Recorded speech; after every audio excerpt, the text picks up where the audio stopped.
Isaiah chapter 58 and verse 1. Cry aloud, spare not, lift up thy voice like a trumpet, and show my people their transgressions, and the house of Jacob their sins.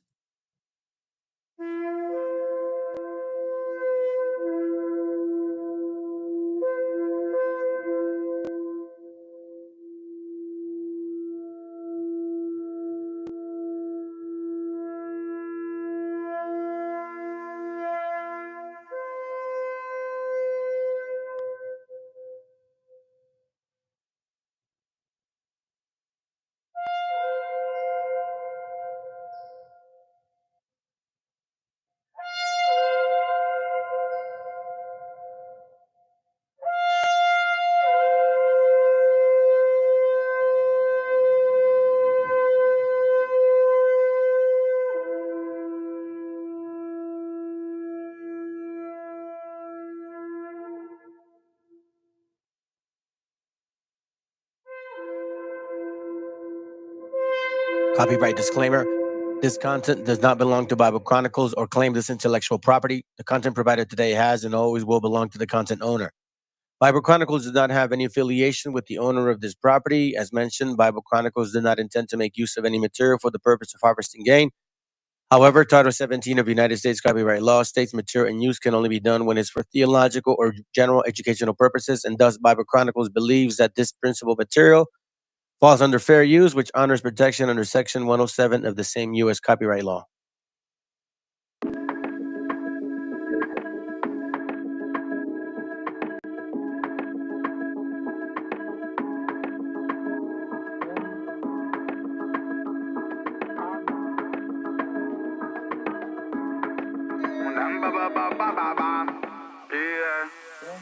Viven huyendo de la envidia como los niños en Siria de la bomba que le manda el Pentágono. Y todo el día, mamá mía, keeping it mood, that's so real. Love was man, I never fear, never, no.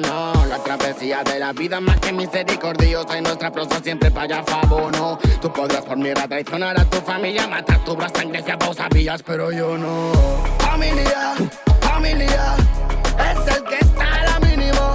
Familia, familia, comparte almas cristalinas. Familia, familia, Rastafarian familia. Familia, familia, Magna White son familia, ya no maniga.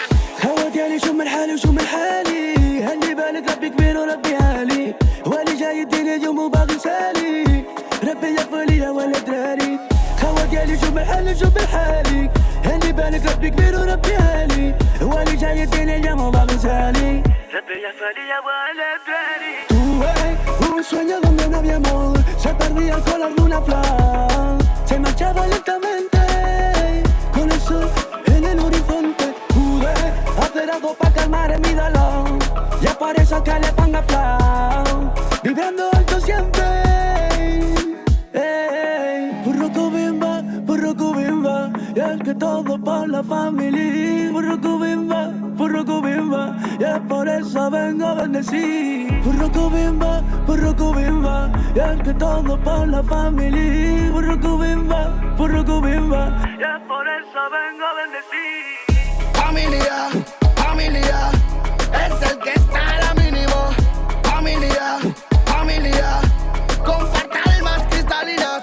Familia, familia, Rastafarian familia. Familia, familia, Magna White son familia, ya no maniga.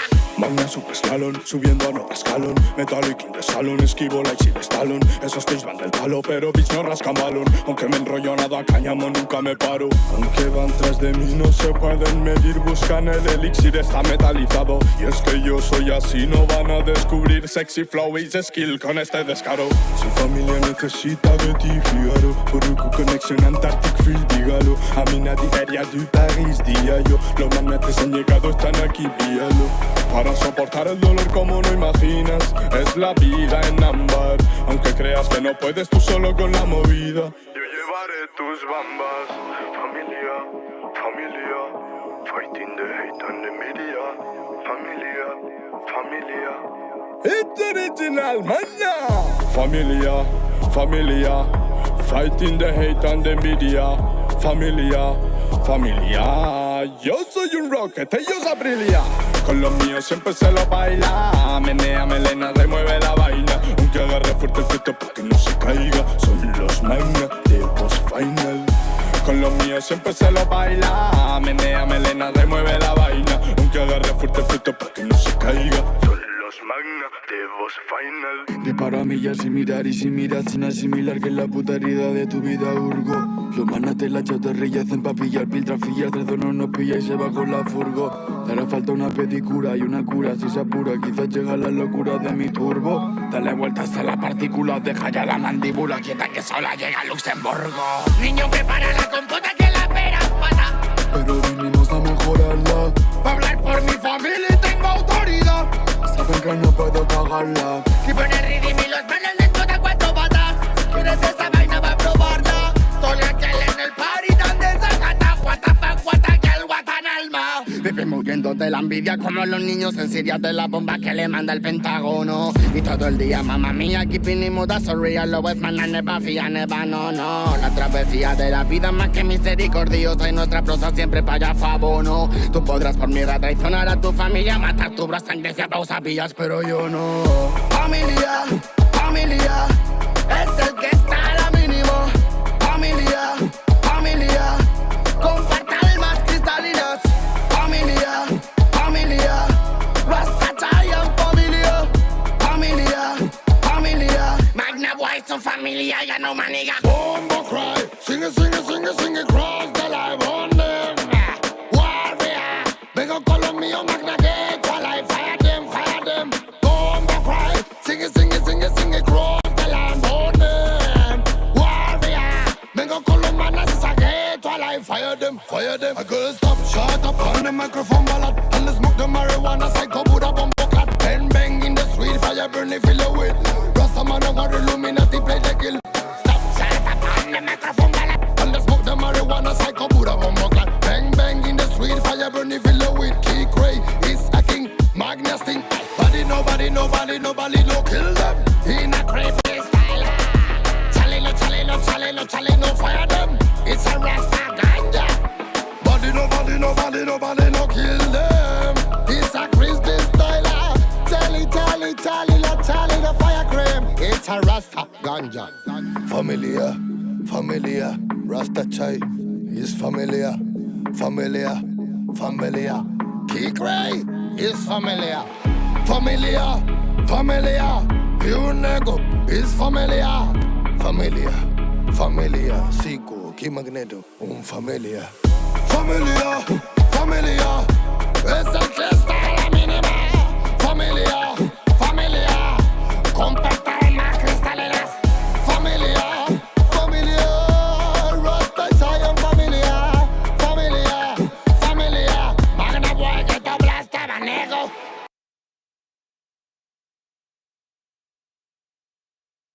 Vale. ¿Sí? ¿Te atreverías? Ahí está. ¡Bemba! ¡Es original! ¡Kimba! Ella va a bailar. ¿Quieres de mí? Origini. Todo para ti. ¡Hey baby! Original y originini.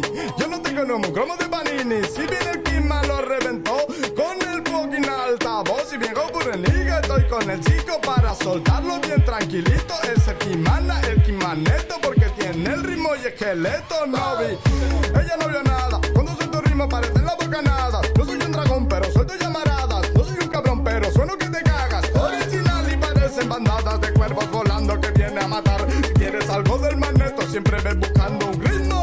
Es original. Siempre suena fresco. Lo mejor me lo merezco.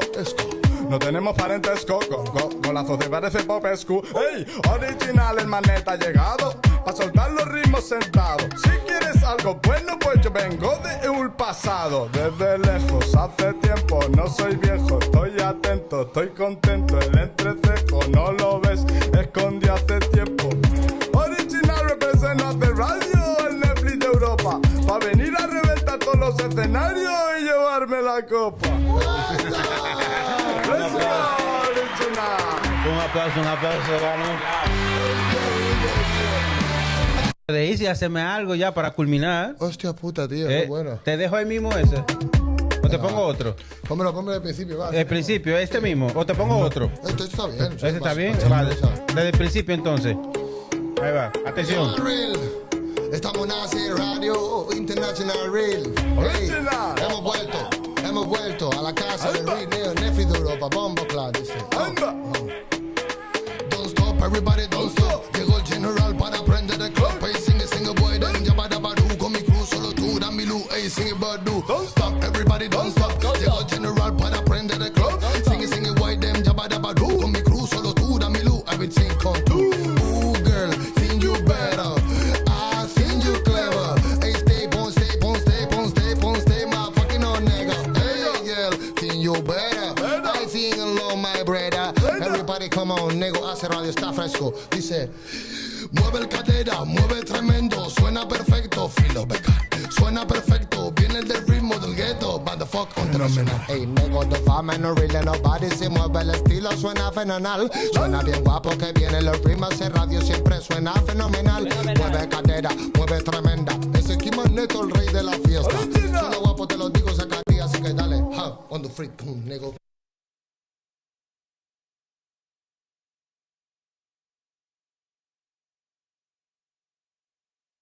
Viene a decirnos con mucha firmeza y gran convencimiento lo mismo que nos decía en el siglo XVIII el barón de Holbach, ¿no? Un filósofo francés de origen alemán. Si nos remontamos al comienzo, entonces hallaremos que la ignorancia y el temor crearon a los dioses. La fantasía, el entusiasmo o el engaño los adornaron o desfiguraron. La debilidad les rinde culto, la credulidad los conserva, la costumbre los respeta y la tiranía los apoya para que la ceguera de los hombres sirva a sus propios intereses.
¡Viva México, cabrones!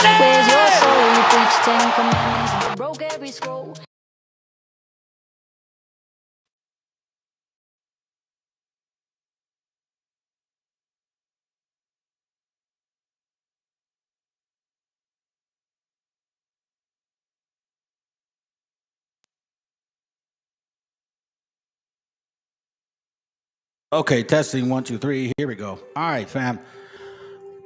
Excuse me. Okay, good to have you guys here. Good to have you guys here. Let me give you guys a head in advance that I'm using a new old mic, and let me know if your sound goes up. Okay, the old mic I can't use because.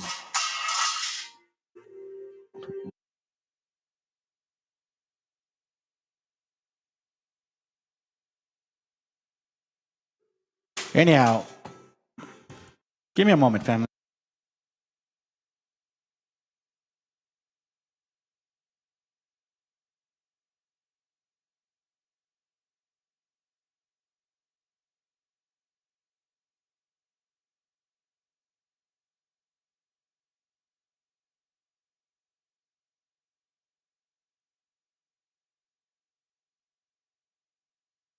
All right, family. Sorry about that. Okay, let's get going, man. Let's get going.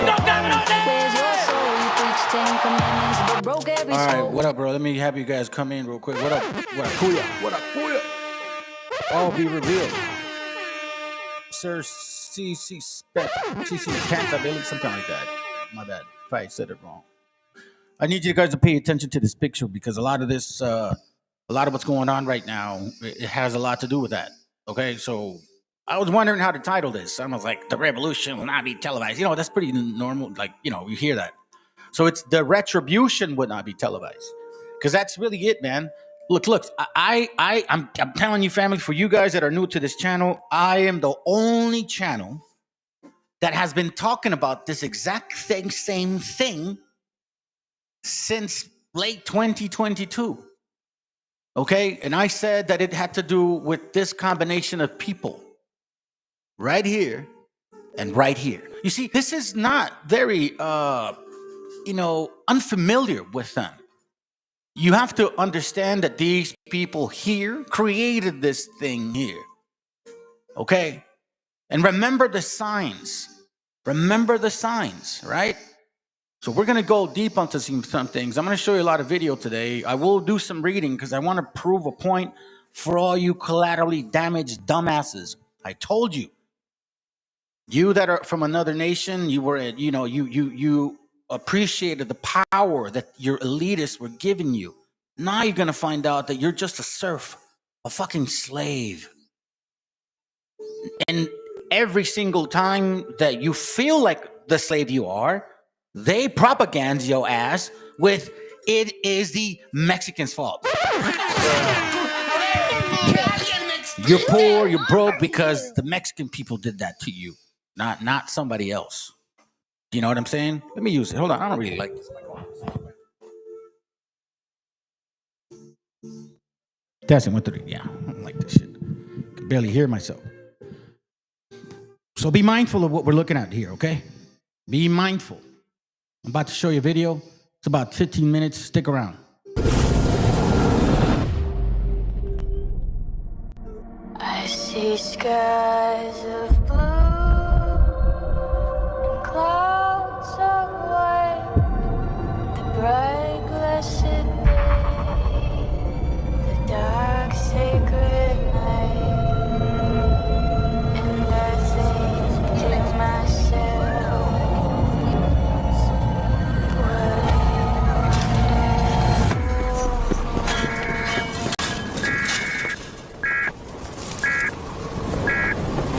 broadcasting to bring you this emergency action notification. This is a global emergency. Emergency information to follow.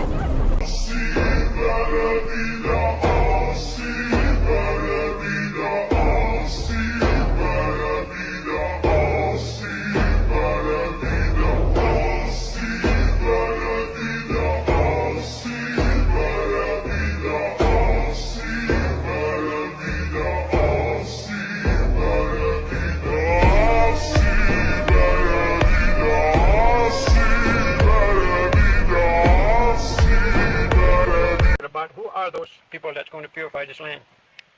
How are they going to do it? So they explained to me, we have a gourd rattle that we still use in our ceremony.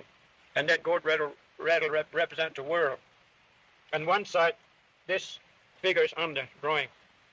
And another one is on this side. There'll be a gourd rattle.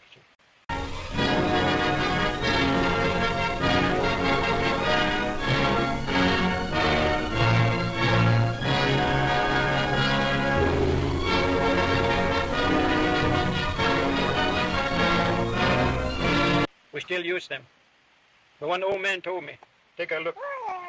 Whoever has this symbol in this world going to take us up 2 times. Surveillance footage of an armed group of men carrying flags emblazoned with swastikas marching through the streets of Columbus, Ohio. The troubling incident happening Saturday afternoon. Each person dressed head to toe in all black, masks concealing their faces. They shouted vile and racist speech against Jews and people of color. And it just came to me quickly. And I wondered, what nation have shown something similar to this one? Because there will be very intelligent people. They're going to produce many inventions of all types. They're going to be so powerful that they're going to use that to shake us up real hard. and they're going to almost destroy themselves. But later, out of it, a new generation is going to rise. This time they will know what to do in the right manner, for the right purpose. Then around it, there's a sun symbol. Those people are very intelligent people that have that symbol. They have produced many things, invent many things, and they become powerful. And they also shake us up second time, with the help of another. These two have... How are we doing, people? It's Revival of Wisdom. We're back today talking about sun worship. Okay? And please enjoy, sit back and enjoy the video. First thing we need to understand is that the sun is the risen savior. It's the light of the world. Without the sun, we have nothing. Shook us up 2 times real hard, warning us. And they almost destroy themselves. But out of it, a new generation is coming, stronger, much better equipment, everything, powerful things going to be developed by these 2 people. Then the third one that will finally bring about purification of this land in this continent would be a man with red cap, red hat, or red cloak. Deluge of illegals, bloodthirsty terrorists, savage gang members pouring in by the millions and millions. Drug dealers, human traffickers. Our cities have already become hellholes. A crime-ridden, gang-infested terrorists, pedophiles, stone cold killers. You can't walk across the street to get a loaf of bread, you get shot. Teenagers cut to shreds. They'll walk into your kitchen, they'll cut your throat. Now, we do not know who that nation is or what people, but they say those people will have a large population, and they will also have much scientific inventions of all types, very powerful.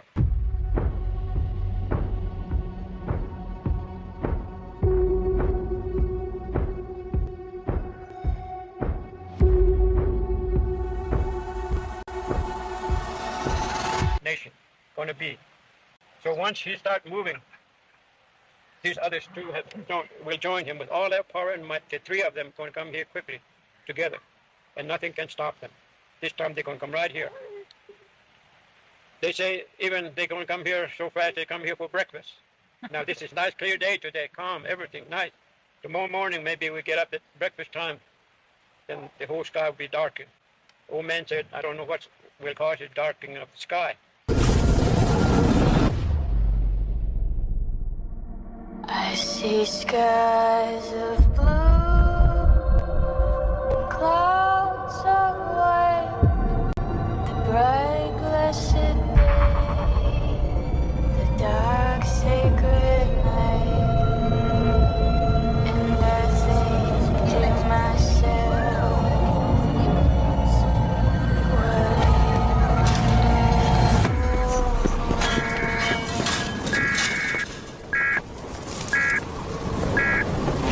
broadcasting with emergency action notification. This is a global emergency. Emergency system provision informal. Then he said the people will be raining from the sky. And in one day they're going to get control of this whole continent. And they're going to cut us up into 4 sections.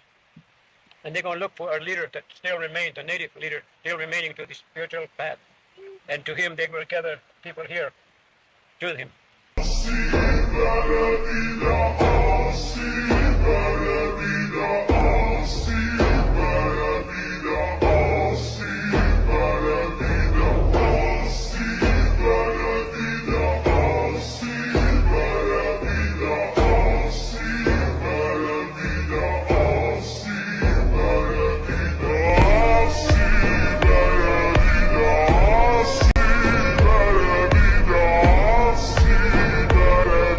And they will say, now these people, I gave them the religion and the duty to produce things, to invent things, and to become powerful people. When they came here, what have they been doing to you now? There's a weapon that powerful countries use to get rid of leaders that they don't like, leaders from other countries. It's called a coup. It's a French word that means a punch or a blow, because it kind of means coming in and forcibly punching out a government from power. No elections, no process, just power being seized. Just someone being pushed out and someone being put in. Suppose he was the last chief still remaining in this area. They will ask him, and they will say, well, those people have destroyed my people. They have taken care of and taken everything from my people, land, rivers, and hunting rights, and everything that I use. Here is the story we have been told in Columbus's travel journal. They were discovered. But there is no such thing as alternative facts. There is something we need to talk about. 3 words that summarize the whole history of humanity. Civilization, colonization, extermination. This is the origin of the ideology of white supremacy. They just took it away from me against my opposition. Then those that have done that, what we call purification, would be the real wicked people. These figures had no heads on them. That will be their supreme punishment. Because right in daylight, right in public, they're going to weed out those bad people and they're going to chop their heads off, they said. And that is what they said will happen. That's first punishment. Then they say, what about these people here? And he will look at them and said, well, at least they make an attempt to help us. They did try to do something to help us, protect us. And they will pull out all those people. They will know you can't get away. They said they'll have some means of catching you. And they will bring those people. There'll be a lot of those people. Then they will say, look, you have disturbed this land, life, these people. You have polluted their rivers and land and everything. Now you go and clean it up. Then they'll say, what about these people? These people have really suffered, been persecuted and laughed at. They've been punished and they've been beat up also because they really stood by me. And they will pull out those people and they will be brought to him and they will be respected. That is what they said will happen at this period by the people that has this symbol and man with red cap and red coat. They will come from each direction, from sun, where the sun rises. And they will come here quickly. And they will have something to paralyze all man-made machinery. Everything come to a standstill. All power will go out. All man-made machinery will come to a standstill. And we will be helpless when they just come and take it over. And this is what they will happen to by those people that are coming from each direction. Now, if those people are commissioned by the Great Spirit to do that for the Great Spirit, if we can't clean it ourselves here, and if they fail, then the Great Spirit said there are another people coming from west direction. They'll be coming here for a long time. They're just taking this time. Slowly they're coming and building up more power, more people, more invention, and all that, and they just kept coming. If these people doesn't come here to purify this for the Great Spirit, then this one will come. And they said, when that happens, don't get them on the housetop and watch, because those people are coming from the west direction. There'll be millions of people coming up on the west coast, like ants crawling up on the land.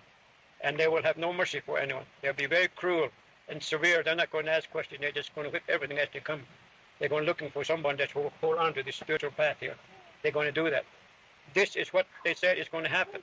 But these two purifiers on both sides are coming to this continent here where we started from. And we came back. We just about to destroy ourselves, mess it up. We can't straighten ourselves up. Then these purifiers will have to do it. This is what they said will happen here. So whoever comes out, then we will meet the Great Spirit. But if not, if no one listens, then these elders, religious men, will go down into the kiva, go through a ceremony. Then they go over a prayer to 4 corners of this earth, to the above and to the below, and said, all right, none of these, my children, my people have listened to me or helped me. Now you take over. That's when the cloud will rise like this. Lightning will strike 2 or 3 times all over this land. Like the old people said, if you have light power line in your house now, that power is going to run in and just blow up everything in it. And everything is going to happen when that lightning strikes.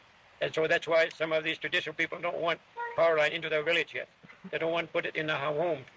And then they also don't want running water inside of the house, because that's going to be so polluted one of these days.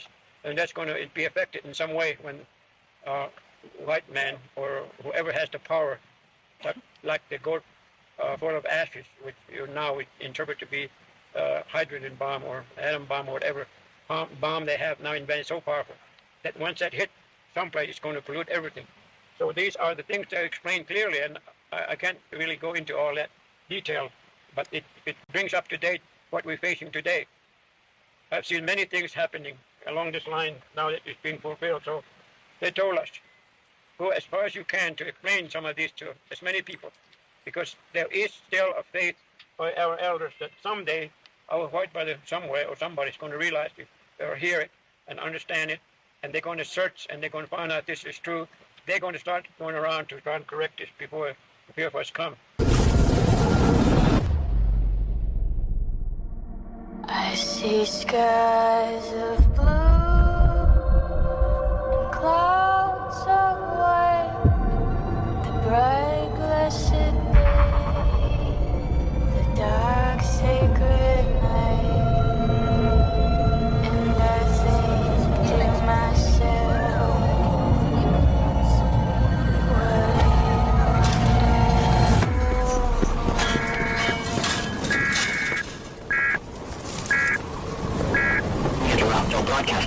With emergency action notification.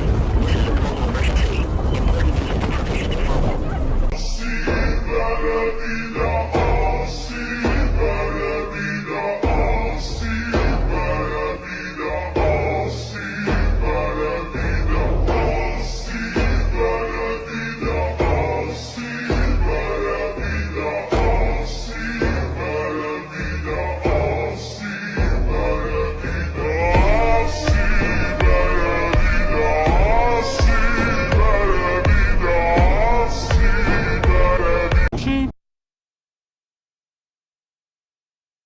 Yeah, I had to show you all that.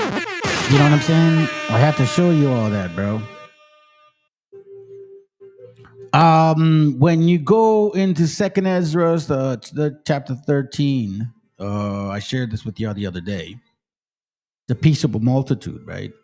This is what it's actually talking about as well. When people will be violent towards each other. You know what I'm saying? And then the destruction comes through. Let's read chapter 16 though, because I think that it says a lot here. Okay. Chapter 6, 2 Ezra 16, verse 18, it says, the beginning of sorrow and great mournings, the beginning of famine and great death, the beginning of wars, and the powers shall stand in fear. The beginning of all of evils, what shall I do when these evils shall come? Behold, famine and plague. You guys obviously know what's going on with the farmers, right? I mean, come on, you can't go manifest massive deportation and think nothing's going to occur to your food. And anguish, tribulation and anguish. Let alone the plagues, by the way. Behold, famine, plague, tribulation, anguish are sent as scourges for amendment. Meaning you owe something. Meaning you broke the law. That's what you did. But for all these things, they shall not turn from their wickedness, nor be always mindful, of the scourges. No, as you can see, they're pushing hard, fam. They're pushing hard against you. And see, this is what I've been saying. Matter of fact, brother, you know this, bro. You've been watching me since, I believe, 2022, right? I've been saying this shit was going to happen. You see, now, all of you Tobe Tribe Chart believers have nothing to say because they don't give a fuck about what goes on in Africa. Do you know what they're attacking? Our gente. You know who else they're attacking? Those people over there where Israel is. Not Israelis. Over there. Do you ever think about why that happens to happen? Specifically to those particular people. You think it's the oil, or is the oil a coincidence? It should not be, right? I recorded this video for y'all because I want you to pay attention on this. Let's go. In both cases, native population was dispossessed. The similarities between Palestine and Native Americans. In both cases, native population had to pay for a sin they never committed. Native Americans paid for European religious persecution, while Palestinians paid for... In both cases, native population was dispossessed due to strict interpretation of Lockean property rights, a European concept of property ownership that was alien to both Americas and Palestine. In both cases, European settlers claimed that they are bringing civilization to the land. In case of Palestinian, we saw in the popular Zionist claim, "We made the desert bloom." In both cases, native population resisted violently via arms to European settlers when they were marginalized by settler colonial policies. The experiences of Palestinians and Native Americans show parallels in displacement, land loss, and self-determination efforts. Both have encountered colonization, forced removals, and battles to maintain cultural identity and sovereignty, facing conflicts with external powers over their territories. Despite distinct histories and geopolitical contexts, themes of resilience, resistance, and justice pursuit unify their struggles. You have to pay attention to those things there. You know what I'm saying? You have to pay attention to those things. here's where it gets very interesting. Now you guys know that there's no more 99-cent stores, right? You realize that, right? Everybody's complaining about higher prices. It's obvious, you know, if you're living and fucking working and doing what you're supposed to do, right? Verse 21, behold, visuals, mean merchandise, shall be so good cheap upon earth that they shall think themselves to be in a good case. Wasn't this the way America was? We good, we're wealthy, but rich. Do you think the invasion of Venezuela was a coincidence? They attacked them twice. I have a video to show you. But this is where things start getting hectic. Why? This would cause a lot of wars. You see that? Right when things are good and cheap, everything's going to be good. But then obviously the economists, the people in power who are watching these things move based on their mathematical frequency understandings and shit, you know, calculations, right? Even then shall evils grow upon earth, sword, famine, and great confusion. Why? Because that's what the media wants you to believe, that things are good today, but they're not. Y'all are crazy, dude. You know, check this out. Here's where you guys have complete. Here, matter of fact, I'm going to read this. And I'm using the New Testament, as you guys know how I feel about it, because it does say some important things. John 8:44 says, "Ye are of your father the devil, and the lust of your father ye will do. He was a murderer from the beginning, and abide not in truth, because there is not truth in him. When he speaketh a lie, he speaketh of his own, for he is a liar and the father of it." I wonder why. What you do, start a fucking war, just don't let him get out. If I go down, I will bring all of you down. Sounds a little rough. Are you feeling all right? I feel great. I was shouting at people because they were stupid about something. Not releasing the Epstein files. Fuck Marjorie Taylor Greene. I don't care what you do. Start a fucking war. Just don't let him get out. If I go down, I will bring all of you down. Sounds a little rough. Are you feeling all right? I feel great. I was shouting at people because they were stupid about something.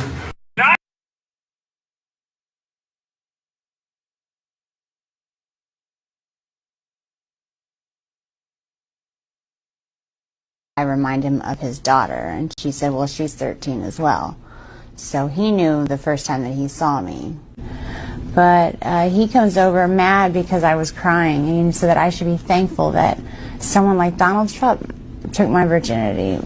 He basically didn't say took my virginity. He said, I should be glad that someone like Donald Trump popped my cherry, and not some pimply little 14-year-old. And I just was like, what if I said, what if I get pregnant? Not even talking to him. I didn't want to talk to him. I was talking to Tiffany. And he said, well, you'll get an abortion then, bitch, and then just walked away. Why the Jeffrey Epstein case would be of interest to anybody. It's pretty boring stuff. It's sordid, but it's boring. Donald Trump had specifically asked about me because I remind him of his daughter. And she said, well, she's 13 as well. So he knew the first time that he saw me. But he comes over mad because I was crying, and he said that I should be thankful that someone like Donald Trump took my virginity. He basically didn't say took my virginity. He said, I should be glad that someone like Donald Trump popped my cherry, and not some pimply little 14-year-old. And I just was like, what if I said, what if I get pregnant? Not even talking to him. I didn't want to talk to him. I was talking to Tiffany. And he said, well, you'll get an abortion then, bitch, and then just walked away. Why the Jeffrey Epstein case would be of interest to anybody. It's pretty boring stuff. It's sordid, but it's boring. Donald Trump. It's the whole point. At the expense of our brothers, children, and mothers and shit, man. Start a war to distract people from the Epstein files, just like fucking... Right. You know what? Hold on a second. That's what he gets, bro. You know, like, sheesh. So remember, and as I've said this before, man, President Petro of Colombia stated this in September 2023. I had shared this obviously that year.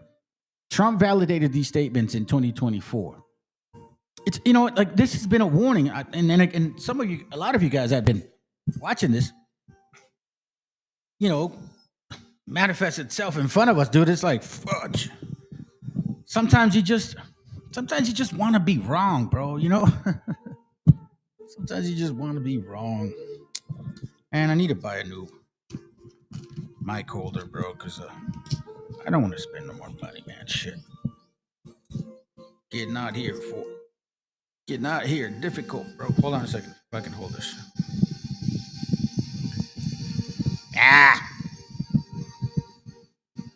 Let's listen to it.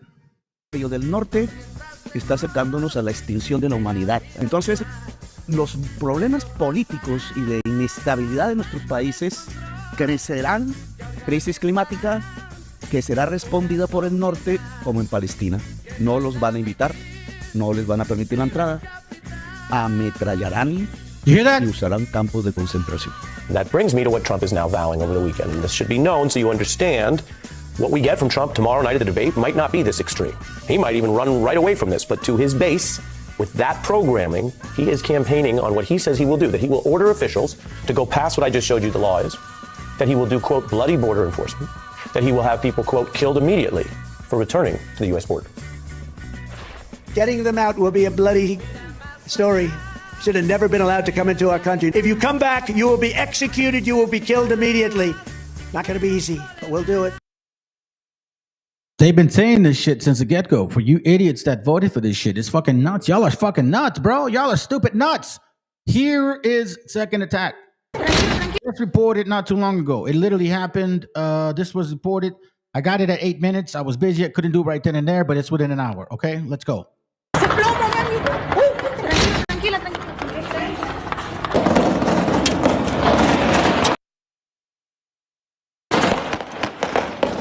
Familia, otra vez están bombardeando hacia arriba. Aquí Plaza Caracas 02. Un ataque aéreo fue repelido en este momento. Aquí cerca, familia. Vamos, Abby. No sabemos qué tipo de aeronave fue, pero fue repelida por...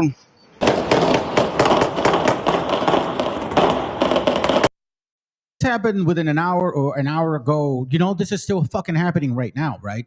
While you guys are watching your channels, everything's comfortable and shit. This is happening to people. Let's just imagine if this started happening in your fucking neighborhood, man. All because of supposedly Madero was a narco trafficker. Okay, you got him. What the fuck more do you want? Oh, no, now your government ain't listening. Listening to what? You just got the fucking narco guy. Oh, you mean not listening to your what? Your oil elites? You're going to kill your own children for fucking oil? For lithium, for gold? Has this ever changed since 1492?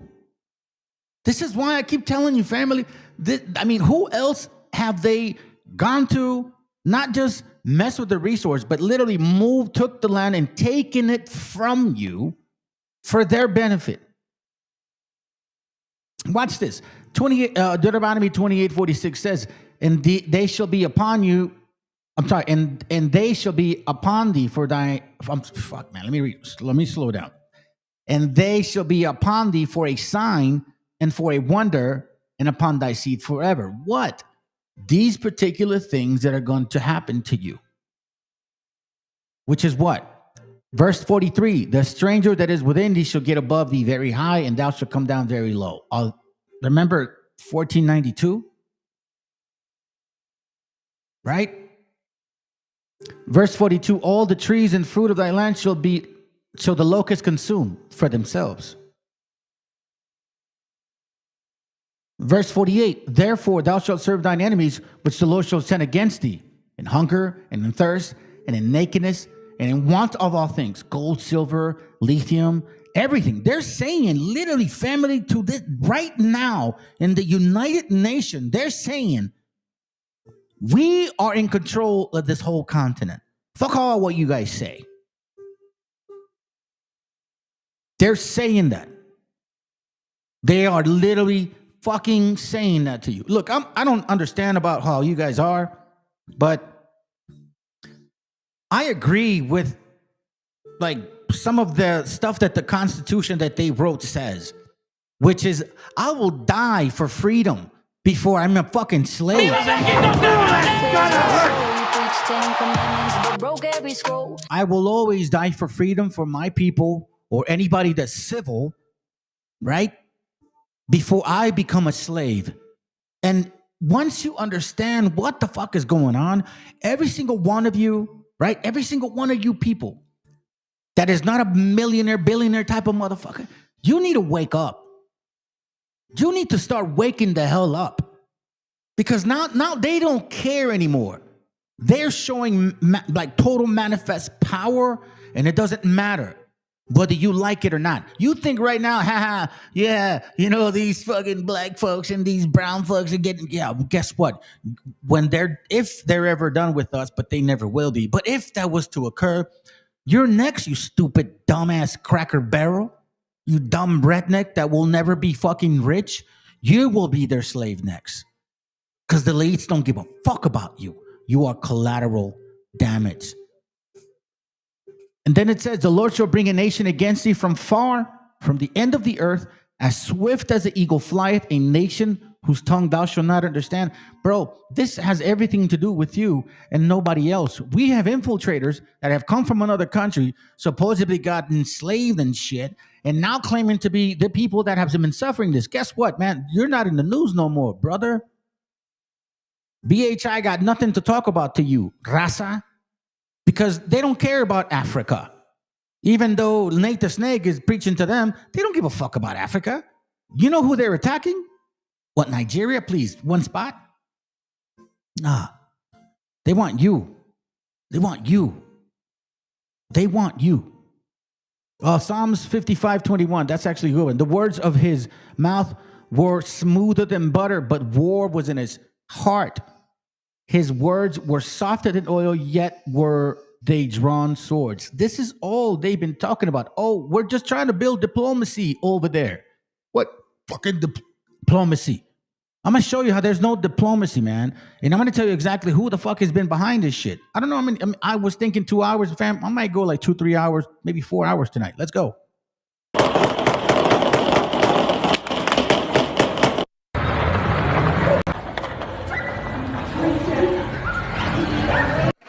Para todos aquellos que estuvieron y están festejando la intervención de los Estados Unidos de Norteamérica en Venezuela, pues bueno, el dictadorzuelo de Miraflores ya se fue, ya no está. ¿Qué hacen? Atacando a los civiles. ¿Qué hacen en áreas de civiles? ¿Qué hacen en colonias donde viven los civiles? ¿Qué hace el ejército norteamericano? ¿Qué hace? Tú dime. Generando caos, generando odio, miedo, destrucción, todo por el petróleo. Para todos aquellos que aplauden la intervención en Venezuela y que desean una intervención en México, después de intervenir, vendrán por ti, por mí, por los tuyos, por los míos. No van a distinguir entre fifís, entre morenos, entre blancos, entre ricos y pobres. Vendrían por los recursos. Y no importa quién esté ahí, hay que destruir, hay que refincar, como en Gaza. En Gaza destruyeron todo. You see what I'm saying? This is the only channel that has been showing you guys the connection. Ain't no one else been doing that. No BHI. No, none of you fucking dumbass 12 chart camp pushers, bro. Raza, you need to get the fuck out of those rooms. Those people are lying to you. They have nothing to do with your authority or your seed or your privilege in a sense of who you are according to the Bible. You guys are the Israelites of this great, beautiful history. Do you understand that? Why are they attacking us and them? You need to start waking the fuck up. Matter of fact, you know what? A lot of you Rasa that believe in what I believe in, we talked about this every now and then. Some of y'all said, man, I don't know, bro. Rasa just doesn't want to believe. And remember the story? Remember the Jacob's trouble? And it's going to start, and when it starts, it's fast. It doesn't take 100 fucking years or 150. How long have they been teaching BHI shit? I've showed you books. Even since 1840 something and shit. They've been trying to claim that shit. And I'm like, where's your black Jesus at, bro? That brother ain't here yet. So Jacob's trouble is going to be fast. Fast. And I mean fast. And now we're here. Because this is the awakening. This is the moment that they're going to shake your ass to understand who the hell is your creator and what does he want from you. Because this is true right here. Proverbs 29:2. When the righteous are in authority, the people rejoice. But when the wicked beareth rule, the people mourn. Who's right now ruling? The so-called Jews, right? They're not rejoicing.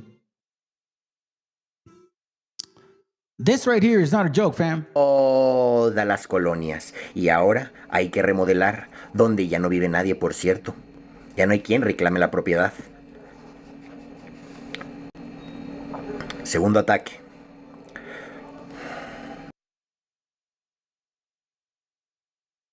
Second attack. Now, let me show you something. Let me hold on. Let me show you something. I think you need to understand what the fuck's going on, dude. A lot of you people, man, Raza, y'all need to wake the fuck up, bro. Let me say this to you. I know that this is very difficult for you to understand. Maybe your mom and your dad didn't fucking love you that much. And didn't put it in your mind that God may just favor you. Not to be a fucking asshole, but to be an example. You see, leadership requires nobility. Leadership requires like no ego at the door. Leadership says you open the door for somebody else. Leadership doesn't consider themselves only. You look for the young, the old, the disabled, and the less fortunate. A noble man focuses on that. And you don't overconsume. When you've had enough, there's a lot for everybody. And this is what they wanted to always destroy about our people, that we understand how to live that way. Now, all of a sudden, I want you to just open up your minds. Have they ever said anything like this before? Remember, they were talking about the Middle East going over there, right? And you're like, the Middle East, pinches árabes, güey, que les pase eso. Well, guess what? The shit is at your fucking door. Listen in. The United States ambassador to Israel, he might as very well be the Israeli ambassador to the United States, Mike Huckabee, this weekend, Sunday, on Newsmax. Chris, cut number 8. Well, my first reaction, Rob, was to say, praise the Lord and thank you, President Trump. A lot of people may not make the connection as to why this matters to us in the Middle East. What they don't know is that Hezbollah is very active in Venezuela. The ties are deep, and Hezbollah operates in 12 different countries throughout South America. It is not just a threat in the Western Hemisphere. It is a threat to the Middle East. So for the president to go after Venezuela not only deals with narco-terrorism and the many deaths of Americans who are killed by the poison of drugs, it is going to make life for those of us living in the Middle East much better, much safer to take Maduro out, to recognize that Hezbollah is active here, targeting not just Jewish people in all over South America. Hold on a second. What the fuck? What? Now, when have you heard of Jewish people being attacked in Colombia, Venezuela? When the fuck have you heard that, fam? You see what I'm saying? What you thought was on that side, it's now in front of your face. They're blasting you the way they did it to Palestinians. And see, I've been saying this since 2020, oh my God, bro. I guess maybe that's why I'm a little mad and shit. Because nobody was believing me. Bro, I don't know what, where's he at? Are you still here? I'll be revealed, bro. I don't know if you're still here or not, bro. Well, whoever's been watching my channel since 2023 at least, I've been saying this to y'all, bro. And everybody like didn't believe it. whatever. You're full of shit. Now we're here. Now they're saying that supposedly Jewish people are being attacked by us, our gente. Ties are deep, and Hezbollah operates in 12 different countries throughout South America. It is not just a threat in the Western Hemisphere. It is a threat to the Middle East. So for the president to go after Venezuela not only deals with narco-terrorism and the many deaths of Americans who are killed by the poison of drugs, it is going to make life for those of us living in the Middle East much better, much safer to take Maduro out, to recognize that Hezbollah is active here, targeting not just Jewish people in all over South America, but using those tentacles to ultimately reach into the United States. This is good news for America, good news for the world. You see that? Yeah, Warakuya, you've been following my channel for a while, bro. I've been saying this shit for quite some time. And look, we only got about eight viewers at this moment, which is, at this point, I don't even care. Sometimes I complain. It's like, dude, I'm surprised that this shit ain't going viral, bro. Like, how do you not, catch this shit? How are you not connecting the dots?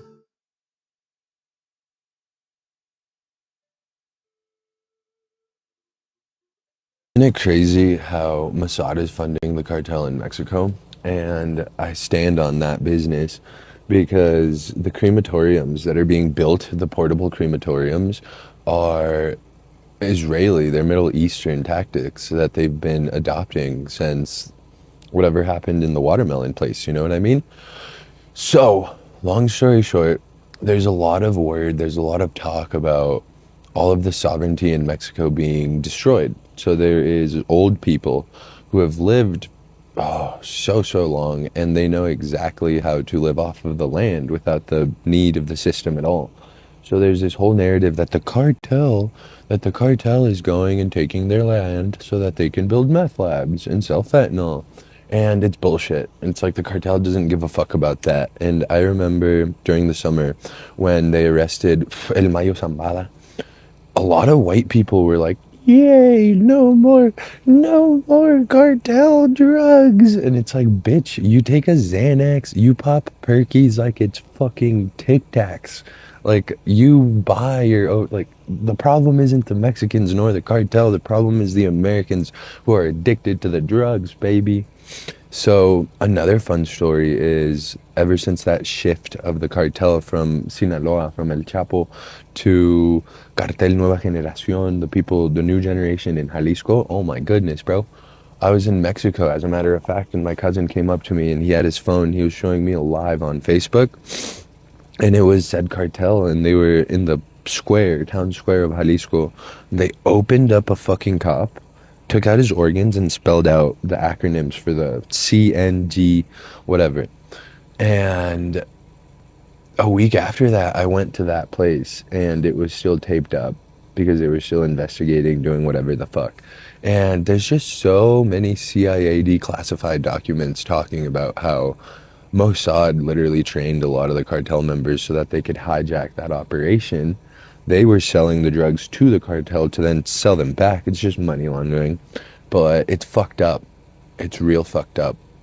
Because I have property in Mexico that I want to go live sovereignly at. I don't fear anything. But it's the secondhand fear from... Yeah, that's all fucked up. But, I want to go back home. Did you just totally miss what you just saw, bro? The idea, the concept, the also understanding is, where the fuck did they learn this from? Deuteronomy 32:8, when the Most High divided to the nations their inheritance, which also includes your personality, your spirit, your ego, your lack of humility or humility, your love towards your family, respect towards your mom, respect towards your dad, the love towards your kids, right? That type of stuff, what a leader requires. See, I'll tell you this right now, man. Leadership, really, true leaders find strength through their weakness. True leadership finds strength through their weakness. Because that doesn't require ego. That means you're fucking broken to the point where you got to search about who you are. I wanted to show these links first, man, because I don't know, bro. Like we're at this point I thought that maybe. Piensa y lo dice, pero hay I thought that maybe, like, nah, actually, I don't want to share that. I thought that maybe, just maybe, you know, it may not happen. You know, as I'm reading this stuff, as I'm like understanding this stuff, I'm thinking, excuse me, it's not gonna happen. Maybe it's not. And it's happening. Remember that video initially I showed you guys? Like the shamans are actually predicting back in December 30, 2025, Venezuelan President Maduro captured amid U.S. strikes. Did Peruvian shamans' 2026 prediction come true? Yeah, it did. So Venezuelan President Maduro captured amidst U.S. strikes. They had predicted this in December 30th, 2025.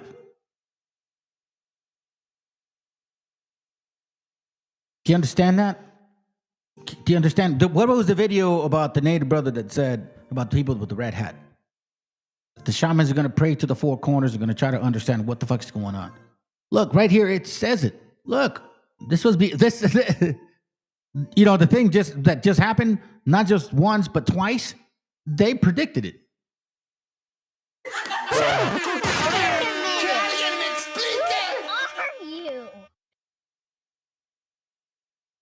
I wish I could tell you that this shit is not real, but man. Here, I want to share this video because you know what?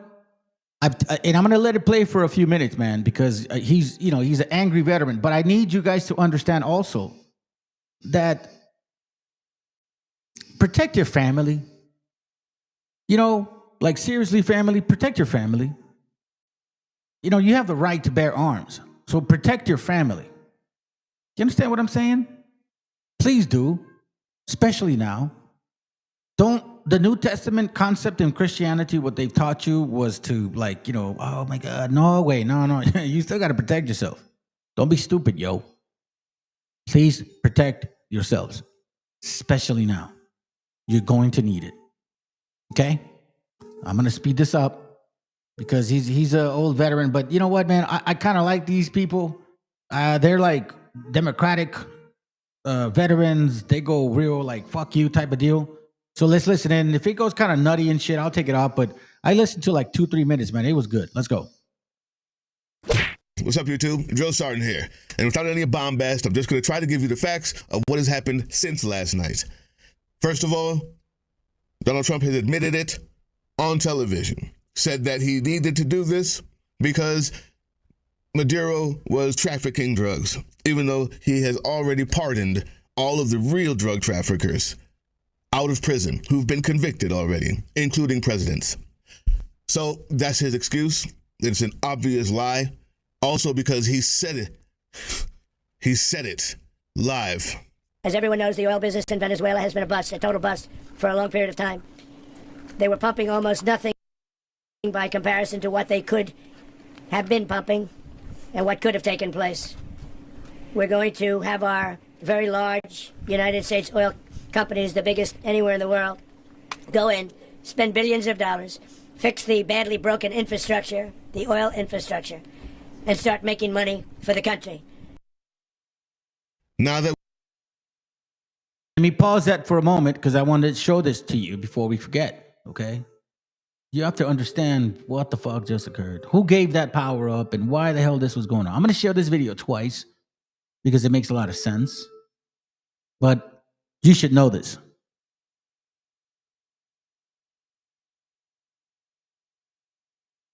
This is supposed to be the woman who's taking over Venezuela. Not only is she pro-Israeli, she's pro-Likud. She signed a cooperation deal in 2020 with Netanyahu's Likud party.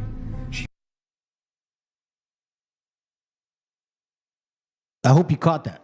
We've cleared up why this is done. For the oil companies to make money and him to make money.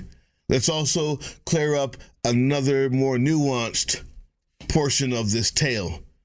Don Jr. is involved with a company, and I'll put the name here, that has just gotten $750 million from the government. Just gotten $750 million from the government. And what they do is mine rare earth minerals. Venezuela has the most rare earth minerals that we know of on Earth. That's two. There's a lot more companies and a lot more backdoor dealing going on with this corrupt president and his son-in-law. But we're just going to stick with these line of facts having to do with what happened last night. The next thing that I'm going to show you that Trump said on television is the dumbest, most childish, Lego-playing, schoolyard bully, ignorant, foolish thing I've ever heard from a president. Now, I will continue to make sure that his voice is standable by keeping it with the chipmunk voice, because no one can actually listen or hear his slurring words anymore without wanting to vomit. But I will have to show you what he said, because you won't believe it if I didn't show it to you. We're going to run the country until such time as we can do a...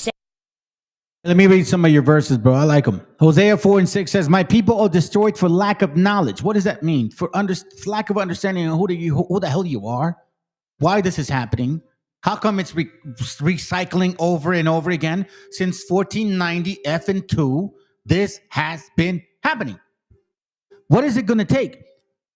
You bending your knee to worshiping the damn devil, which it's called the Virgin Mary. Sorry to offend some of y'all, but that's a fucking fact. You're worshiping the wrong creator, because that's not even anything. That's just an image, which is why you're destroyed.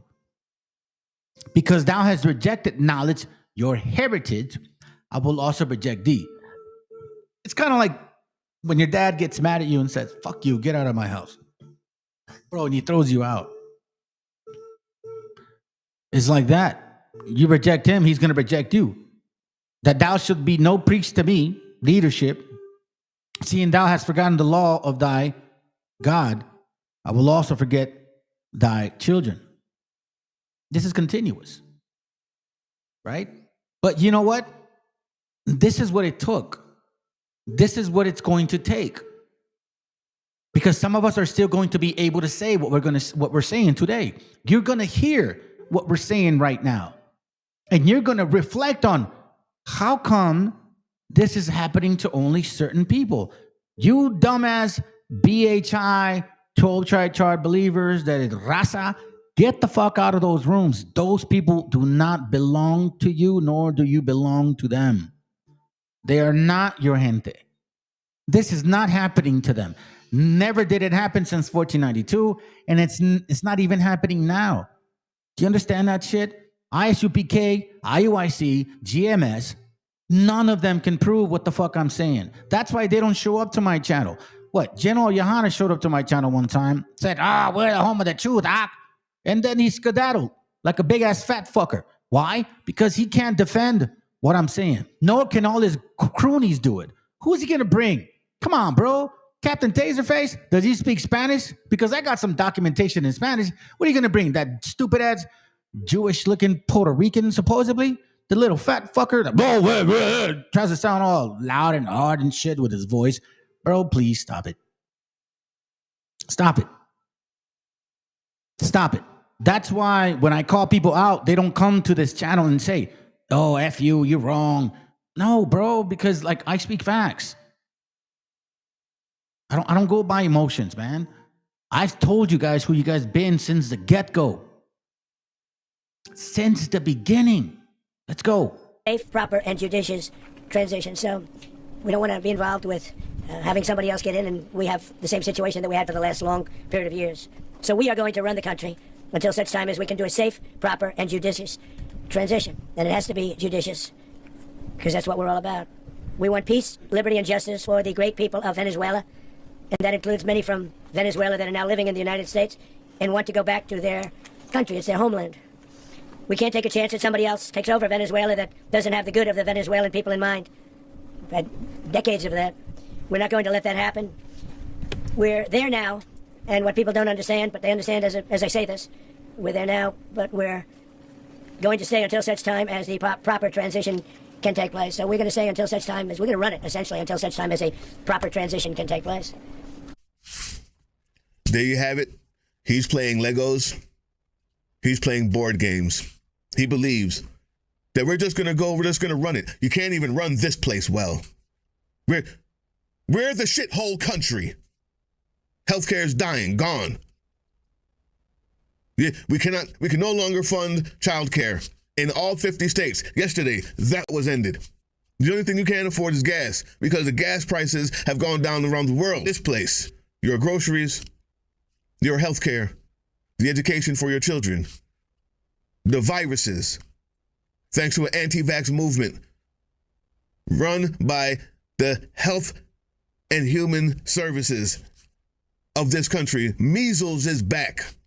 We are the shithole country. And our president is playing Legos and patty cake and thinks he's just going to run a country. We're going to take it over and run it. How? You cannot run this place. That's the news. Oh, yeah. And there's one more piece that we need to know while we're just walking in there with our dick hanging out, talking about we're just going to run a country of millions of people who already live there. We've done that before. It took hundreds and hundreds of years of war and battle. It's called colonialism. Revelation 13:10, perfect time. He that leadeth into captivity shall go into captivity. It's called slavery. It's called 1492. He that killeth with the sword must be killed with the sword. Here is the patience and the faith of the saints. Check this out. Let me show this to you, man. Let me see if I can forward it over here. I think this is it. Watch the speech, bro. Y'all need to be really mindful of what the fuck. Listen, I'll die for freedom before I become a slave, especially now that I know what the fuck's going on. Fuck you, goddamn God. Christmas Christian invaders. Christmas Christian invaders. In case you never heard of something so like that, you need to understand what the fuck we're dealing with, family. You think I'm kidding when I say Christmas Christian invaders, huh? You're like, it's probably lying, whatever. Nah, it's true. There is such a thing. There is something called the Christmas Adventure Club. They try to hide that shit from you. But there is also this thing called the double Yankee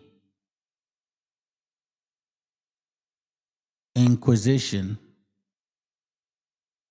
Completum. You guys ever heard of that?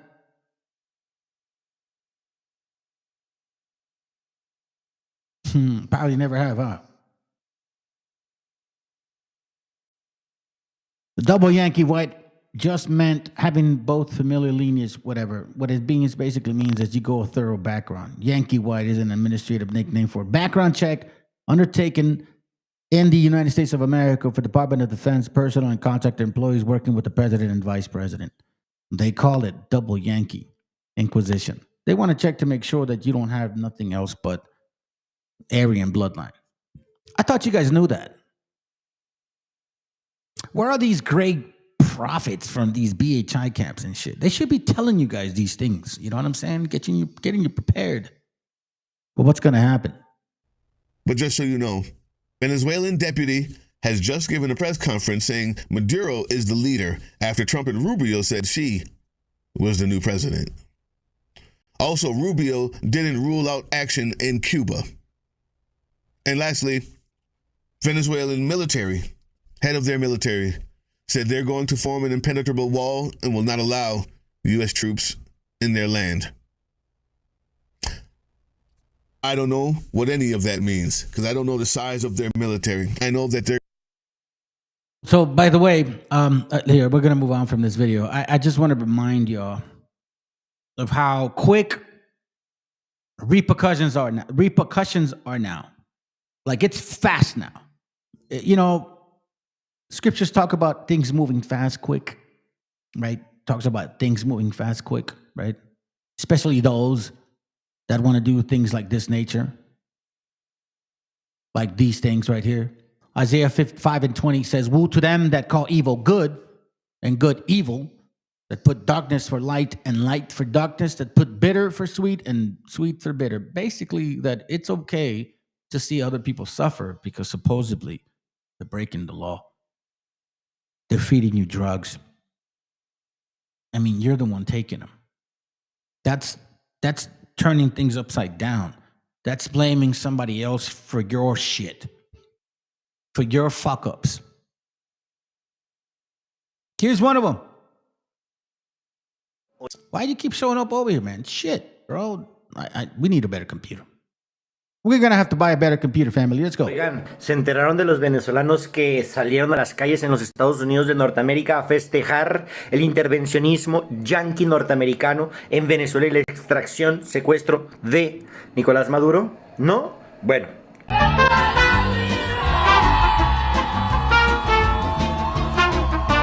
Entonces, estos mismos personajes salieron a festejar desde los Estados Unidos que ya eran libres.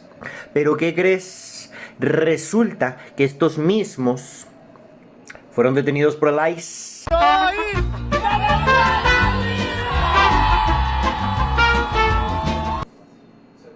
Y van a tener que ser repatriados a la Venezuela de Donald Trump, obviamente. Pero bueno, ahí les dejo el dato, ¿verdad? Wait, raza, you need, you other raza, right? Like Mexicans. You need to understand that when you fuck up like that, te vamos a rayar, güey. Like, we're gonna go full fucking throttle. We're very good at making fun of your stupidities. That's one thing that Mexicans are the best at. Making nicknames for your stupidities. Let's go. A todos aquellos que dicen que son libres, pues van a ser libres allá en Venezuela. Ay, Dios mío, este chiste cada día está peor.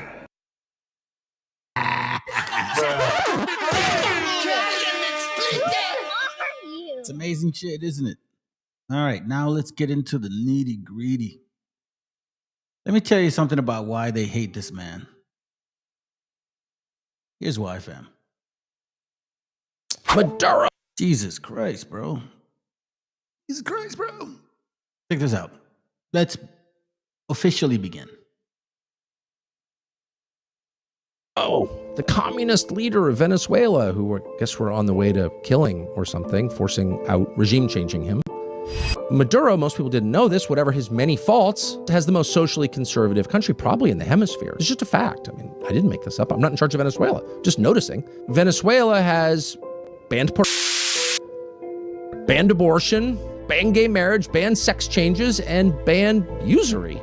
You don't have credit cards with 40% interest in Venezuela. Hear that?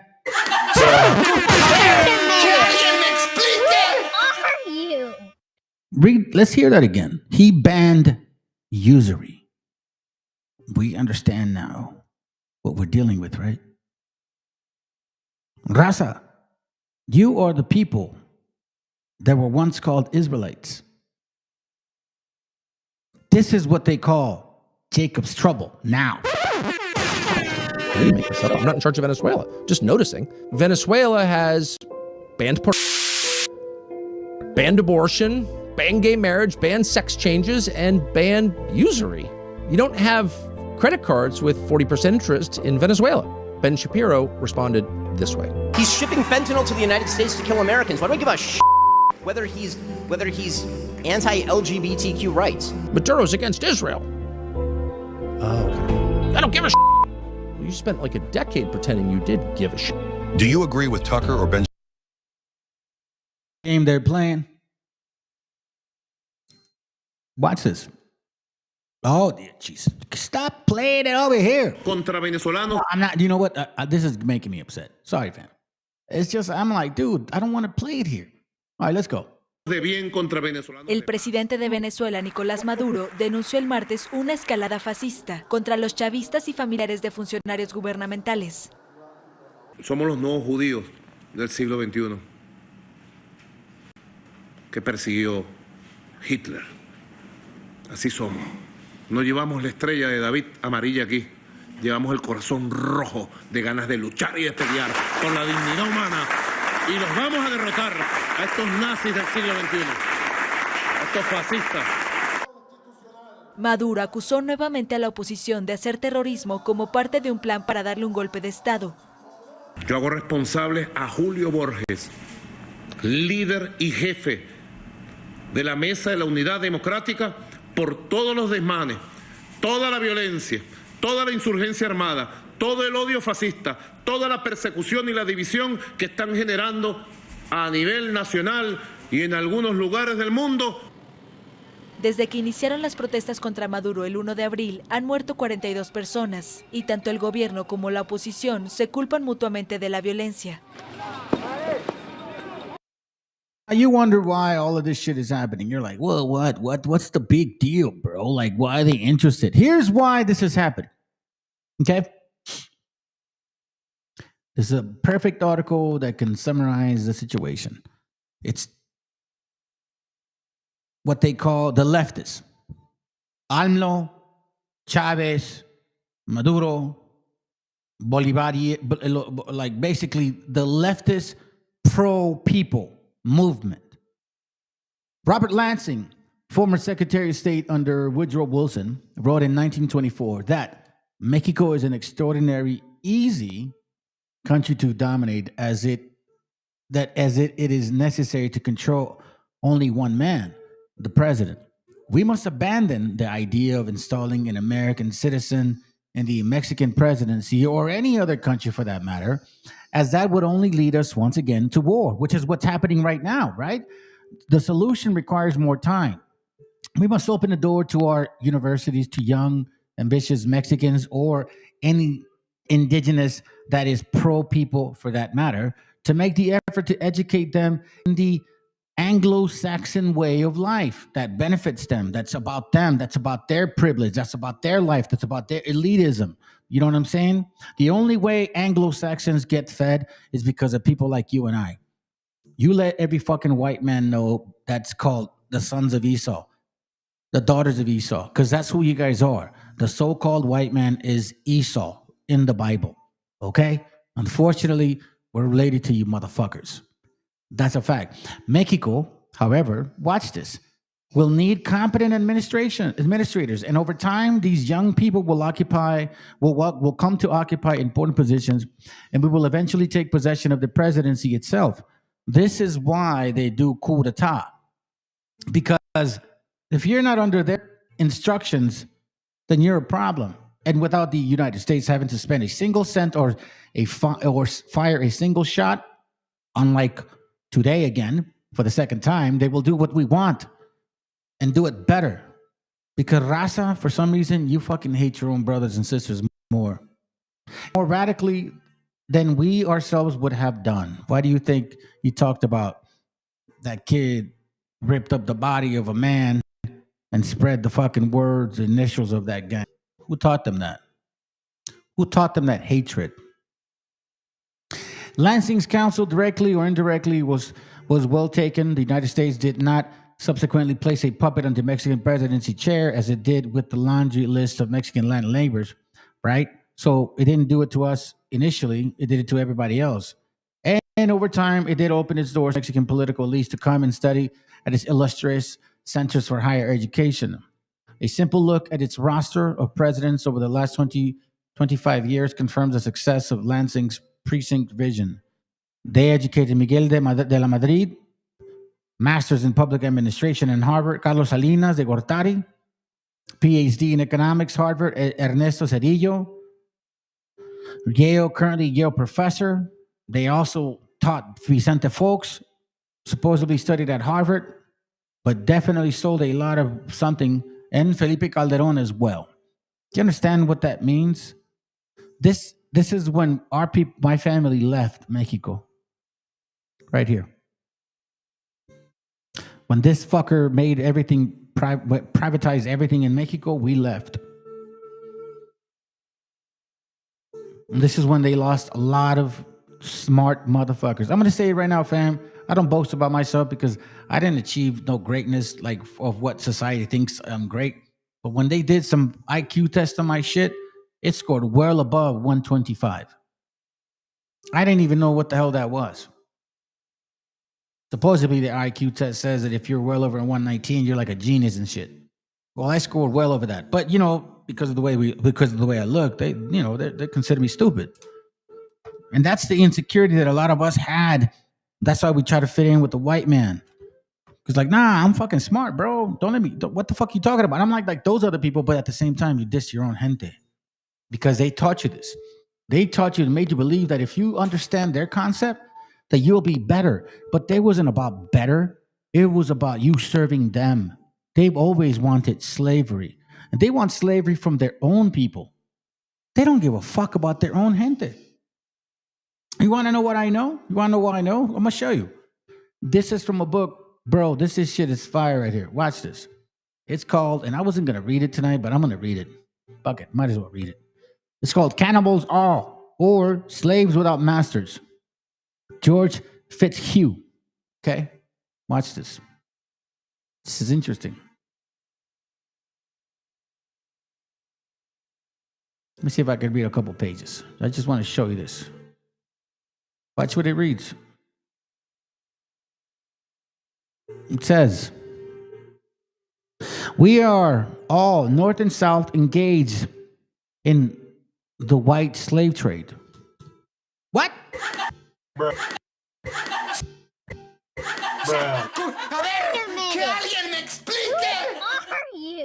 White slave trade? Yeah, engaged in the white slave trade. And he who succeeds best is esteemed most respectable. It is far more cruel than the black slave trade, because it exacts more of its slaves and neither protects nor governs them. You understand that? Let's continue. We boast that exacts more when we say that the profits made from employing free labor are greater than those from slave labor. The profits made from free labor are the amount of the products of such labor which the employer, by means of the command which capital or skills gives him, meaning money or ability, takes away, exacts, or exploits from the free laborer. The profits of slave labor are that portion of the product of such labor which the power of the master enables him to appropriate. It's going to explain it real clearly in a bit. These profits are less because the master allows the slave to retain a larger share of the results of his own labor than do the employers of free labor. But, let me go back. But we not only boast that the white slave trade is more exacting and fraudulent, in fact, though not in the intention, than black slavery, but we must also boast that it is more cruel in leaving the laborer to take care of himself and family out of the pittance which skills or capital have allowed him to retain. When the day's labor is ended, he is free, right? Like you and I. We're not slaves. You know, when we're done with work, we're free. That's what we say. But is overburdened with the cares of family, bills. You have to take care of your shit now. You're free, but then you got to take care of your house, your kids, like, you know what I mean? You look over them, right? Which makes his freedom an empty and delusive mockery. But his employer is really free. It's true. And may enjoy the profits made by others' labors without a care or trouble as to their well-being. Now, why does he say that? Because of this. The Negro slave is free too when the labor of the days are over, and free in mind as well as body. For the master provides food, raiment, house, fuel, and everything else necessary to the physical well-being of himself and his family. You see that? So when he's done with toiling, he don't worry about the bills after that. He did his part. The food is there, the clothing there, the housing's there. Like, he don't care, he don't concern himself with the bills. It's not like today, like where you go to work for a company and then you don't worry about your bills. Like you go to work for them and they handle your shit. No, fam. No. Now you still work for them, but then now you have to use the money that they gave you to then make yourself survive. You see how we're all fitting into this space of slavery, like collateral damage. You see, us that are natives, like since the get-go, we're familiar with this. We don't give a fuck. But you, white boys and black boys and Arab boys and Asian boys, you know, I'm talking about men, but you guys act like boys. You don't realize that this is what's going on with you. They've been enslaving your ass for a long time. This is what it's talking about. The Negro slave is free too when the labor of the day are over, and free in mind as well as body. For the master provides food, raiment, house, fuel, and everything else necessary to the physical well-being of himself and his family. So like, for example, if they got sick, he had to pay for it, not the slave. But this is going somewhere. The master's labor commences just when the slave's ends. No wonder men should prefer white slavery to capital to Negro slavery, since it is more profitable and is free from all the cares and labors of black slave holding. Now, reader, watch what he says. If you wish to know yourself, to descend or decant on your own deformity, read on. See what he says? So like, he's going to tell you some shit right now. If it doesn't affect you, continue reading. But if you would cherish self-conceit, self-esteem, or self-appreciation, this goes to all you fucking dumbass cracker barrel bastards. You are no fucking different than we are. When these elitists got control of you, they're going to treat you no different than they will treat us. And man, it ain't going to happen. But that did happen. That happened to you in Europe.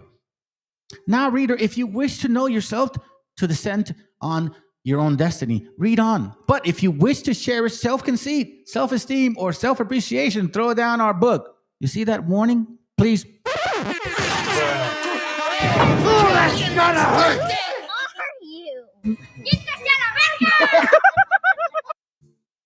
We're going to go deep into the rabbit hole now. Okay? Fuck that puto! Fuck that puto! The elite has just told you, for we will dispel illusions which have promoted your happiness. So like, for example, until you realize that you're being broke, guess who they're going to blame? They're going to blame us. Oh, that's gonna hurt! They're not going to blame themselves. They're not going to blame the riches that they've been managing for years, that they can give you access to. No, they're going to blame us because they made you self-conceited. Your self-esteem is so fucking boasted. I hear you guys at the fucking store with your white mama. Oh, Harvest. Tell me about these stores that we're walking by and you see the kid all fucking loud and shit being rude to them, bro. Stop it. Self-conceit, self-esteem, self-appreciation. It's all an illusion. Throw down our book, it says. Hold on. For we will dispel illusions which have promoted your happiness and show you that what you have considered and practiced as virtue is little better than moral cannibalism. Why? Because they call it survival of the fittest. But you will find yourselves in hold on, numerous and respectable company.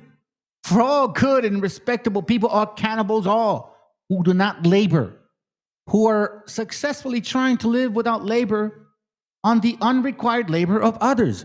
Like, for example, when you own your own business and you have employees, they're your slaves. Because back in the day, if they were your employees, they were your considered slaves, which meant they would work for you. You had to feed them, nurse them, care for them, provide insurance for them, take care of their health. As a matter of fact, in this book, it even says that the kids, the elderly, and the disabled didn't work. So the master slaver would have to take care of them. Do you see the transition of how capitalism moved on from physical slavery to economical one?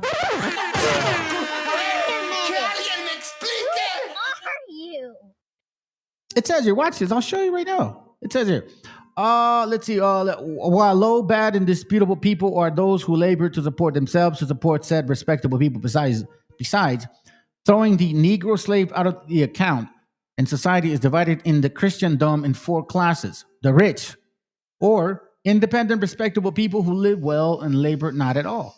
You know, those like fucking billionaires, right? The professional and skillful, respectable people who do a little light work. Because in reality, they don't work hard, family. They say they work hard. They don't fucking work. Trust me, I know them. I dealt with these people. They are not. They like to drink a lot. They like to party a lot. They like to get like fuck around a lot. They always cheat on. Dude, I'm telling you, man, it's just crazy how this society functions. It says, let's see, the rich, hold on a second. The professional and skillful, respectable people who do a little light work for enormous wages. Hold on, then it gets good. The poor, hardworking people. Let me repeat that. The poor, hard-working people. And that doesn't require color line, by the way. Who support everybody and starve themselves. And the poor thieves, swindlers and sturdy beggars who live like gentlemen without labor on the labor of the other people. You see? You see all this stuff right here? You are collateral damage. You are a slave. We've known this since you got here. We've experienced this shit from the way low totem pole. Hence, white slaveholding is much more respectable than Negro slavery, for the master works nearly as hard for the Negro as he for the master.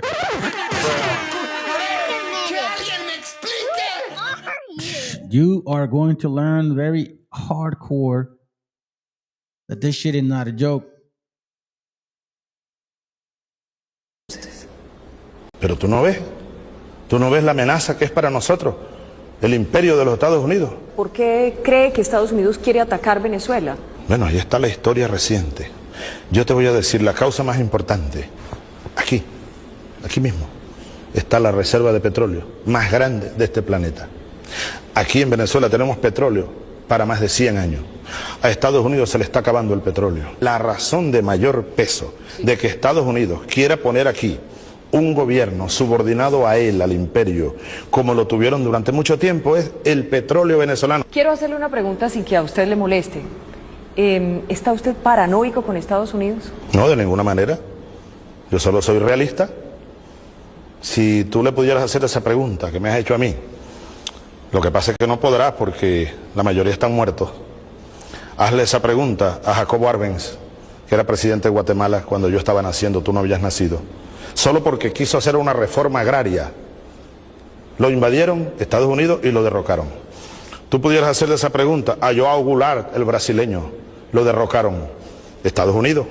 Tú pudieras hacerle esa pregunta a Salvador Allende, el presidente mártir. Tú pudieras hacerle esa pregunta a Juan Bosch, el expresidente dominicano derrocado por la invasión de los Estados Unidos. Tú pudieras hacerle esa pregunta a mi general Omar Torrijos, asesinado por la CIA. Y ya, muchos más. ¿No es paranoica? ¿Es la verdad? Yo estoy cumpliendo una responsabilidad de jefe de Estado. Los paranoicos son otros, los de la extrema derecha, los enloquecidos que creen que el mundo no va a cambiar, las burguesías de este continente, pitiyanquis que pretenden a rajatabla seguir dominando estos pueblos y no van a poder lograrlo. Solo después del 11 de septiembre, Estados Unidos empezó a hacer la lista de terroristas. Bueno, y a mí me tienen también en esa lista. Estados Unidos, el gobierno de Estados Unidos, lanzó una bomba atómica sobre Hiroshima, una bomba atómica, y otra sobre Nagasaki. Eso es terrorismo. ¿La posibilidad de una guerra está ahí entonces? Pero tú no ves la amenaza que es para nosotros, el imperio de los Estados Unidos. ¿Por qué cree que Estados Unidos quiere atacar Venezuela? Bueno, ahí está la historia reciente. Yo te voy a decir la causa más importante. Aquí mismo, está la reserva de petróleo más grande de este planeta. Aquí en Venezuela tenemos petróleo para más de 100 años. A Estados Unidos se le está acabando el petróleo. La razón de mayor... Hey, family, I had to use the bathroom, so I don't know where it left off, so I'm going to play it again one more time. The world would be better off with Saddam Hussein 100%. and Gaddafi in power. 100%. Now, as far as Assad is concerned, what about the human rights abuses? Let's talk. Well, you don't think they're happening now? They're worse now than they ever were. People are getting their heads chopped off. They're being drowned. Right now, they're far worse than they were ever under Saddam Hussein or Gaddafi. And it all blew up around Hillary Clinton and around Barack Obama. It all blew up. Now, one thing about Assad, not a good guy. I understand that. We have to rebuild our country. Our country's falling to pieces. We have 19 trillion in debt. We have infrastructure that's a disaster. Our roadways, our airports, our schools, everything. We have to start thinking about our... You see that? He's been saying this for a long time. Damn it! That's why in 2016, I cut off my relationship with anybody in my blood family that supported this piece of shit. And God is a witness to that. It took you guys a long time, basically 2025 maybe, to figure that out. I'm way ahead of y'all. Ourselves, we're pouring trillions of dollars into the Middle East, and we have nothing for it. We have nothing. The world would be better off with Saddam Hussein. There are really... Here goes. Let's play it one more time. Peso de que Estados Unidos quiera poner aquí un gobierno subordinado a él, al imperio, como lo tuvieron durante mucho tiempo, es el petróleo venezolano. Quiero hacerle una pregunta sin que a usted le moleste. ¿Está usted paranoico con Estados Unidos? No, de ninguna manera. Yo solo soy realista. Si tú le pudieras hacer esa pregunta que me has hecho a mí, lo que pasa es que no podrás porque la mayoría están muertos. Hazle esa pregunta a Jacobo Arbenz, que era presidente de Guatemala cuando yo estaba naciendo, tú no habías nacido. Solo porque quiso hacer una reforma agraria. Lo invadieron Estados Unidos y lo derrocaron. Tú pudieras hacerle esa pregunta a João Goulart, el brasileño. Lo derrocaron Estados Unidos. Tú pudieras hacerle esa pregunta Salvador Allende, el presidente mártir. Tú pudieras hacerle esa pregunta a Juan Bosch, el expresidente dominicano derrocado por la invasión de los Estados Unidos. Tú pudieras hacerle esa pregunta a mi general Omar Torrijos, asesinado por la CIA. Y ya, muchos más. ¿No es paranoica? ¿Es la verdad? Yo estoy cumpliendo una responsabilidad de jefe de Estado. Los paranoicos son otros, los de la extrema derecha, los enloquecidos que creen que el mundo no va a cambiar, las burguesías de este continente, pitiyanquis que pretenden a rajatabla seguir dominando a estos pueblos y no. It ain't gonna happen no more. It's not gonna happen anymore.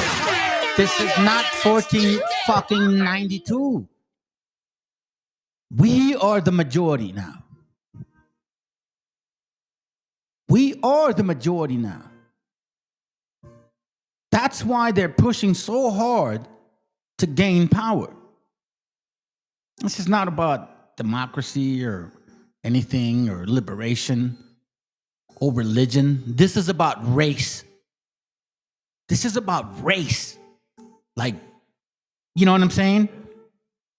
These people want to stay in power because they don't ever want a fair game. Ever. So when you hear a stupid Republican boasting about their greatness, this is their greatness? Thievery? So you're great because you steal? Well, fuck, man. If that's greatness, then you just turned light into darkness. No van a poder lograrlo. Solo después del 11 de septiembre, Estados Unidos empezó a hacer la lista de terroristas. Bueno, y a mí me tienen también en esa lista. Estados Unidos, el gobierno de Estados Unidos, lanzó una bomba atómica sobre Hiroshima, una bomba atómica, y otra sobre Nagasaki. Eso es terrorismo. ¿La posibilidad de una guerra está ahí entonces? Let's continue to move on. I got some stuff to show you. Because I've been waiting to get into this particular stuff. And I think, brother, you showed this video on your channel. I'll be revealed. I'm going to play it here right now. Because it's important, bro. Come on, family. Like, why are we being dumb, bro? This has been going on for quite some time. It's not even about, like, civility anymore. I get it. Nobody wants to be around crime. I get it. This is not civility. This is oppression. This is saying, I have a weapon. Fuck you. Imagine somebody coming to your house with a gun, moves in, and takes your wife and your kids while he's pointing a gun at you the entire time, and that's how he rules your house, how would you feel? How would you feel? Oh, that's gonna hurt. That's what happens. Contra un narcotraficante que es presidente. Se trata de los Yankees, la nación más agresora en la historia de la humanidad. Se atrevieron a lanzar bombas atómicas sobre ciudades indefensas.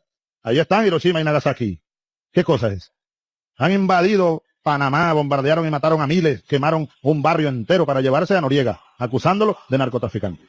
Y allá está preso el que era presidente de Panamá. No es. Yo tengo varios alertas que me llegan, incluso desde algunos espacios que no son realmente aliados, sino gente seria, preocupada, de la operación que está en marcha, diseñada en el Pentágono, para señalarme a mí. Eso viene aproximándose. Es una operación de varios años. Hace varios años me lo dijo alguien. Me dijo, te van a terminar acusando a ti de narcotraficante, a ti, directamente. A ti, Chávez. They blamed him for being a narco trafficker. Isn't that what they said about Maduro? Now you're going to find out who's behind that shit, though. Because, see, in this channel, we don't bullshit. You're going to find out who's behind all of this. And it's those people that want your heritage. Khazars, converts, the synagogue of Satan. You know who you are. I know you hear me. I know you're watching me. But you see, you can't know nothing because you know who I am as well. Let's go. No es que el gobierno apoya o que se permita, no. Se van a tratar de aplicar la fórmula Noriega. Es uno de los planes que en Estados Unidos se ha venido desarrollando. Están buscando la manera de que se asocie a Chávez directamente con el narcotráfico. Y luego cualquier cosa es válida contra un narcotraficante que es presidente. Un viaje a cualquier país del mundo y llega un comando y se lo llevó. No, se trata de Estados Unidos. No. Invadieron Irak con la excusa de que había armas de destrucción masiva. No las hay, no las hubo. Pero igual ahorcaron al presidente. Sin juicio ni nada.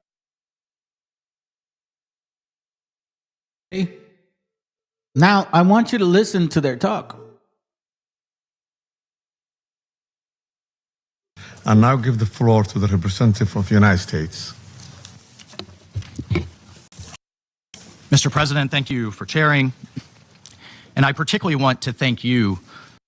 This past weekend, colleagues, the United States successfully carried out a surgical law enforcement operation facilitated by the U.S. military against two indicted fugitives of American justice, narco-terrorist Nicolas Maduro and Celia Flores. Colleagues, Nicolas Maduro is responsible for attacks on the people of the United States, for destabilizing the Western Hemisphere, and illegitimately repressing the people of Venezuela.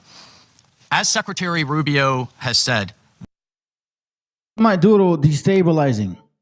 Like, I mean, is he destabilizing Mexico, Colombia? How is he destabilizing anybody there? But let's continue. there is no war against Venezuela or its people. We are not occupying a country. This was a law enforcement operation in furtherance of lawful indictments that have existed for decades. The United States arrested a narco trafficker who is now going to stand trial in the United States in accordance with the rule of law for the crimes he's committed against our people for 15 years. A similar crime that he committed against our people. You're talking about white people, right? Because I don't think you're considering people like me or the people that looks like the one in the back over there. Let's go. Action was taken in 1989 against Manuel Noriega. He was arrested, indicted, convicted in a court of law, served in prison in the United States and in Panama, and the Panamanian people, the American people, are safer for it. And undeniably, the region was more stable. This law enforcement action was... Hold on. Did you hear what he just said? This law enforcement action. In case you guys are not aware of this, there is something called the UCC, the Uniform Commercial Code. which means there's laws of the land and laws of the waters. They just completely dismantled that concept. He just said, like, for example, if the police comes to your fucking house, right? He is within this jurisdiction to come and check your fucking house. He literally just said that Venezuela is kind of like their house. Do you understand what this means? I will die for freedom before I be a fucking slave. You want to know why? Because he's long-winded on these things. I wanted to press on this and tell you guys why this is important.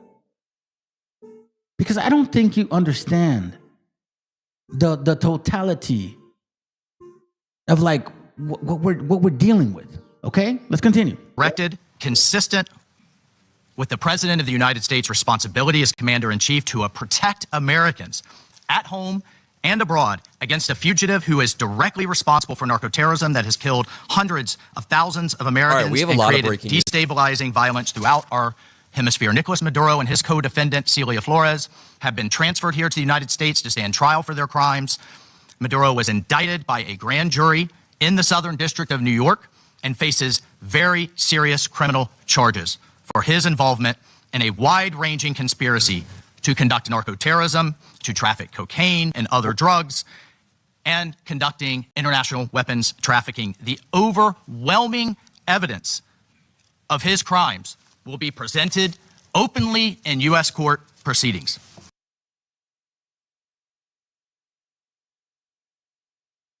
All right, so we see that, right? Okay, now this is the reality. This is the reality right here. All right, you ready? Let's go. Clips, but I'm going to let this play out before giving my opinion. Make sure you drop a like. Make sure you subscribe to the Adam Mockler feed below and check this out. The question about who is now running Venezuela is one that even members of Congress who are big Trump supporters say they're not quite sure about. Senate Majority Leader John Thune told CNN's Manu Raju that he doesn't know what President Trump meant by his assertion that the U.S. is running Venezuela, and he said he needs more information. Can you tell us what the president means when he says, is acting President Delcy Rodriguez in charge? Is she running Venezuela or not? Well, what the president said is true. The United States of America is running Venezuela. By definition, that's true. Jake, we live in a world in which you can talk all you want about international niceties and everything else. But we live in a world, in the real world, Jake, that is governed by strength, that is governed by force, that is governed by power. These are the iron laws of the world that have existed since the beginning of time. But in terms of day-to-day operations in Venezuela, that is acting President Rodriguez, right? It's not some sort of American emissary. What I'm saying is, we'll keep going here, Jake, so I want to say what I'm saying and you'll follow up. But what I'm saying is just one level above that, which is that by definition, we are in charge. You see, he's like, well, you know, country to country. He's like, this Khazar, fuck you, Stephen Miller. This piece of shit Khazar, this convert that does not belong, not part of the Bible, okay? He just said the same shit that Nazis say. This is Nazism, family, okay? I don't understand why you guys aren't seeing this. The Nazis, first of all, white nationalized themselves, started talking shit about all these other people. These motherfuckers in the background created that shit. First of all, okay? And then when they said, well, you know what? We're just going to go expand this. That's what they did. They jumped into Poland, and then they wanted to expand after that. What is that saying? This is exactly what happened. Turned white nationalists here, and then they went into Venezuela. Who do you think is next? See, you guys are fucking stupid. A lot of you dumbass Venezuelans, I mean, I don't understand, bro. You're either dumb or you're dumb.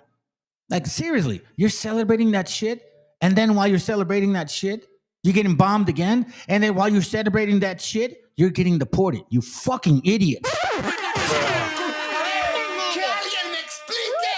And I don't care if you hate my channel. Fuck unsubscribe for all I give a shit. Listen, in case you guys are new to my channel, when I come to this level, it's because you don't understand how many of our gente is suffering. Like, this is just talk. We're just talking, but we're not living it there. We're not there when they're going through that. Because we have the United States military stationed outside the country, We set the terms and conditions. We have a complete embargo on all of their oil and their ability to do commerce. So for them to do commerce, they need our permission. For them to be able to run an economy, they need our permission. Okay, a few things. Little bitch talks, bro. If for them to be in the economy, then you might permission with a little bottom fucking stupid lip. Bro, listen, Khazars, you will get destroyed. Thus say the Lord. And other Danish officials are responding to a Twitter post from your wife, Katie Miller, herself a former Trump White House official. Look at this disgusting smirk. The disgusting smirk on this guy's face. You think it's funny? The Greenland premier had to come out for national security reasons. The Danish prime minister responded to this in an interview earlier today, as reported by Bloomberg, quote, "I believe one should take the American president seriously when he says it wants Greenland, but I will also make it clear that if the U.S. chooses to attack another NATO country militarily, then everything stops, including NATO, and thus the security that has been established since the end of the Second World War." Can you rule out that the U.S. is ever going to try to take Greenland by force? Well, let me go back a step. The president has been clear for months now, so I know you're treating this as breaking news. The president has been clear for months now that the United States should be the nation that has Greenland as part of our overall security apparatus. Wait. Sorry to pause, but that is basically just a yes. In the clip I played prior, Stephen Miller was melting down, yelling about how strength equals, if you're a strong country, that means you could take over a weaker country. Man, shit, man. Whatever. Let's continue. Hold on. Let me skip this. I want you to understand what he's saying. I'd like to reset, Jake, by making clear that it has been the formal position of the U.S. government since the beginning of this administration, frankly, going back into the previous Trump administration, that Greenland should be part of the United States. They want to rule you. The Jewish Khazars want to rule you, fam. Have you noticed the cabinet of Donald Trump? It's all full of these Khazar converts. In case you didn't know that. It's true. But, some people get offended when I say shit like that. Hold on a second. My background sound came on. Hold on. Music. I don't know why they didn't. Hold on. Here, give me a second, fam. I'm trying to put my background sound. Here it goes.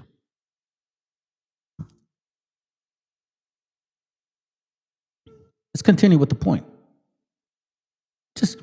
I think it's just getting. I think we should start really seeing what's going on, right?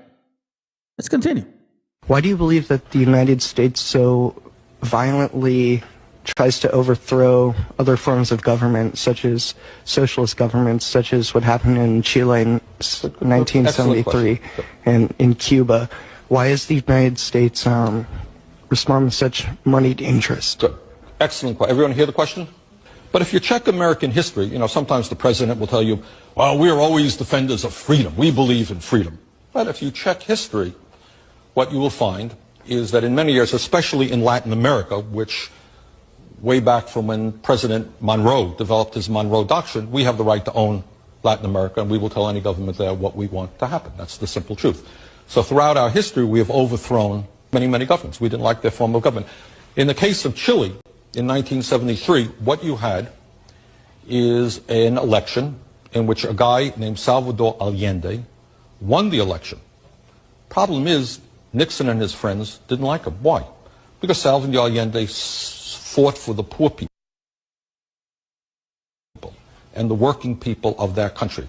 He believed that the resources of Chile, their copper mines and so forth, should belong to the people. And he won a free election. No one denied that for a second. It was a tough election, didn't win by much, but he won a free election. There was another election. His party got more support. He was overthrown by the CIA and corporate interest, because corporate interest preferred, of course, that the United States companies dominate that country. And a lot of what politics is about, going way, way back to the 19th century, to England, France, is the domination of colonies so that big companies in a given country can take the resources. That's your white power. White power. Hey, hold on. White power. Want to know what your white power is? Is my fucking nutsack. That's your white power. Is my ganas to fucking work, to feed my family. That's your white power. Without my fucking huevos, You ain't got no power. Unless you replace that with a fucking gun or a big truck with big tires, because that's typically what I see. Or some fucking waving flag that feeds your ego, like we read earlier. Like we know this now. White slavery. You ain't no different than us, Cracker Barrel. You were just fooled. We're collateral damage. If they were ever done with us, which they never will be, but if for whatever reason life handed it that way, guess what? You would be next. You would be the serf. You would be the slave. Because these leaders don't give a fuck about you. Those are facts. When it comes to our gente, and this is what I talked about, nobility. You think about not you. You think about the well-being of your gente. You don't think about how can I reap? No, you think about their children. The elder, the young, the disabled, and the less fortunate. Because some people just are like that. Some of us are blessed with the opportunities, abilities, or I don't know, just avenues. And some people are just not. That's called communalism. That's everything against capitalism. Capitalism means I have to take from you to benefit for me. This is what this book is talking about. Hence, white slave holding is much more respectable than Negro slavery, for the master works nearly as hard for the Negro as he for the master. But you, my virtuous, respectable reader, exact $3,000 per annum for white labor. He's talking to the rich. For your income is the product of white laborers, and make not 1 cent of return in any form. I'll give you an example, because I'm in insurance, right? If you own an insurance agency, the way that you grow your business, if it's thriving because you started, right, and you create a great book, a big book that you have to service, what you do in order for you to hire a very good insurance rep, you don't pay him that much. Obviously, you don't pay him that little. You pay him just enough to where he believes that he's wealthy. And that number runs between 6,000 to 80,000 before. Now it's about 70 to 95. And then you make him strive for more. You make him wish the dream. But you see, the difference between slavery back then, not that it's good or bad. I'm just talking about the way society has always functioned. Economics makes the decision whether slavery is what it used to be or what it is today. Do you understand what I mean? So when you hire somebody, you say, well, look, how can I trap this individual to where he doesn't ever leave? You give him not too much, but not too little. So he's always in the rat race. You are collateral damage. And see, for us, I know that you are collateral damage, and this is going to be your actual, like a hamster, you know, that cycle. You will be doing that from now on. I hope you Cracker Barrels enjoy this fucking lifetime of benefits. Because you will be in that swirl. You will be a hamster because of what you created. Whether we're here or not, you will be that hamster for your elitists. But you, my virtuous, respectable reader, exact $3,000 per annum for white labor. For your income is the product of white labor. And make not 1 cent of return in any form. You retain your capital and never labor. And yet you live in luxury and the labor of others. Why? Because when it came to so-called Negro slavery, they had to take care of them, feed them, clothe them, nurture them, insure them, provide a house for them, and then they would go to work. Not that it's good or bad, but this is where we're at now. Economic slavery, they've been talking about this for some time.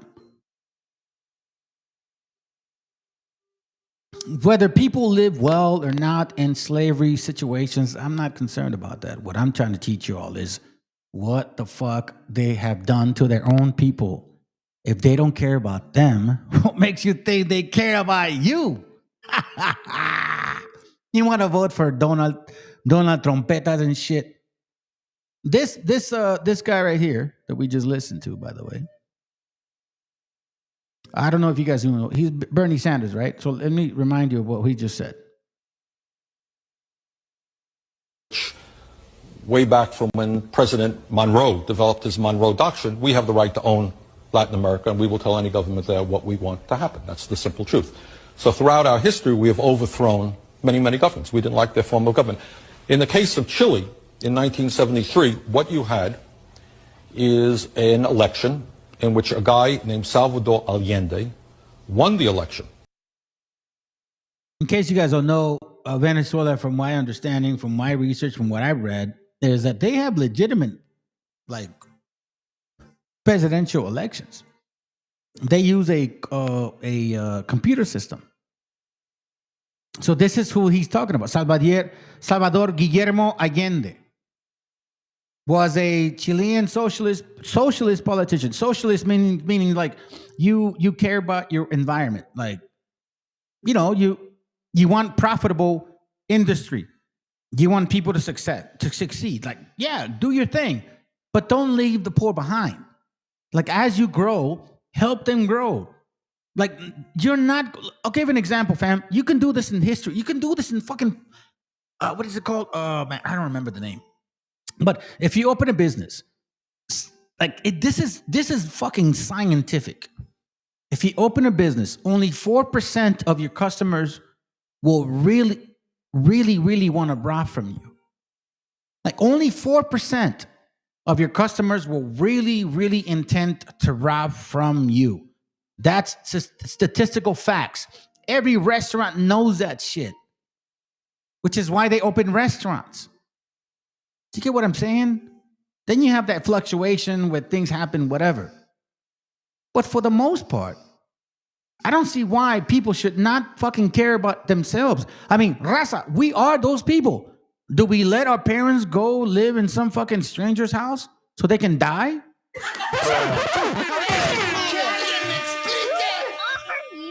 I mean, I'm asking you guys. There's like 16 people watching. Please just interact a little bit today. I mean, you know what I mean? I do talk a lot and I go through my channel and shit.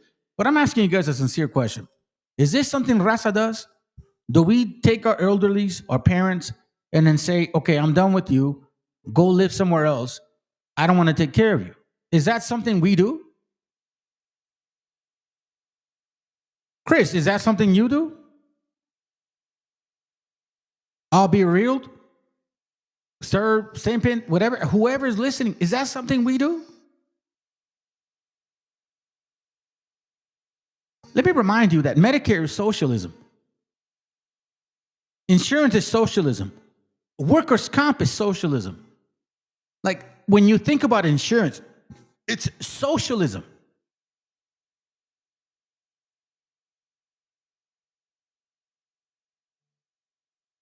Literally.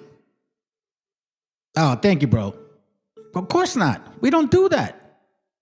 We take care of our children, our elders, and our sick, our people in disability. That's what we do. And that's called socialism. That you earn your income and you provide for other people that are in need. That's not communism. That's socialism. Esau doesn't fucking do that. As soon as you get old, Mr. White Man, Mr. White Woman, your child is going to get rid of you. But you know what? I don't blame them. Because as soon as they turn 18, you want to get rid of them. And that's called individualism, which translates to capitalism. An individual mind wants to capitalize on you. An individual mind wants to capitalize on you. They don't care about your well-being because he's an individual. He's for himself. He cares about himself. And this happens in marriage too. You see, this is what you guys don't understand. That's why You Anglo-Saxons, when you turn 18, your daddy wants you out. And then that's why you Anglo-Saxons, when that 18-year-old son that you kicked out when he was 18, when you turn 65, he wants you out. That's called individualism. That means I'm going to capitalize on you now. I'm going to take advantage of you. That's what capitalism means. Taking advantage of the other. Or, to better say it, capitalism is kind of like a bully, taking advantage of the weak.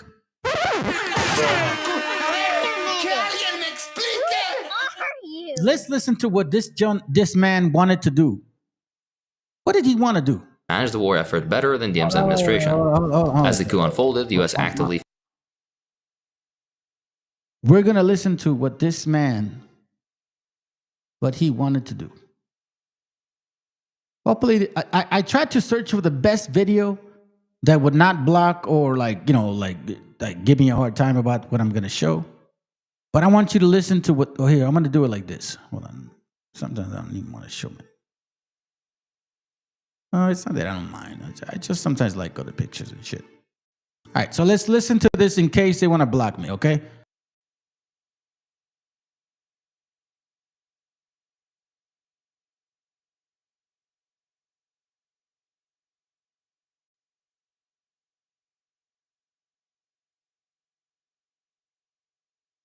Let's listen to this, fam.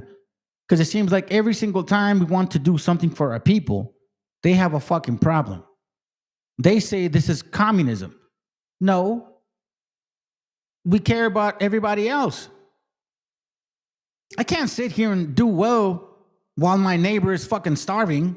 I can't live like that. That does not resonate with my spirit. Let's continue. On September 11th, 1973, 28 years before the attack in the US, a violent US-backed dictator took over Chile, bringing upon the country decades of terror. Besides being the most significant event in modern Chilean history, the overthrow of President Salvador Allende was not a spontaneous uprising, but rather a carefully planned operation planned by the CIA under the Nixon regime. Allende's democratic election victory in 1970 made him the first Marxist president in Latin America and was a direct challenge to US interests in the region, according to the US itself. His policies of nationalization and wealth redistribution threatened American business profits in Chile, particularly in copper mining. This economic shift was perceived by the US as a move to the dreaded Soviet communism, which caused Americans to intervene. In response, Nixon and his national security advisor Henry Kissinger devised Operation Fubelt, aimed at destabilizing Chile and Allende's government. Kissinger famously said, "I don't see why we need to stand by and watch a country go communist due to the irresponsibility of its people. These issues are much too important for the Chilean voters to be left to decide for themselves. Democracy only when it suits them, meaning suits the interest of the ruling class." This operation involved both economic and political strategies to create a pretext for a military coup. The directive from Nixon was clear: to make the economy scream and generate social unrest that would justify military intervention, the typical American playbook with sanctions. It should be clear that you live in a rigged game at this point. Obviously, the CIA's involvement would be and was central to this plan. Their strategy, divided into Track 1 and Track 2, focused initially on attempting to prevent Allende's inauguration through political means, including bribing Chilean congressmen. When this approach failed miserably, the focus shifted to Track 2, which involved supporting military dissidents and engaging in economic sabotage. The CIA funded anti-Allende propaganda, supported strikes, and orchestrated protests to simulate domestic discontent. A critical element of this operation was the elimination of General René Schneider, the Chilean army's commander-in-chief. In short, his adherence to constitutional legality posed a significant barrier to the coup. The CIA's plans to kidnap him resulted in his assassination, an event that cleared the way for the coup by removing a key obstacle to military intervention. The US had successfully orchestrated an invisible blockade by freezing Chilean bank accounts in the United States, halting new loans and credits, and pressuring European countries to do the same, severely restricting the Chilean government's ability to import essential goods and access foreign currency. Basically a mini version of the embargo Cuba has been under since the 60s. Additionally, on October 11, 1972, truck owners supported and funded by the CIA initiated a nationwide strike that paralyzed transportation across Chile, causing significant disruptions in the supply chain, food shortages, and escalating inflation. See that? You see what occurred? He was trying to do something for his people. Why is that bad? Why should that be a problem? Because I'm trying to look out for my parents, my brothers and sisters, or my neighbor in case they may need some help. Really? Look, listen, this is like, and I want to embarrass you fucking dumbasses, bro. And these are the same people that voted for Trump.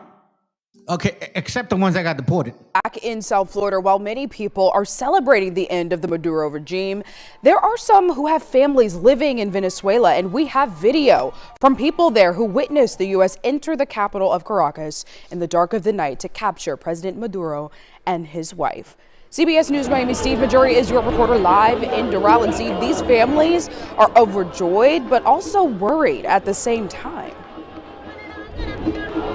That's right. These families are glad that they can celebrate the capture of Nicolas Maduro and essentially the end of his regime, but they are still worried for family members down in Venezuela here. You can see, I'm going to show you what this has been like. This crowd has only grown throughout the morning here outside of El Arapazo here in Doral here, and we've spoken to so many families, and some of them have actually sent us video that their relatives took down in Caracas as these strikes took place. Take a look. Maria Estanga's family took this video in Caracas as the U.S. military launched strikes in Venezuela's capital and captured the president, Nicolas Maduro. It's so scared. The explosion is so very hard, but it's okay. Everybody is okay. Estanga is hoping this is a step towards democracy after decades of oppression under Maduro and Hugo Chavez. I'm waiting for freedom fast. And Hey, decades of oppression from him. Do you guys not ever heard of IMF? Do you guys not ever heard of sanctions? Did you not hear that Khazar saying that you got embargoed because like you need to follow my rules? Do you not realize who has not fucking fed you? And then you're happy of the fact that the people that have not fed you supposedly come and rescue you. God damn, you fucking Venezuelans are pendejos. Yeah, I fucking said that out loud. Let them know. Seriously, bro. the next days, we're waiting for freedom. Hold on. Not only do you vote for Donald Trump, not only do you fucking cheer of the fact that he goes and bombs your space, then while you're cheering in the street, they deport your fucking stupid Venezuelan ass. You know, it's almost like American Chola, bro. American Chola is no different than the stupidity. He would have fucking gone out there like, yeah, and then seen all his brethren getting deported and shit like a dumbass. Hey, American Chola, you never answered my question. Ever at all. I guess people are just afraid of the facts that I say some shit. And the transition. I think it's the end of that era. Danny Ortigoza says this is a new chapter for his people and says it's the winding down of generations of tyranny. He says he misses his family down there, but hasn't been able to go see them. I haven't been with my family for the past 10 years. My father died 2 years ago. American Chola, did you vote for this shit? You said, I voted for a president that didn't want no more wars. Biden and Kamala Harris were to go for wars. I heard you say that shit in your video, bro. So what's going on, bro? Now that he's bombarding fucking Venezuela and shit close to your own people, what the fuck you gonna do? Or are you just kind of like a simpleton little short fat fucker that doesn't understand politics, but wanted to ride with the money and shit? Because that's really what it is, man. You know what I'm saying? Some people just like, how can I say this? Mira, cuando eres pendejo, güey, you're just a pendejo. There are levels to this game, fam. I'm not boasting about what I know. Because I was a pendejo too at one point in my life. You know, but guess God said, nah, you can't be a pendejo no more. But then sometimes God says, nah, you're going to be a pendejo and shit. Like that motherfucker right there. Hey, American Cholo, are you happy about this? Because, you know, they don't give a fuck about who you are. They will deport your ass just like they're doing it to these people. Look, these guys are celebrating and they got deported in their celebration. Gabriela Ramos also misses her family, but wasn't comfortable taking her daughter there. But she says today's action could make her more comfortable going back. I have a daughter that I haven't been able to get over there, and I've been able to go to Venezuela about 9 years already. So for me, this is a great day.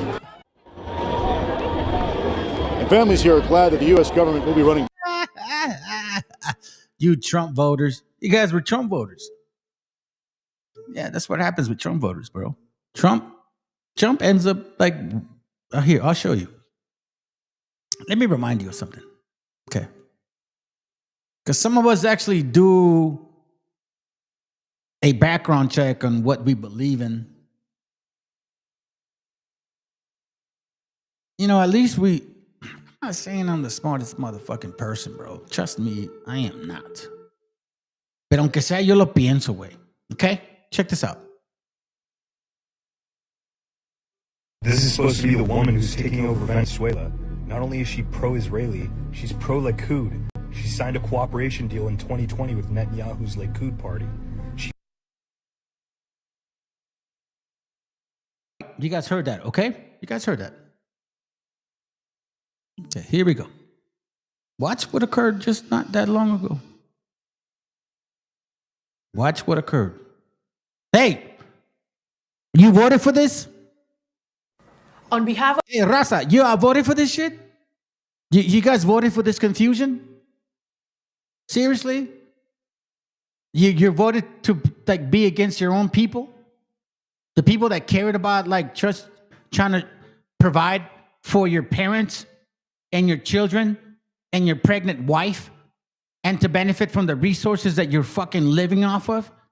That's the problem? So you went Anglo-Saxon on us because you thought it's capitalism that fucking benefits everybody. So let me ask you, all you stupid motherfuckers that believe in capitalism, especially you dumbass, what's his name again? I forgot, what's his name? Oh, that's right, American Cholo. Are you telling me that you sent your mom to the old woman's house? Are you telling me that you kicked your kids out at 18 years old so they can fend for themselves? Is that what you did, American Cholo? Because that's what, conservative Republicans believe in. When your kid turns 18, you got to kick them out. When your viejita 65, you got to fend for yourself. Don't be fucking providing for them. They got to fend for themselves. Is that what you did, American Cholo? See, you rode the coattail of Raza for a long time. And then when you got called out, you turned Republican, you fuckface. See, I saw that. See, maybe Raza didn't see that. I saw that. When Marvelous started calling your ass out, guess what you did? You turned Republican. You said, fuck Mexicans in secret. And you got one of them stupid ass Mexicans in your channel. Bro, I got nothing ahead of you. But man, this is so dumb, bro. It's so easy to read spirits because that's what it's all about. Cuando tienen ganas, güey, de ganar feria, porque están enfadados de ser indios, this is what happens. Not that money is bad. I don't believe that because I'm not poor. But for people like these, money is bad. On behalf of the people of Venezuela, I would like to thank Benjamin Netanyahu, the Prime Minister of the State of Israel, for his recognition of Juan Guaidó as the interim president of Venezuela. Prime Minister Netanyahu joins our many allies in the hemisphere and the world in welcoming Venezuela back to the bloc of Western democratic nations that oppose despot and oppression. We certainly have a common enemy with Israel, the criminal forces that undermine freedom and peace in the world.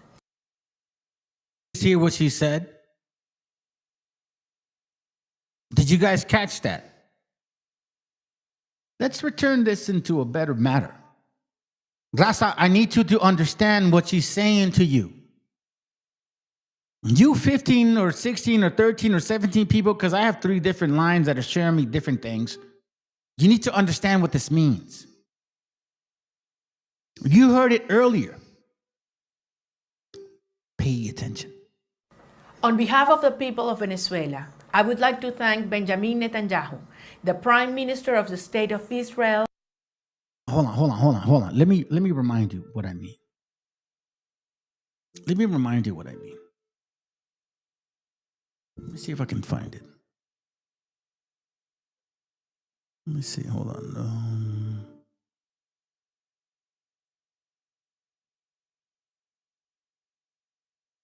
Is it this one? Hold on a second. No. I want to make sure that you guys understand and we follow this, because this is once in a lifetime situation. What's going on right now will never be repeated. It will never be recorded again. You know what I'm saying? Like, we are here right now. We are here right now, family. This is the matter of time where you need to wake the fuck up. This weekend, Sunday. Okay? I need you to wake the fuck up, fam. Seriously. I need you to realize what's going on. See, what happened in the Middle East is here now. Do you understand? You're going to see the fury of the fucking hate that these people have towards you now. I'm going to tell you right now because it's going to see it right now. Sunday on Newsmax, Chris, cut number 8. Well, my first reaction, Rob, was to say, praise the Lord and thank you, President Trump. A lot of people may not make the connection as to why this matters to us in the Middle East. What they don't know is that Hezbollah is very active in Venezuela. The ties are deep, and Hezbollah operates in 12 different countries. Hear that? Did you hear that? Throughout. Listen to what he said.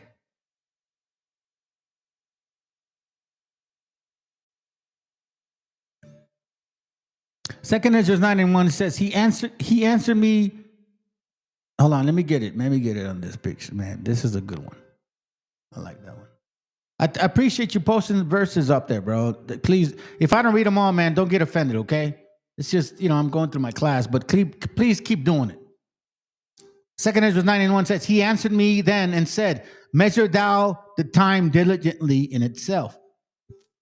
And when thou seest parts of the signs pass, which I have told thee before, then thou shalt understand that this is the very same time wherein the highest will begin to visit the world which he made. These are good signs, man.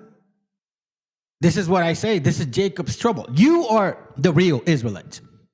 Not these Trump-type chart preachers, not these Negroes, not these strangers, not these white boys, not these Anglos, not these Ashkenazis, not these Khazars. You, the Hebrews of the Bible. And that's why nobody comes to my channel and tells me otherwise. You better wake up. Action, Rob, was to say, praise the Lord and thank you, President Trump. A lot of people may not make the connection as to why this matters to us in the Middle East. What they don't know is that Hezbollah is very active in Venezuela. The ties are deep, and Hezbollah operates in 12 different countries throughout South America. It is not just a threat in the Western Hemisphere. It is a threat to the Middle East. So for the president to go after Venezuela not only deals with narco-terrorism and the many deaths of Americans who are killed by the poison of drugs, it is going to make life for those of us living in the Middle East much better, much safer to take Maduro out, to recognize that Hezbollah is active here, targeting not just Jewish people in all over South America, but using those tentacles to ultimately reach into the United States. This is good news for America, good news for the world. News for the Jews. So-called. So-called. Hold on a second. Let me just do this. I want to prove this point before people start getting offended. Because some people get offended. They say like, you're anti-Semitic. No. I'm not. Why do I bring this information to you, family? Because you're talking to a true Hebrew Israelite. Let me show you something. See that right there? See, I did my DNA, and it says that I'm 91% or 92%. Most recent native. Mexican, Peruvian, Colombian, pure indigenous, all that stuff. And it says European, whatever. But it breaks it down into, in Scandinavian, right? All that shit. Okay. All right. That's the most recent. This is from CRI Genetics showing my DNA. All right. Now we're going to go advanced analysis.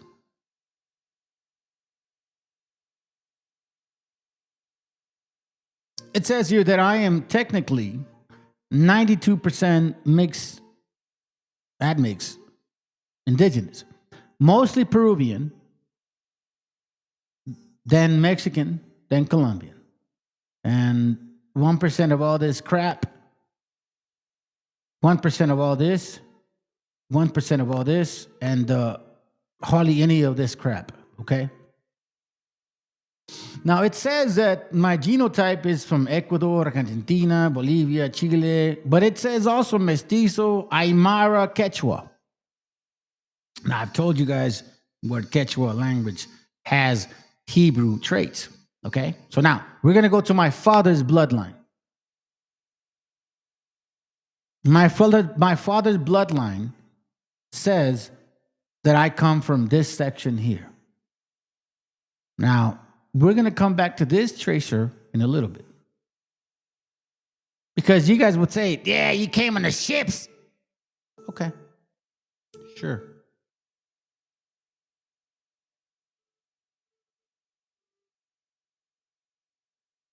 This is where my bloodline is from, my father, my forefathers. Now, you would think I came here in 1492, right? That's what you're going to say. Okay. But I didn't. I'm 92% indigenous. How the fuck is my father from that region? See, this is what it's called tracers. Advanced timeline within like my bloodline. So you'll see here, right here. That's my slave name. There's a lot of people like that. I'm not worried about it. So now, here we go. Peruvian. Mexican. Then it says somehow Chinese. Oh, shit, you're Chinese. Sure, sounds good. Okay, I'm not embarrassed. Peruvian. Peruvian. Oh, shit, he's Chinese. Okay, sounds good. Peruvian. Mexican. Peruvian. Peruvian. Mexican. It seems like my family kept mixing with Peruvians and Mexicans. Now, it goes all the way back to 245 AD.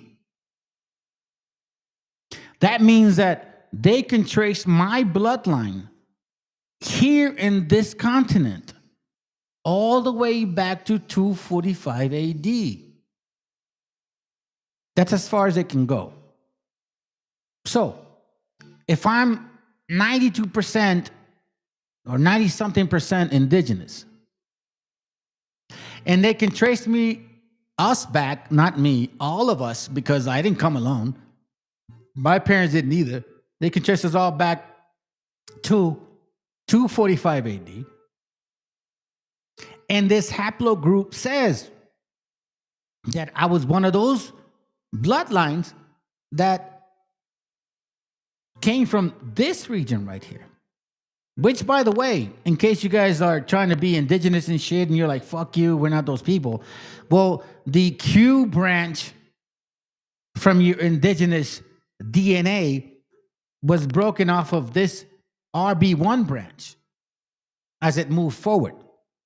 So technically, you are really part of my nutsack, not to be offensive. But sometimes I got to say that shit because you guys don't believe none of this stuff. So make it make sense. How can you say that you can trace me back all the way to 2,000 years, but at the end of the day, my father's from that section over there? You see, the reason I share this is because I'm not anti-Semitic, family. Neither are you. I didn't come here alone. My parents didn't walk over here with their own fucking sandalias and chanclas and shit, and somehow, some fucking way, became these people. No. We came together. You came with me. I'm not alone. What I just showed you is not something that is individualized. This is a migration. Do you understand that shit? So this right here is hatred towards who you are. For his recognition of Juan Guaidó as the interim president of Venezuela. Prime Minister Netanyahu joins our many allies in the hemisphere and the world in welcoming Venezuela back to the bloc of Western democratic nations that oppose despot and oppression. We certainly have a common enemy with Israel, the criminal forces that undermine freedom and peace in the world. Venezuela was one of the nations that back in 1947 in the General Assembly of the United Nations supported Resolution 181 that led to the creation of the State of Israel in 1948. Since then, we had good and strong diplomatic relations. That's why we, the Venezuelan people, Good and good sausages that are rubbing up her fucking legs to be strong, huh? You whore. I mean, you sold out your people. Watch, I'm gonna show y'all. That's why I say what I say, because guess what? She helped the coup d'etat, and then they coup d'etat her. people look forward to the reestablishment of the diplomatic relations with the State of Israel. I want to reaffirm the valuable contribution the Jewish community has given to the development of Venezuela through decades. And even though many have been forced to leave our country, we want and expect that they come back to rebuild our nation. Venezuela's reconstruction will require strong support and involvement in areas such as medicine, security, rural development, and technology, where Israel can be a genuine partner.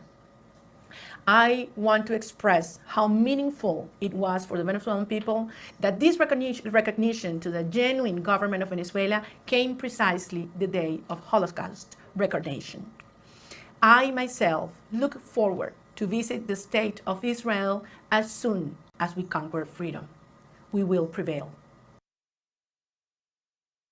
She's gonna put a little fucking fake ass hat on and shit and then claim to be Israeli. Listen, at the end of the day, God decides. That's what it is. We basically have been waiting for this thing to happen. Okay. Chavez took power in 1998, changed the constitution in 1999. I'm a lawyer in my country. All right. And since then, the totalitarian regime started. So I am 43 years old. Basically, since I turned 18, I have had this regime in my country. Do you think on that basis that people in the Donbass region in Ukraine who identify themselves as in some way ethnically Russian or closely tied to Russia should then welcome Putin invading Ukraine to support them? No. Why? I mean, I do not agree with Putin's actions on Ukraine. The difference with the rest of the countries in Latin America is that they have a rightful president. Not us. We had a narco dealer, illegitimate, illegal president. What happens if you're welcoming the deposition of Nicolas Maduro, and then Trump sells you out and doesn't support Corina Machado? Where does that leave you then? Back to square one. Back to what the fuck? Fuck you. Fuck you, you piece of shit fucking bitch. Fuck you. You know why? Because people are fucking dying. Because of you. Because of you, Malinche. Shit. Malinche. Pinche. Malinche pinche. Or pinche malinche, güey. So there's been some major fallout since. Remember this fucking Machado bitch? She's a me pinche malinche, way. Because check this out. He just said, hey, so no, listen to, I want to hear, I want you to hear this. Because listen, this is once in a lifetime, family. This is not going to happen again. We're in the middle of it. In the middle of it. We had a narco dealer, illegitimate, illegal president. What happens if you're welcoming the deposition of Nicolas Maduro, and then Trump sells you out and doesn't support Corina Machado? Where does that leave you then? Back to square one. We basically have been waiting for. So see, back to square one. We basically keep waiting for them to come in and fucking liberate us and shit. You mean you've been waiting for a fucking salchicha to go plug you in the butthole so then you can fucking get pleasured from all the shit that you've been saying? They didn't even pick you. Look at your begging fucking ways. You beg these Khazars to, oh, I'll be over there. They don't give a fuck about you. Because you know why? You're a goyim. You're a goyim to their eyes. In public, I might add. Here, play this clip. Are the U.S. aware of the location of opposition leader Machado, and have you been in contact with her? No, we haven't really. No, we haven't. Mr. President, do you have any hesitations about Machado? Mr. President, on Monday. Oh, I think it would be very tough for her to be the leader. She doesn't have the support within or the respect within the country. She's a very nice woman, but she doesn't have the respect to be the leader. Nobel Prize winner. Then. Thank you. I'm gonna call you Machado, pinche malinche. La Machado, pinche malinche. You sold your own people out for a cock. For a fucking salchicha. You fucking disgusting bitch. Venezuela and Nicaragua. 17 years. Nicaragua with Russia relationships. Why this region matters with all of its rich resources and rare earth elements. You've got the lithium triangle, which is needed for technology today. 60% of the world's lithium is in the lithium triangle, Argentina, Bolivia, Chile. You just have the largest oil reserves, light sweet crude, discovered off of Guyana over a year ago. You have Venezuela's resources as well with oil, copper, gold. We have the Amazon, lungs of the world. We have the 31% of the world's fresh water in this region too. I mean, it's just off the charts. We have a lot to do. This region matters. It has a lot to do with national security, and we need to step up our game. Of course, the countries, Cuba. You know, hey, Raza, listen, not you white people, not you Negroes, not you fucking Asians, not you Arabs. I'm not talking to you piece of shit motherfuckers. I'm talking to my Raza. Do you hear what she said? Do you hear what she said? I guess you could say it, bro. I was kind of incorrect about it. Maybe you're right. There in the Garden of Eden. That was given to you. That should tell you how much God loves you. And that's why he's mad at you. That's why he's saying, yo, y'all gotta come back to him, bro. You guys gotta start coming back to the Most High. Stop worshiping these fucking stupid ass saints. These virgin, stupid Mary bullshit crap. You don't even know what the fuck, where it came from. That's the devil. I've been sharing that shit with y'all, man. Our oil rights, we had a lot of oil there. As you know, they threw our companies out, and we want it back. Donald Trump has openly admitted that he wants to take Venezuela's oil. And top officials in the Trump administration have also revealed that the reason that they're waging war against Venezuela is they want to take over its oil. Now, if you know anything about the long history of U.S. meddling in Venezuela and the U.S. government's many coup attempts in Venezuela, this will not come as a surprise to you. Venezuela has the world's largest oil reserves. And U.S. corporations have been desperate to get access to Venezuela's oil ever since back in 2007, when Venezuela's leftist former president Hugo Chavez kicked out U.S. oil corporations and fully nationalized Venezuela's oil industry. Las 12 tribus que no son los que mandan hoy en el Estado de Israel. Los que hoy gobiernan Netanyahu no es judío auténtico. Él es un cambalache que viene por allá de Polonia. Para los que les gusta hablar de religiones y dicen que esto es un conflicto religioso. No, esto no es un conflicto religioso. El conflicto que hay desde la fundación del Estado de Israel es un conflicto geopolítico. Porque Let me tell you something. In case you're watching, you 14 of you, listen. You guys are the people of the Bible. You people are the Israelites.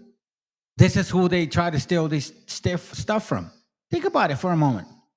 These white people that are Europeans claiming to be Jews is treating you like that, right? Remember that, right? Okay, we see it right now, right? All of a sudden, they told us a story that supposedly the white man came and they enslaved a bunch of people, and then they brought black people over here and all of the da. And then we had black people saying that those are the real natives. But guess what? Their shit got just trapped, because guess what? Negros, do you realize in TikTok? I don't know if you're noticing, they're not saying this shit no more. Y'all ain't the natives of this continent. They're going to get rid of the people of the book. They want to get rid of the Israelites. These are who you guys are. This is why my channel's been going on since 2022. I've been trying to tell you, you guys are the Israelites of the Bible. And we don't need to go to the curses to prove it. We can go to a variety of examples. Outside of that, there's no other nation that can do that. Negroes can't fucking even do that. Asians can't do that. Arabs can't do that. White people can't do that. Only you can do that. Who eats corn? Who eats grasshoppers? Who wears fringes? Who has a weeping woman in their history?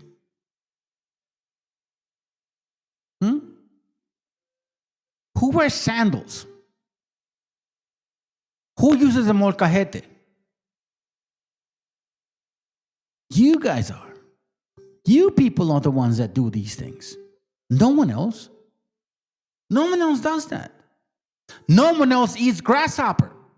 What other nation in the world do you know of that eats grasshopper? No one. Jacob's trouble is now.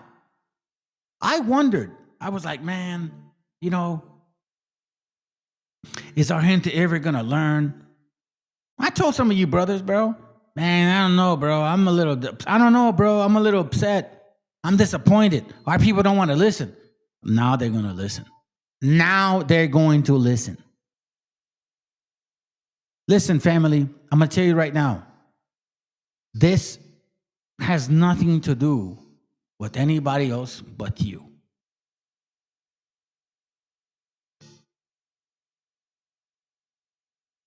Let's continue. Ese Estado lo crearon para conquistar todo el Medio Oriente y Asia Central y quitarle las riquezas y colonizar a esos pueblos.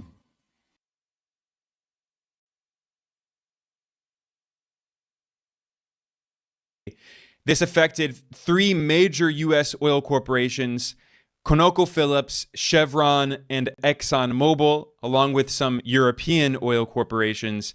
So with this policy, the Venezuelan government was saying that the oil of Venezuela belongs to the people of the country, not to foreign corporations. However, according to Donald Trump, Venezuela's oil belongs to the United States. Trump was asked about this by a journalist who pointed out that Trump has declared a full-on naval blockade of Venezuela to try to prevent Venezuela from exporting its oil to China, to starve Venezuela of oil revenue to try to cause an economic crisis that leads to regime change. So this reporter directly asked Trump if the goal of the naval blockade is to bring about regime change in Venezuela. And Trump responded by saying that Venezuela's oil belongs to the U.S., that U.S. corporations want to get access to that oil, and they want to control Venezuela's land. Listen here to this clip. Unfortunately, the audio quality was very low because Trump was speaking right next to a plane that was very loud.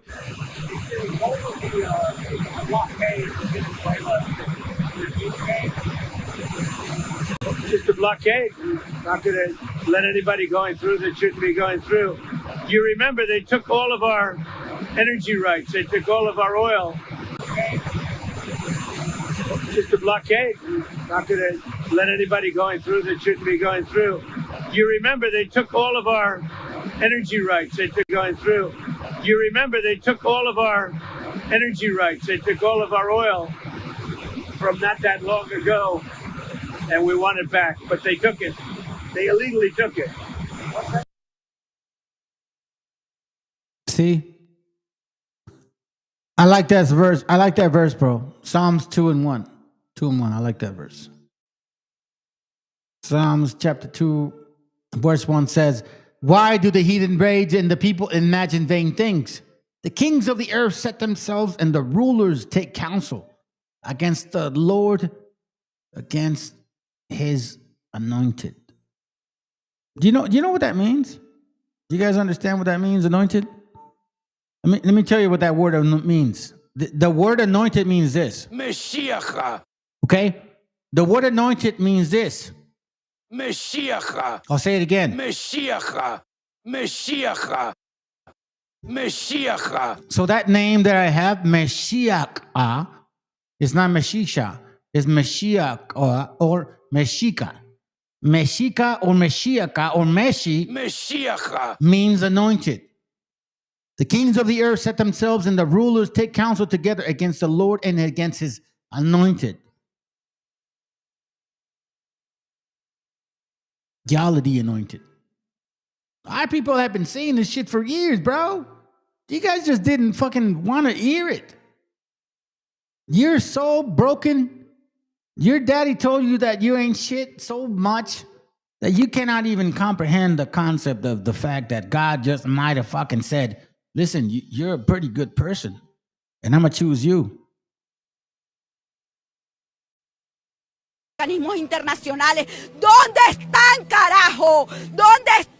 Todos juntos vamos a salir a defender la patria, porque esta patria es nuestra, esta patria es de nuestras próximas generaciones, esta patria es de nuestros hijos y merece que nosotros brindemos y ofrendamos la vida por ella, porque Venezuela es nuestra. Venezuela se respeta, la tierra de Bolívar, la tierra que generó ejércitos libertadores, en este momento se le pretende mancillar.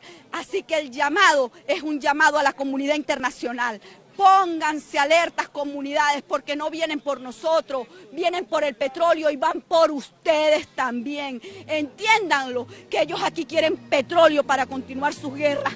Entiendan que ellos aquí quieren... Okay, so let me say it to you in a very brief, simple moment. They want the oil here. You want to know why? Do you want to know why? So they can continue the war in Iran. You see, they have to have oil to sell to other nations to produce what they want, which means artillery. They need this oil to go over there and decimate them too. But you know what? Sometimes I wonder, are you really warriors? Nuestras tierras para poder seguir alimentando guerras, no son un ejército de paz, no lo son. Presidente Nicolás Maduro Moros es el único que ha sido electo en este país, que ha sido votado por su pueblo, que ha sido abanderado por sus movimientos sociales, por sus mujeres, por sus campesinas, por el pueblo agroproductor. Do you know what she means? That means that man was picked by them. They're not bullshitting. He was picked by them. But you know what? Y'all never gonna know that. Because America has been bombarded with a bunch of nonsense. Bunch of distillery is what we say, distillery. But let me see if I can get this video. Is it still up? If anyone can identify what... Here we go, here we go. I want to play this with y'all. Because listen, family, we're coming together, man. Listen, that's why I showed you my DNA. Listen, look, we're not too far apart. How can I be an indigenous man and then show my bloodline from over there where Abraham came from. And then at the same time, we hear stories about we were the 10 tribes, migrated and all that. And all of a sudden, I show that shit. I didn't come here alone. We make beautiful women like that. Stop lying to yourselves, bro. God loves you. Maybe your dad didn't, but our Father does. Maybe my mom didn't show you enough love. My mom did. My dad didn't, but my mom did. And let me say something to y'all. I was born in this world fucking angry. I used to pass out at 9 months old. I was so angry. They told me that I used to pass out at 9 months old and shit. They're like, this guy's crazy. Maybe I died. Maybe I fucking died like in a very crazy way, and that's why I grew up that way. I'm not lying to y'all. My mom was worried about me. I used to fucking get so mad that I would pass out at 9, 10 months old. Do you know what that means? I'm sick of you guys suffering. What genocide and settler colonialism looks like, it's the Native Americans. As the United States commemorates Native American Heritage Month, which seeks to honor and recognize the histories of communities indigenous to the Americas, Palestinians have been reflecting on the inherent intertwining of our struggles, especially this year. While the two communities are literally oceans apart, our joint histories of mass displacement, genocide, and settler colonial violence have maintained a connection between Palestinians and Native communities across the decades, but particularly within this last year. And therefore, it is these very people who have stood side by side with us at the front lines of our struggle against the same violence. While the histories and experiences differ in many ways, the key principles of settler colonialism, whether under the umbrella of Manifest Destiny or Zionism, remain largely consistent, as well as the erasure of their existence within spheres of culture and influence. While the Indigenous American and Palestinian historical models teach us a great deal about the nature of settler colonizers, they have also taught us about the resilience and endurance of these two people that have insisted on survival by rejecting settler erasure.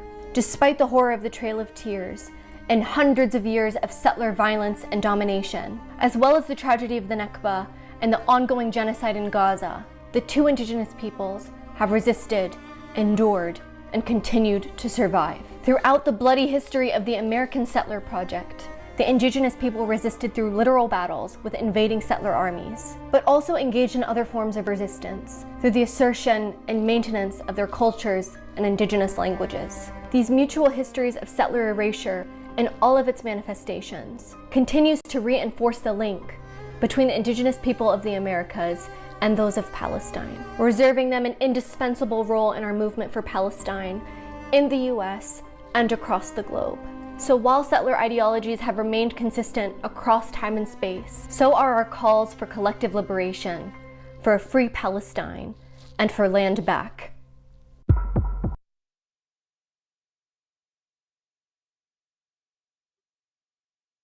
We need to stop denying our heritage, family. You guys are not mushrooms, bro. I know you got some indigenous channels trying to tell you like, we ain't no Hebrews. Okay. So explain this shit to me. Indigenous revolution. Why does this keep happening to our people? If we're just like, I don't know, natives. Why? Can you remember that? Can you at least explain that? Is that possible? I'm gonna show you guys something shit that's going to blow your mind right now. And I've shared this before. Let me see if I can get it to where it shows the videos. Here it goes right here. Okay? So let's reflect on this real quick, fam. I want you to pay attention to what has just occurred. Israel. Pues es de la mano de Genaro García Luna que Pegasus, el software de espionaje israelí, entra en México, convirtiéndonos en el primer país del mundo en adquirir esta tecnología y hasta la fecha siendo México el cliente número 1 de Israel en la compra de Pegasus. Dentro del gobierno, García Luna era como la señora de los catálogos de Avon, ofreciéndole el Pegasus a quien fuera, a gobernadores como el de Coahuila, pero también a cárteles como el cártel de Sinaloa, durante el sexenio de Calderón. Pero eso quizás no es lo peor. García Luna empleó también el software Pegasus para espiar no solo a periodistas, políticos, disidentes y activistas, sino también y específicamente a los abogados y familiares de los 43 estudiantes desaparecidos de Ayotzinapa, que nos siguen faltando. Caught that? I mean, they talk fast because we don't speak Spanish, like on a daily living. You know, I understand that. Israel. But I want you to understand what she's saying. Israel has been in Mexico for quite some time. Cárdenas Palomino, los titulares de la coordinada red criminal de policías bajo el PRI y el PAN, que protegían redes de secuestradores inculpando a inocentes para dejar a los verdaderos criminales fuera del ojo de la ley. Y por si ya les gustó el juego, hagamos el ¿Dónde está Israel? Con ustedes, el empresario Eduardo Margolis. Apodado el Golem, como esa leyenda del mágico ser que protegía a los judíos en el gueto de Varsovia, un protegido de la comunidad judía mexicana por ser su autoproclamado vigilante. Ex agente del Mossad, Margolis participaba en negociaciones con secuestradores para liberar a personas de la comunidad judía que habían estado secuestrados, aunque a raíz de varios testimonios se cree que no solo participaba en rescates, sino también en los mismos secuestros. Una trama en la que participaba junto con García Luna y Cárdenas Palomino, quienes se cuidaban las espaldas junto con la justicia y, claro, los poderes mediáticos. I apologize if this is going really fast. I mean, it's just that, I mean, I tend to like process information like that. My apologies, okay? I'm not trying to be like Vendando bandas de secuestro. Shit. My apologies. Hold on, let's go. Falsas, achacándole sus víctimas y encarcelando a personas inocentes para mostrar una imagen de combate a la delincuencia por parte del gobierno. En medio 1968 es el año de la masacre de Tlatelolco, cuando se asesinó y desapareció brutalmente. Before we move forward, pay attention to what I'm saying. Pay attention to what I'm sharing. Think about this for a moment. Matter of fact, hold on a second. Let me read some of this stuff that the brother's saying. Obadiah 1:3, it says, the pride of thy heart has deceived thee. Thou dwellest in the cliffs of the rock, whose habitation is high, that saith in his heart, who shall bring me down to the ground? That's egotism. That's ego. Ego way. Like, and that's what always brings you down, Esau. You're very egotistical. You're smart, but you're too stupid for your own game. The heathen are sunk in the pit that they made, and the net which they hid is their own foot taken. It's like everybody. Like todo lo malo gets caught up. Like you can't ignore life. You know what I'm saying? Like, for example, I know you guys, I know, listen, Raza, you better hear me. I know you guys got gone through this. Your mom, your dad gets mad at you, and then all of a sudden you get mad at them, and then you close the door and you start talking shit, and all of a sudden you bite your tongue. MESHIACHA. Because you are... Because God looks out for you, bro. You know how many times that happened to me? You know how many times I didn't cuss my mom that much. I think I cussed her out like a couple times. And then those 2 times I bit my fucking tongue, bro. Yeah, it works like that. When the Most High chooses you, that's who you are. This is your book, fam. It's not about like punishment. It's not about none of that. It's about knowledge, understanding, tradition, love, family, parents, children, disabled. It's socialism. It's about us taking care of each other. As a matter of fact, the New Testament even says that. Look, I'll say it like you. See, you fucking stupid ass Christmas Christians don't even know what you're fucking talking about. I believe in Acts, what is it? Acts. Okay, hold on a second. And I can't. And forgive me because I haven't gotten into Acts for a while. But in Acts, in one of these chapters, and I know one of you guys can remind me, it goes through a process where they make all the Jews sell their shit, or at least the portion of it, right? And then they go like, okay, you sold it. How much did you get back? You sold it. How much did you get back? Whatever, all that.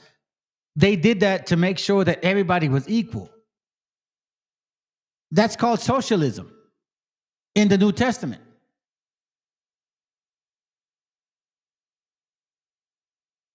You don't know the Bible. You're just a hater. A cientos de personas, estudiantes y trabajadores que atendían un mitin estudiantil en la Plaza de las Tres Culturas en la Ciudad de México. En manos de los guantes blancos del ejército paramilitar del Batallón Olimpia, el papel de la CIA en esta masacre está ampliamente documentado, sabiéndose que hasta el presidente de la época, Gustavo Díaz Ordaz, era un agente de la misma CIA, bajo la clave Litempo 2. Pero ahora juguemos ¿dónde está Israel? Informes de la ONU, archivos estadounidenses desclasificados, así como testimonios de exfuncionarios, concuerdan en que durante toda la década de los 60, ahí estuvo el Estado sionista. 76, una misión técnica mexicana viaja a Israel para coordinar una planta de ensamblaje de Áraba en México y para así poder exportar estos aviones a otras dictaduras latinoamericanas. Especiales estos aviones para ejercer vuelos de la muerte. Una práctica que no hace... He just said was how they killed a lot of our people. And guess who did that? Empezando gradualmente. See, I don't trust these motherfuckers. Neither should you. I'm not anti-Semitic. I am those people. They are anti-Semitic to me. So when you hear me talk and they say some shit about me, they're anti-Semitic to me because I'm the real Jew. They can't even prove that shit to themselves. Hey, listen, Miller, all of you motherfuckers, all of you guys, do your DNA. Can you get close to me? And if you can, then you're right. I'll shut the fuck up. But no, I'm not. I'm not going to. You're never going to get rid of me. We're going to prove your point that you hate my gente. You hate raza. You hate Hispanic, so-called. You see, for a long time, family, in America, we were taught that the Anglo-Saxon was against the black man and the Jew. They were against the black man and the Jew. They were against the black man and the Jew. Who are they against now, right now?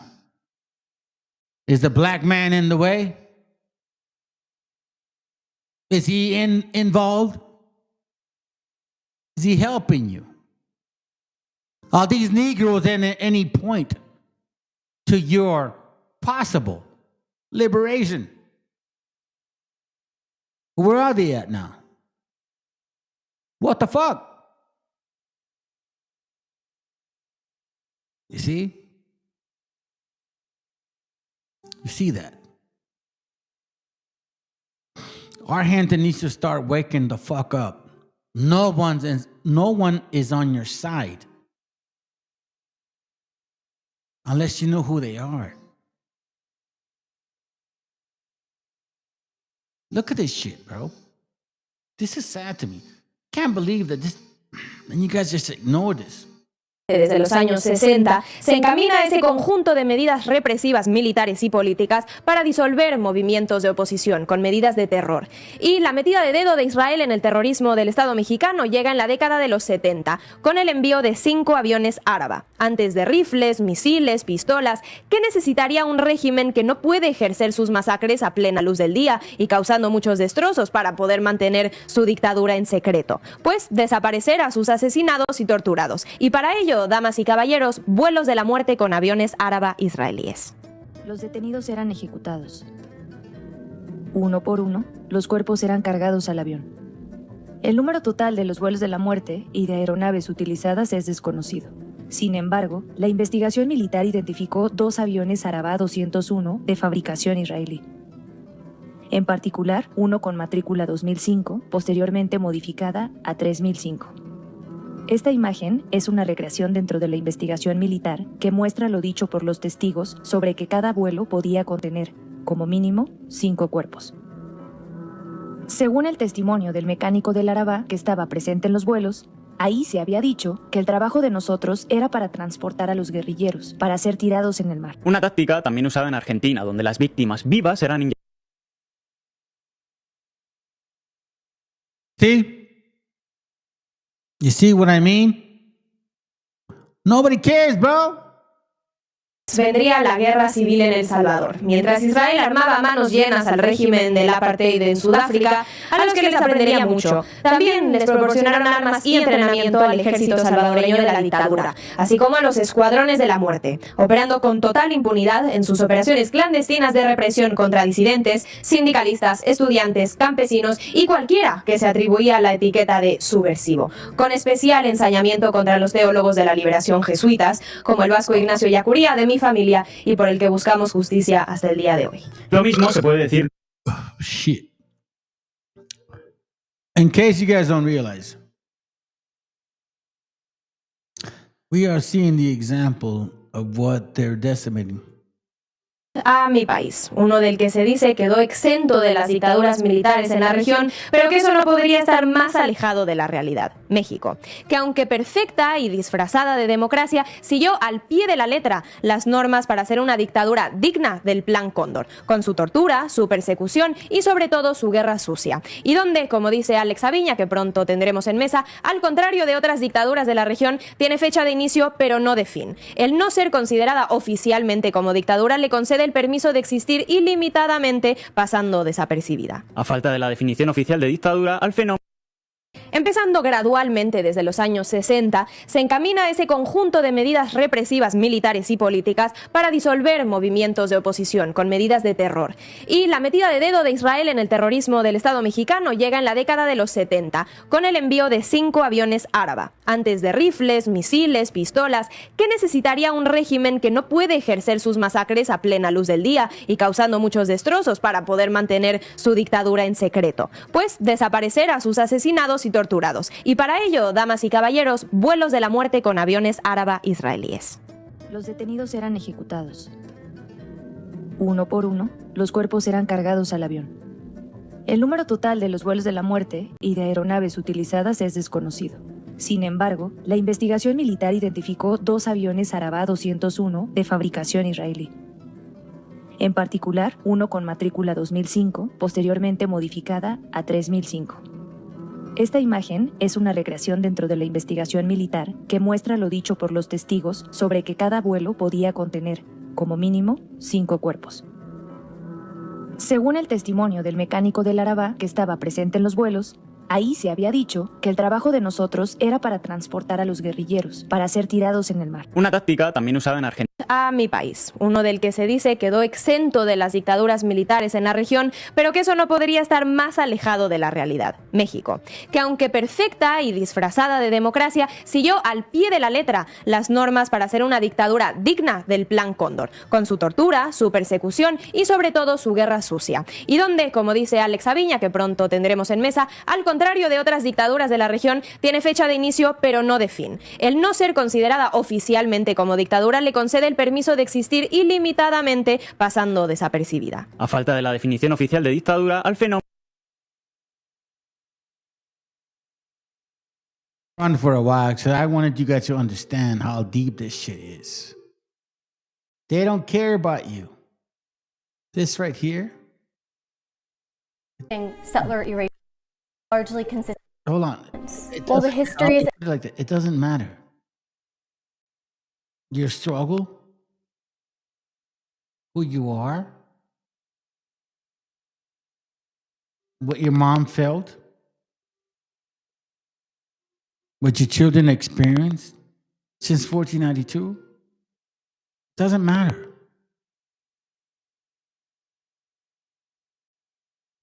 It doesn't matter to them. You're not human.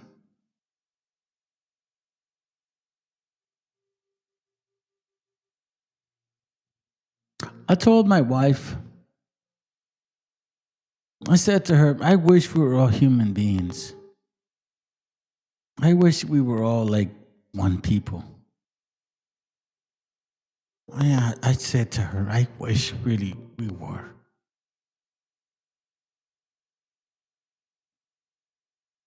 But the reality is we're not. We're not one people. We're different nations. And some nations hate more than others. Some nations are very individualistic, and some nations are pro-family.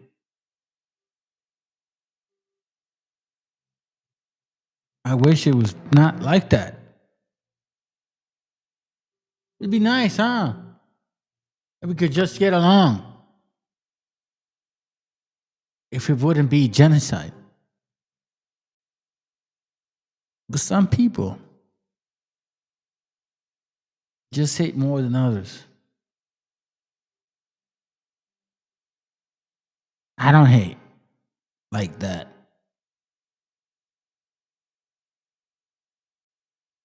But I do hate when you hurt my people. Ever heard of the Mexican? Listen to this. Has been trying to create an artificial Armageddon and then rule the world from Jerusalem. And the Chabad cult, for example, thinks that after this big war between Gog and Magog and 90% of people are killed, and every Jew will have 2,800 slaves and they'll rule the world, And so there's that group that's been pushing that. And they're a powerful minority within the Jewish community, but they've been the ones behind all the troubles in the Middle East, if you ask me. The easiest way to understand that is to look at history. And history shows there's three big groups there. There's the Persians, then there's the Turks, and then the third one is the Arabs. The Aga Khan, he's a descendant of Prophet Muhammad and also heirs to the Assassins, who are still around and quite active. The thing the Jews need to realize is that the Holocaust was caused by Zionists. It was engineered to force the Jews out of Europe and into Israel for this project, involving Gog, Magog, Armageddon, and all that stuff. So that they need to understand. If they don't understand that, they're never going to be free. Nobody has got anything against the Jewish people. Nobody's going to kill the people of Israel. They're going to be allowed to live and prosper in peace, and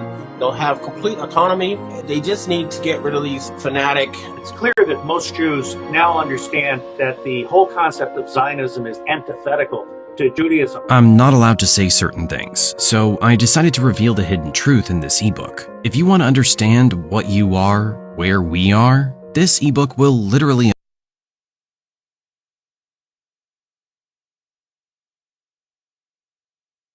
Hold on, fam. I had a video to show you, but apparently they took it off. Apparently they took it off. They took it off. Oh, fucking shit. Wow. Okay. Well, I guess maybe this will do. This will do. Listen to this. Okay. Listen, I'm going to let it play because I got to go pee. Hold on a second. Definitely Russia. Here we go. Definitely Russia. That's confident. I like it. Who says Russia? Anybody agree with her? Hands? Okay, great. Who else? China. Stop yelling at me, but China is a good answer. Anybody? Who else? China? North Korea? North Korea. Any North Korea takers? And Venezuela? Anybody? Nope. Oh, yeah. One guy in the back. A little worried about Venezuela. Everybody's cool with Venezuela? No threat? Okay. Let me ask you this. Which one of these places can claim to have the largest oil deposit on the planet? More than Saudi? More than Iran? Wow. Okay, what about things like gold? More than all the mines in Africa combined? The fact is that Venezuela is arguably the single greatest resource of oil and minerals on the planet. So, why is this country in the midst of one of the greatest humanitarian crises in modern history? Let's meet President Nicolas Reyes. After rising to power on a wave of nationalist pride, in a mere 6 years, this guy has crippled the national economy by half. He has raised the poverty rate by almost 400%. Luckily for the rest of us, he's up for re-election. This message is specifically for the inbred fucks out there who genuinely have no clue what's going on. You really think this is about drugs? You really think this is about illegals? If this is about illegals, why do you think he's doing a lot of illegal things just to try to get to Venezuela? It's not about drugs. Sure, it's about drugs, right? For the tabloids. We get it. But you saw that. Google it. Oil and gold. That's what he wants, so that he can make more and more. Yeah. And then leave you out to dry, as usual. Good luck, though. What would you assume is the most major threat on the world stage? Anybody? That's a good point.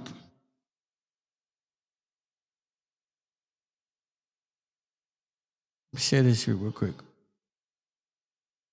You out, bro? Good. Go to sleep. Here we go. Because in case you guys are not aware of this, this is where it's at. I've been sharing this to you guys for quite some time. And several of y'all don't really understand what we're talking about. You know, this is not new. This is not new at all, man. There's a movie called, what's it called? I don't remember the exact name. It's this movie right here.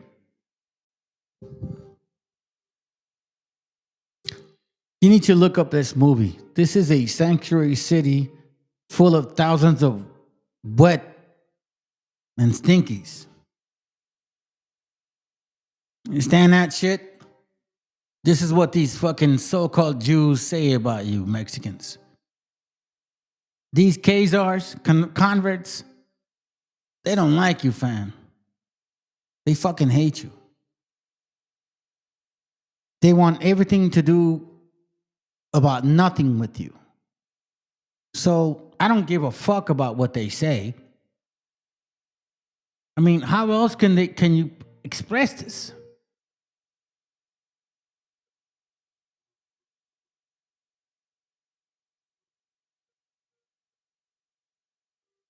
It's known throughout history that if Christians knew what was in the Talmud, it would make Christians very angry.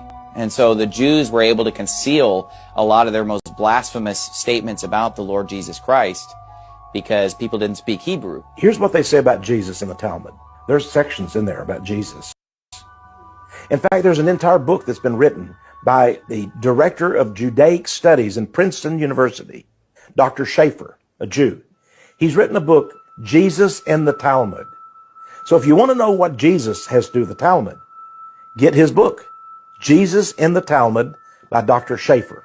Peter Schaefer is head of the Judaic Studies at Princeton University. In his book, Jesus in the Talmud, he documents and analyzes every time Jesus is mentioned in the pages of the Talmud. Keep in mind that the Talmud was written hundreds of years after Christ lived. And so it has references about Jesus in it, and they are hateful, blasphemous references. According to the Talmud, Jesus was the product of adultery, the bastard son of Mary and a Roman soldier named Pantera. He spent his early life in Egypt, where he learned black magic, idolatry, and sorcery. Jesus was born to a whore. Mary was a whore. She had sexual relations with many men. The father was a Roman centurion. The Jews have always known throughout history that... I'm going to end it with this because they should know better. They should know better. And we're seeing World War II right now happening, but a lot of these young men are going to die. That's a sad shit, bro. You're sending your kids to get killed. Like, seriously? Like, for real? We talked about this. We've been talking about this for like a while, dude.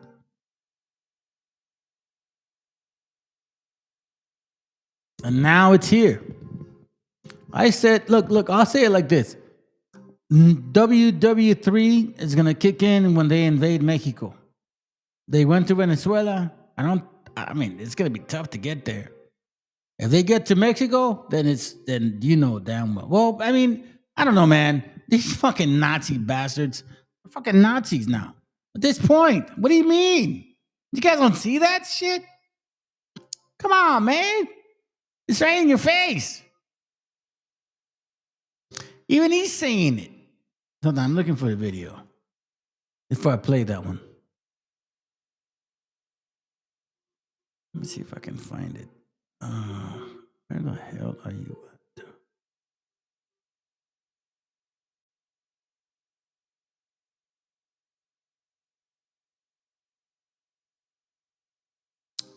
Check this out. I want to point this out to you. You see this right here? So this fucking guy, Mike Davis, this cracker barrel fuck fakes right here. He says to the president of Mexico, zip it, Claudia, or you're next. You know who he is? Do you know who this fat fuck is? This piece of shit fucking Joto? This weak ass of a man? This fucking fuck face right here. You see? They're big ass, they're big talkers, bro. Look at them. Shut up. We'll zip it. We'll come. Bro, shut the fuck up. You're a butt plugger. You're a fucking Joto and shit. We know about people like you. No offense to you guys that are really living that life. But it's time to express and expose these fucking little bitches right here. That's who they are. That's who they are. Don't let these motherfuckers fool you. Zip it. What are you gonna do? Why don't you do it? You personally do it. You fuckface. Why don't you do it? Just like this little bitch over here. Mike, I've never called for lava to rain down from the heavens, but maybe upon Washington, D.C. Would you be that sweet red hot lava for us? I've never been called sweet, and you call me Sweet Ginger, so I've never been called sweet, so you called me Sweet Gingers, you fucking putos. Shut up. I think I meant then. During my 3-week reign of terror as Trump acting attorney general before I get chased out of town. See that little Benny butt plug Blanco and shit? He's like, bro, when I catch you, I'm going to pull that fucking hair from your forehead. When I catch you. Because I will catch you.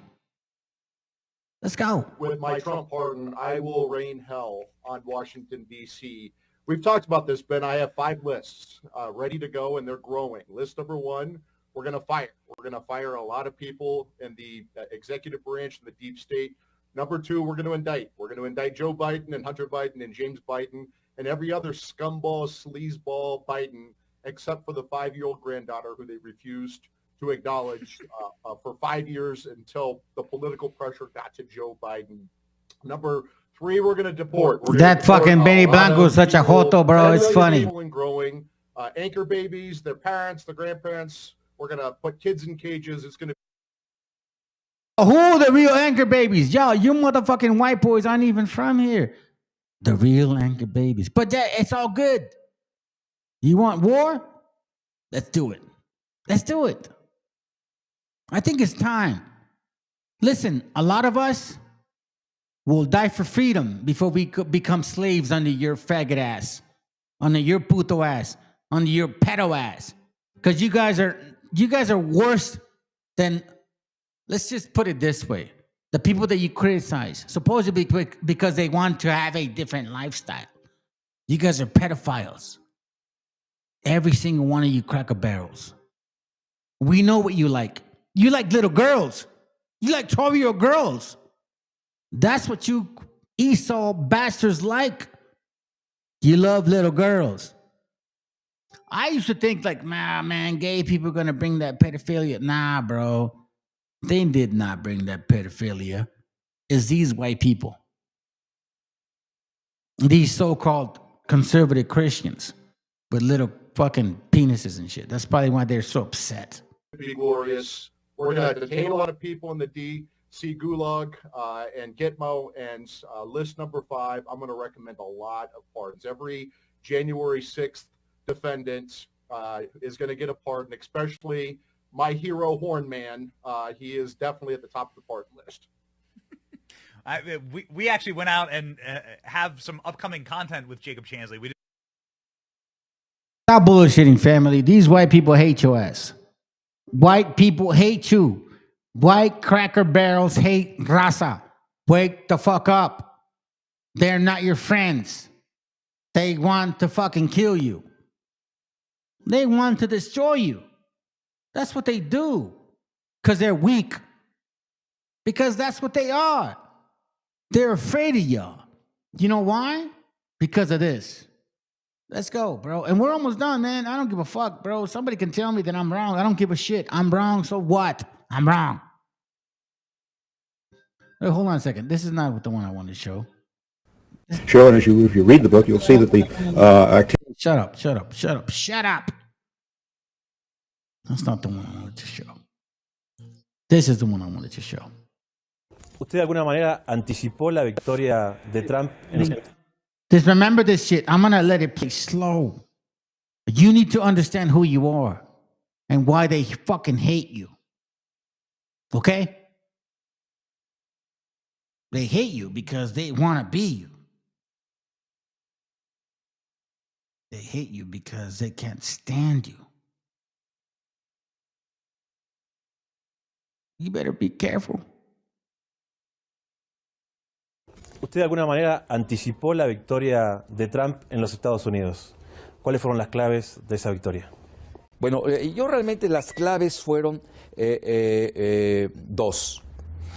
Una demográfica y otra la caída del modelo neoliberal global y que afectó sobre todo a Estados Unidos en su clase media. Y son los que se volcaron por Donald Trump. Los blancos, WASP, White Anglo-Saxon Protestant, que constituyen del 64 al 68% de la población. Entonces hay una revolución demográfica real porque los blancos saben que ya van a ser minoría en los próximos 20 años, donde el mayor segmento poblacional va a ser el mexicano. ¿Por qué pudo utilizar este tema del muro fronterizo o la continuación del muro fronterizo como lema de campaña? Bueno, porque eso, sin duda alguna, es que aquí hay dos visiones. La de los mexicanos, que obviamente es ignominioso la construcción de un muro, que la inicia Baby Bush, que eso se olvida. La tercera parte del muro ya fue construida.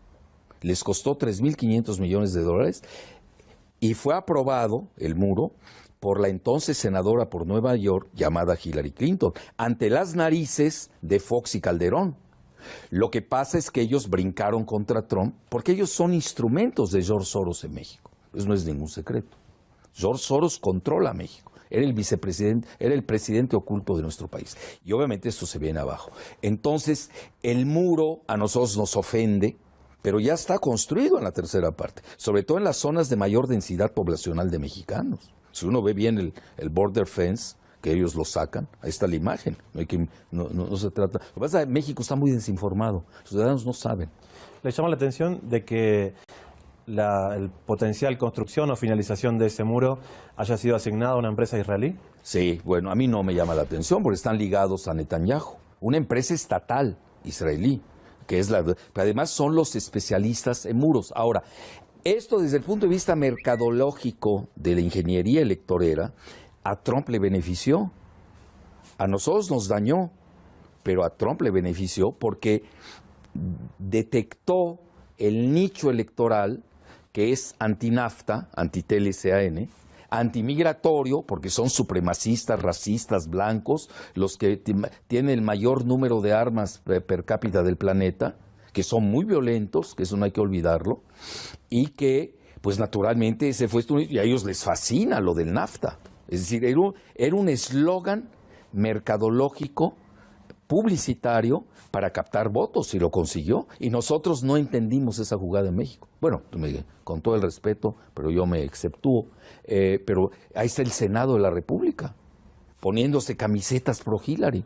Lo único que están haciendo, y lo digo con mucha responsabilidad, es que están alebrestando a estos racistas, supremacistas blancos de Estados Unidos, y se puede venir un backlash, donde podemos ver a mexicanos perseguidos. E incluso esta Mariana Gómez del Campo, que es prima del que fue presidente Calderón, yo si fuera ella no iría a Estados Unidos, Hay mucha violencia en estos momentos en Estados Unidos. Es un país fracturado, eso es real. Es un país dividido, es un país que vive una guerra larvada, una guerra civil larvada que no se atreve a decir su nombre. Pero entonces cada vez más la realidad estadounidense-mexicana se parece más a la israelí-palestina. Totalmente. Y aquí hay que ver los escritos de Netanyahu, 20 años atrás. Yo recuerdo una ocasión cuando llegó a Dallas Netanyahu, algunos sectores de judíos o israelíes, yo no uso la palabra judío porque no sé qué quiera decir, porque se yuxtapone con 3 definiciones: la religiosa, la étnica y la ciudadana. Entonces yo ya me perdí, entonces yo ya uso lo israelí. Incluso cuando dicen antisemita, bueno, ok, para que exista un antisemita se requiere la existencia de un semita. Yo soy semita, por ejemplo, yo soy 4 veces semita. 4 veces. ¿Cómo sería eso? Étnico, lingüístico, religioso y cultural. ¿Usted es de ascendencia libanesa? Soy de origen libanés y me enorgullezco. Pero también sé que es una minoría y cómo sufrimos las minorías en el Medio Oriente. Yo lo he vivido. Entonces, Netanyahu hay que seguirlo. Y hoy más que nunca porque es uno de los grandes vencedores con Trump. Incluso Sheldon Adelson, que es el jefe de la mafia de los casinos en Estados Unidos, que es un criminal sionista, lo digo abiertamente, él apoyó a Trump y es íntimo de Netanyahu. Entonces, cuando llegó Netanyahu a Dallas, Texas, que había un grupo de judíos o israelíes, no sé cómo se diga ya eso, le decían, oye, ¿por qué persigues tanto a los palestinos? Y les dice, los palestinos son para nosotros los israelíes lo que los mexicanos son para ustedes en Estados Unidos. Entonces yo veo la palestinización de los mexicanos en Estados Unidos. Con todos los componentes. ¿Cómo? Con todos los componentes, porque primero Estados Unidos le roba el territorio a México, después le termina de construir un muro, después los ataques xenófobos y racistas por un componente étnico y religioso también. ¿Qué falta? Bueno, falta el último capítulo. Vamos a empezar a ver, hay que tenerlo en el escenario, una gran discriminación sobre los mexicanos. Eso a mí me queda muy claro. Y Estados Unidos, porque aquí la pureza blanca del WASP, del racismo, supremacismo, es igual que la pureza inventada de los nuevos judíos del siglo XXI, que ni son semitas. Lo digo con responsabilidad. Hoy uno llega a Tel Aviv y el 25% habla ruso. Son de origen házaro. Los házaros, lo digo también con definiciones puntuales, son mongoles centroasiáticos, no son semitas.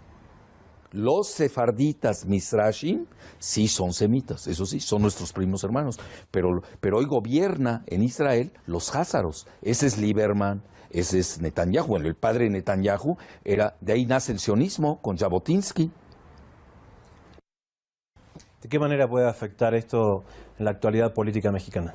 Bueno, México es el gran perdedor, me duele decirlo, porque Trump es antiglobalización, es aislacionista, proteccionista, y ya vimos desde su primer discurso del triunfo, se va sobre la manufactura. Y la manufactura va a ser de $1 trillón de inversiones, es decir, 1 millón de millones en español, que van a reconstruir puentes, van a construir carreteras, es decir, el sistema ferroviario. Estados Unidos no tiene infraestructura, la abandonó y se consagró a la especulación financierista de Wall Street, que son los grandes perdedores. Esto sí le afecta mucho a México porque México entró al esquema que nunca lo votamos los ciudadanos mexicanos. Eso es importante. Yo diría a partir de la Madrid, pero lo implementa Salinas y todos los presidentes que han llegado al país y se han basado en una maquila, el outsourcing manufacturero, que es el gran perdedor en México. Porque lo que va a hacer Trump, nos guste o disguste, es pues darle empleo manufacturero en Estados Unidos a los rednecks. En medio de esta catástrofe política para México, ¿no puede ser un buen momento para repensarse a sí mismos y cuál es el lugar geopolítico que quieren ocupar? Bueno, yo primero que nada he estado proponiendo, primero que nada tenemos que preocuparnos por nuestros migrantes en Estados Unidos. Pero no solamente los migrantes, los 11 millones que dicen que son indocumentados. No olvidar que los mexicanos votaron masivamente en favor de Obama, y Obama es quien más ha deportado mexicanos en la historia de Estados Unidos. Lo que pasa es que en México hay mucha desinformación. Como todo lo controla Soros y Televisa, pues hablan solos, ya son soliloquios. En México no hay debate, hay linchamiento. Y aquí, pues, obviamente se le avienta a uno toda la jauría. Pues, yo, por ejemplo, me he podido resguardar, porque tengo Hispan TV, Russia Today, a los chinos, a los franceses, Réseau Voltaire, incluso a Fox News, CNN. He tenido un margen de maniobra. En México no lo tengo. En México a mí me han linchado, me graban, encañonaron a mi esposa. México es un país muy dictatorial a nivel mediático. Entonces, aquí lo que tenemos que ver es, primero que nada, la creación de un ministerio de migración con enfoque de seguridad nacional bilateral, porque no solamente peligran los 11 millones de mexicanos indocumentados, sino quizás, si no se saben proteger, los casi 30 millones de mexicanos que tenemos en Estados Unidos. Y lo digo con mucha responsabilidad. No olvidemos que Estados Unidos tiene una cultura bélica, doméstica y foránea. Tenemos que conocer la psicología de los pueblos. El supremacista blanco que sigue a Trump venera la segunda enmienda de la Constitución de Estados Unidos, que es el porte de armas. Por eso el National Rifle Association, o la Asociación Nacional del Rifle, es todopoderosa, sobre todo en el Partido Republicano, y más con Trump. Se respaldan en eso. Entonces se respaldan en eso, y además tienen la cultura bélica. El pobre mexicano no tiene cultura balística, y además cada redneck trae 2, 3 ametralladoras. Lo digo con mucha responsabilidad. Lo que hicieron los senadores en el Congreso, encabezados por Emilio Gamboa Patrón, que es el líder del Senado, y por una cosa que se llama Jorge Lozano, y otro Zoé Robledo, y la Mariana Gómez del Campo, no solamente es frivolidad y irresponsabilidad y desconocimiento de la historia de Estados Unidos, peor aún, están incitando a la violencia blanca, del supremacismo blanco en Estados Unidos, y han puesto en alto riesgo a los 27 o casi 30 millones de mexicanos allende la frontera. ¿Usted cree que puede haber algún regreso masivo de mexicanos? Mira, yo tengo que tener en el radar todos los escenarios. Ya vi Netanyahu cómo opera, y así va a operar Trump. No hay que hacerse ilusiones, ¿eh? ¿Qué hemos visto en Palestina desde 1948? Estamos hablando de 68 años. Obviamente, quizás no se da en un día o en 2, eso no ocurre así, pero sí se va a dar en forma crónica. No va a ser quizás agudo, en algunos centros más, en otros menos, mucho va a depender. Pero sí vamos a asistir a una política idéntica a la de Netanyahu, que lleva 68 años, obviamente no con Netanyahu, independiente de que hayan llegado los laboristas o el Likud, de despoblación de Israel, de los palestinos originarios. Y lo mismo puede suceder en Estados Unidos. Yo no estoy diciendo que vaya a suceder. Yo soy un agente responsable y analista. Tengo la obligación de tenerlo en el radar. Y pongo, cuidado con este escenario. Pónganse alertas porque nos puede suceder. Bueno, pero además voy a decir algo. Nosotros los mexicanos tampoco tratamos muy bien a los migrantes centroamericanos, ¿eh? Es decir, nosotros no podemos estar dando lecciones en el Senado de cómo maltratan a los mexicanos. Nosotros tenemos que, como analista que yo soy, tengo que impugnar el maltrato de nuestros hermanos mexicanos en Estados Unidos, pero también el maltrato de los centroamericanos en la frontera mexicana con Guatemala.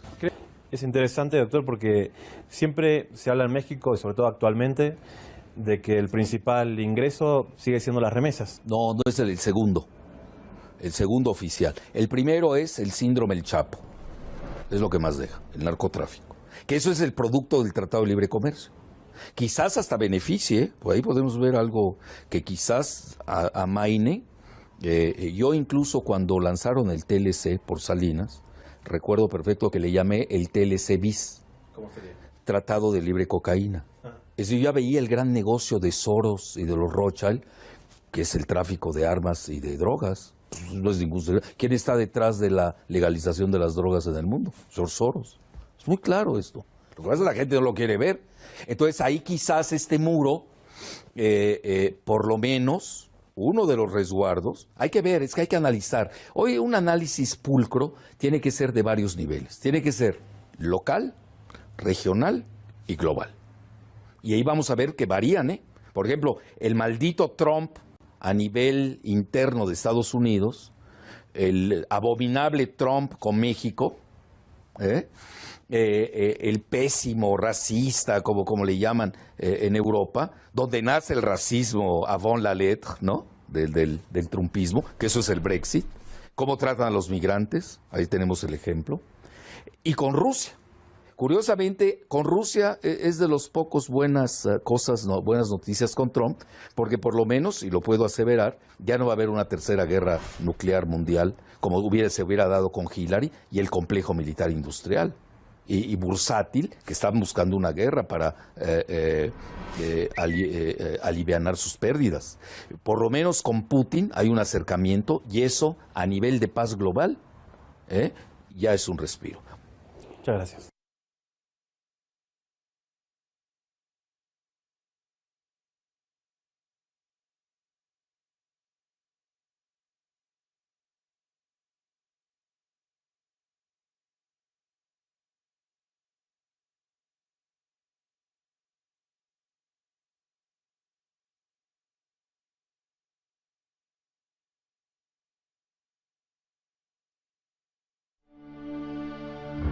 Hong Kong, June 2013. A clandestine meeting in a hotel will strike fear into the very heart of Western intelligence services. American intelligence contractor Edward Snowden leaks thousands of top-secret US documents to the press and makes extraordinary allegations about US mass surveillance. I, sitting at my desk, certainly had the authorities to wiretap anyone. The US government stands accused of illegally spying on people abroad and at home. The myth of the secure internet is blown wide open. He is, without a doubt, the most significant whistleblower of the 21st century. This film will investigate the unknown story of Edward Snowden's game-changing revelations. Why did he break his vow of secrecy? Was he manipulated by foreign intelligence services? How did he pull off his heist and avoid capture? Who benefits most from his actions? 99% of what that young man stole had nothing to do with American privacy. It had everything to do with how America collects foreign intelligence on legitimate foreign intelligence targets.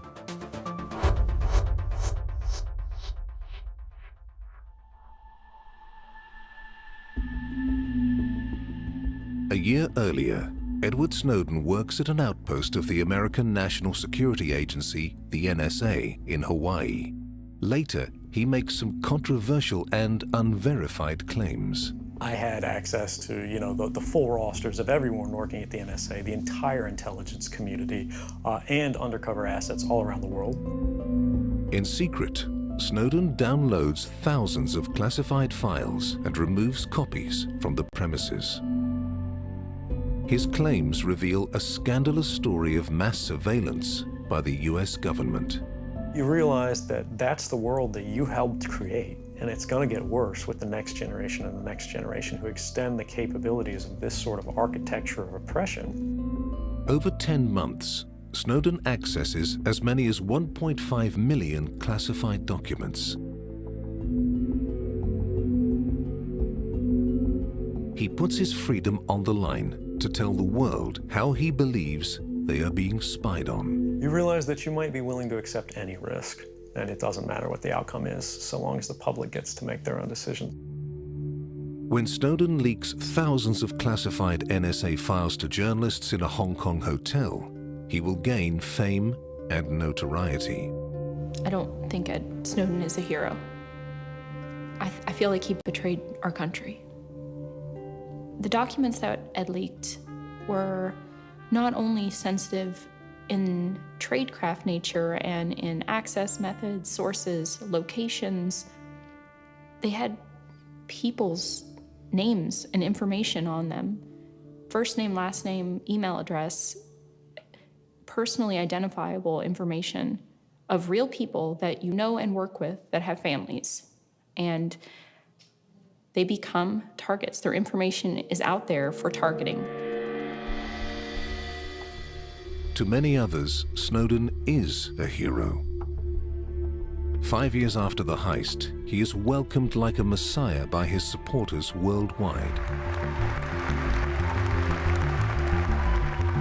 From Russia, where Snowden now lives, he addresses the audience via video link.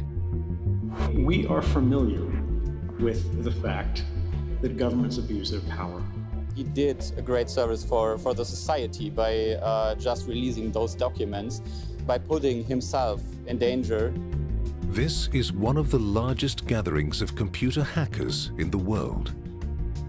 One reason for the bond between Snowden and the hackers is that he has a long-standing affinity with the hacktivist world, which represents being controlled and cherishes complete internet freedom.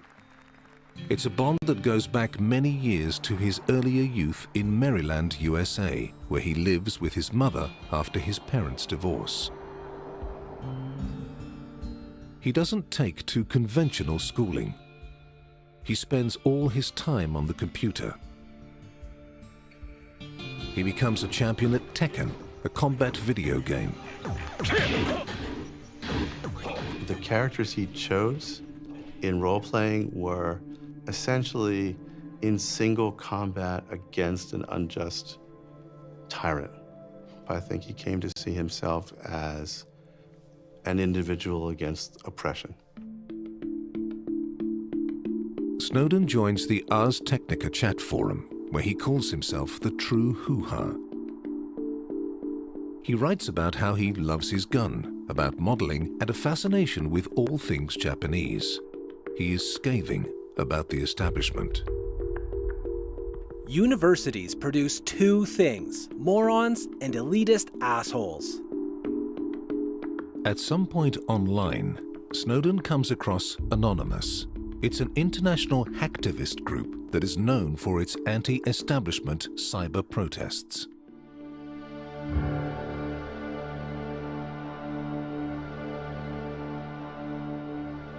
This is a time when America is in turmoil. After 9/11, the country goes to war in Iraq. Following in his father's and grandfather's footsteps, who were both in the military, Snowden enters an Army Special Forces program. He doesn't complete the course. His father was not happy with him. He actually got into a bitter discussion with Mr. Snowden while he was lying on his hospital bed, I think with a couple broken legs from a military accident. And they really, after that part, were estranged for some time. It feels as if Edward Snowden's rebellious nature, which of course saw him end up where he is today, it was almost a reaction against his father, who was very controlling, very strong character. Edward Snowden would emerge as a person who decided to be troublesome. And yet, Snowden lands a job with the CIA, one of the most powerful spy agencies in the world. Despite his sympathies with Anonymous and his loathing of any kind of authority, he joins an institution that is hierarchical and requires discipline and obedience. In my background, I've arrested a lot of traditional spies in my career, and almost every time when you go back and you look at a spy, you can spot years in advance where they've had personnel issues. They didn't get along with individuals. They were exceeding their boundaries. And almost every company that he worked for would say he's a bit odd or he didn't fit in. And I know hindsight's 20/20, but unfortunately, when you couple that to the most traditional spies that I've arrested, it fits 100% all the time. Within 6 months, Edward Snowden's dream to travel and work abroad comes true as the CIA posts him to the UN's European headquarters in Geneva. He says that he was living an exciting life. He talks about riding motorbikes in Italy and traveling places. And it's not clear how much of that was online bravado, but it seemed like he thought of himself as a bit of an adventurer. Snowden's job in... You see, this is why I don't like YouTube. I actually left something behind to make sure that you guys understood what we were going to play next. But YouTube, what they do is they're fucking demons. You know why? Because they want to propagandize that fucking Khazar shit. Fuck you, Khazars. Lo aventaron luego debajo del autobús. Fuck you, Miller. Fuck you, Khazars. That's what I say. Fuck you, Khazars. Y'all the Khazars. Remind yourselves of that shit. It's not going to happen. I'm going to say it to you like this. I'm going to show this video right now. Okay? You're going to find out exactly what's going to happen. You're going to find out exactly what's going to happen. This is a 13-minute video. Well, I'm sorry, an 8-minute video of what the fuck they've been saying to you since the get-go. Since the time. Family, it's time to wake the fuck up. You want to be a slave?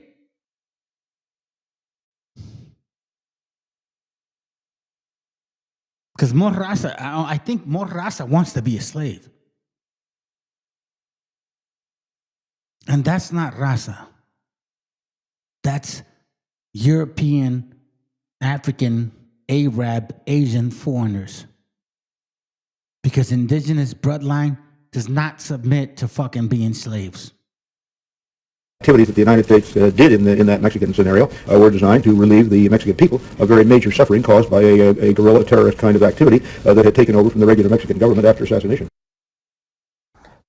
El muro, quien mejor, ahora sí vamos a la mercadotecnia de Trump, él siempre, mira, en el libro de Caspar Weinberger, The Next War, La Guerra Próxima, ya lleva más de 20 años ese libro, él habla del secretario del Pentágono, habla de la invasión a México.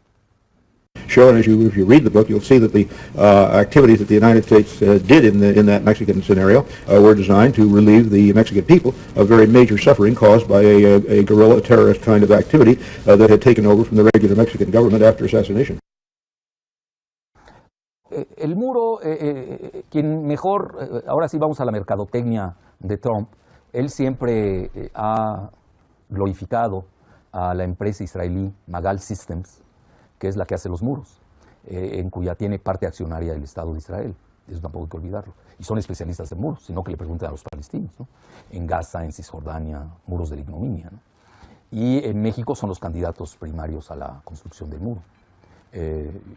Igual que tienes la empresa Mekorot, que es de Israel, del agua, que son los que quieren privatizar el agua con Korenfeld, ¿no? Que es un felón, etc. Entonces, mira, a la hora de las cotizaciones, hay que ver también cómo viene el proyecto de licitación del muro. Porque una cosa es hacer cementos, o colocar cemento, eso es lo más sencillo, eso no tiene mayor gracia. Aquí la parte israelí fina es el surveillance, la vigilancia, que no es con túneles subterráneos, con sensores muy finos, toda esta tecnología que ellos manejan muy bien, y que obviamente no la maneja Cemex. Bueno, Cemex, no puedes perder de vista la relación de Cemex con Enrique Krause. Cemex es la mayor publicista de toda la vida de Enrique Krause en las letras libres, que ni es de él, es de Televisa. Entonces, es muy clara esa conexión.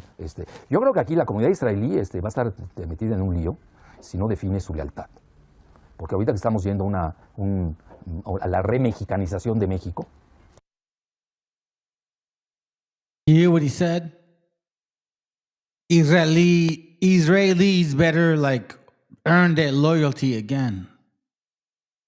After they bombarded those people over there, how are they earning their loyalty again?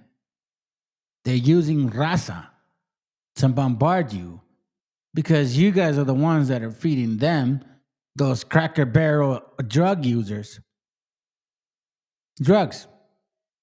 So these fake-ass Israelis, these converts, these fucking sons of the devil, now they're blaming you. And you see a bunch of Mexicans, yeah, you motherfucking zealots, so scared of your fucking own religion that you don't even, that shit is not even real. They gave you Christianity, you stupid fuck. They gave you the Virgin Mary, you stupid fuck. Now they want to kill you, you stupid fuck. But you know what? It's okay with you because your church told you that they're the real Jews. It's almost like I'm so disgusted by people like you that believe this shit. And then let's continue. Hey, listen, maybe I should just sit back and watch you guys get fucking burned. Porque a México lo habían desmexicanizado. Todo el grupo itamita lo había desmexicanizado, lanzándose al modelo neoliberal sionista. Pero los gringos no nos aceptaron. Bueno, a ellos, yo nunca estuve de ese lado, ¿no? Los sacaron a patadas y ahora se quieren remexicanizar, ¿no? Y te hablan de unidad cuando ellos siempre practicaron la desunión. Entonces, yo creo que aquí el problema es tienen que mostrar bien su lealtad. Yo, si fuera la comunidad, sí les aconsejaría que deben fustigar, criticar la construcción del muro por una empresa israelí. Igual a nivel de Mekorot, la privatización del agua. Porque sí se va a aumentar el antisemitismo definido por ellos a ese nivel. Y a mí van a ser más popular. ¿Podría pensarse en una división o balcanización de los Estados Unidos mexicanos? Mira, yo cada vez que estudio a Netanyahu, desde hace 20 años, cuando manejé el concepto, y a ti te consta la palestinización de los mexicanos, pues me basé en lo que hacía Netanyahu en Israel con los palestinos. Y es lo mismo que está haciendo Trump con los mexicanos. Pero ¿qué siguió? Hoy Israel está propiciando la balcanización de los países árabes. En Irak, en Siria, en Líbano, etc. Bueno, y incluso hasta en Turquía, y ya no siendo árabes, ya a nivel islámico, entre kurdos y tú, a ellos les conviene. Porque eso es lo que sustenta la teocracia y el apartheid de Israel. Mira, yo te doy datos duros del ejército de Estados Unidos, sobre todo de gente muy vinculada a Israel. Por este proyecto de balcanización hay que tenerlo presente. Mira, en el libro de Caspar Weinberger, The Next War, La Guerra Próxima, ya lleva más de 20 años ese libro, te hablo del secretario del Pentágono, habla de la invasión a México. Show, and if you read the book, you'll see that the activities that the United States did in that Mexican scenario were designed to relieve the Mexican people of very major suffering caused by a guerrilla terrorist kind of activity that had taken over from the regular Mexican government after assassination. Y empieza a hablar Robert Kaplan, que él se formó en el ejército israelí, nos guste o no, estaba en una revista muy importante de Atlantic, que incluso tiene mucha influencia con Clinton, con Obama, etcétera, etcétera. Él maneja que hay 3 Méxicos, y que México puede ir a su norte, centro y sur, ¿no? Bueno, Listen to this for a moment, okay? I'm going to block it because I know they're going to probably try to block my shit. But you guys need to understand, bro, and this is so sad, man. This is so sad, bro. The raza just doesn't fucking get it. You're so caught up in some fucking stupid novela, chisme, dumb bull fucking shit. And they're literally raping your daughters. Do you fuckers not care? Raza, are you that stupid? I'm asking you right now. I'm Raza, and I'm asking you, are you that fucking stupid? Do you want to get embarrassed consistently? Do you want to give your daughters to other people that don't belong to them?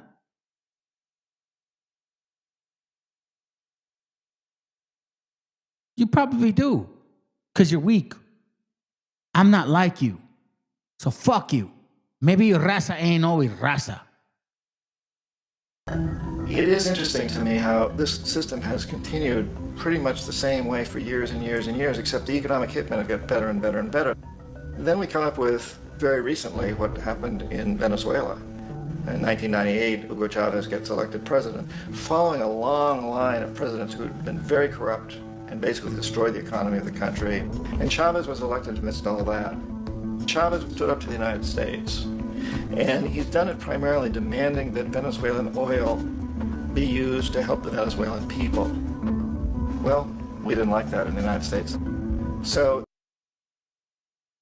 Didn't like that in the United States. So they got rid of him. I'm gonna show you.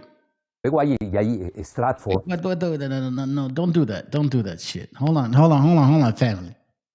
Fuck you. Don't do that shit. Don't do that shit. Fuck you. Don't do that shit. I don't care about your bullshit. Matter of fact, you know what? Let me cut it off. I don't care. I don't care about this no more. You guys are fucking liars. You knew this whole time. You knew this whole time.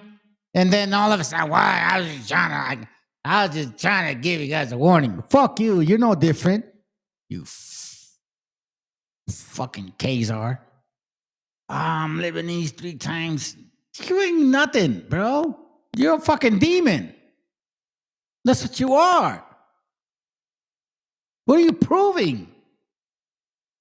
You're not proving anything. You're not helping our people. You're just some fucking random white guy that happens to speak our language and says, "Oh, we did this and you did that." And fuck you. How are you helping us? What about this right here? Ecuador for many No, matter of fact, this right here. In 2002, a coup was staged, which is no question in my mind, and most other people's mind. The CIA was behind that coup.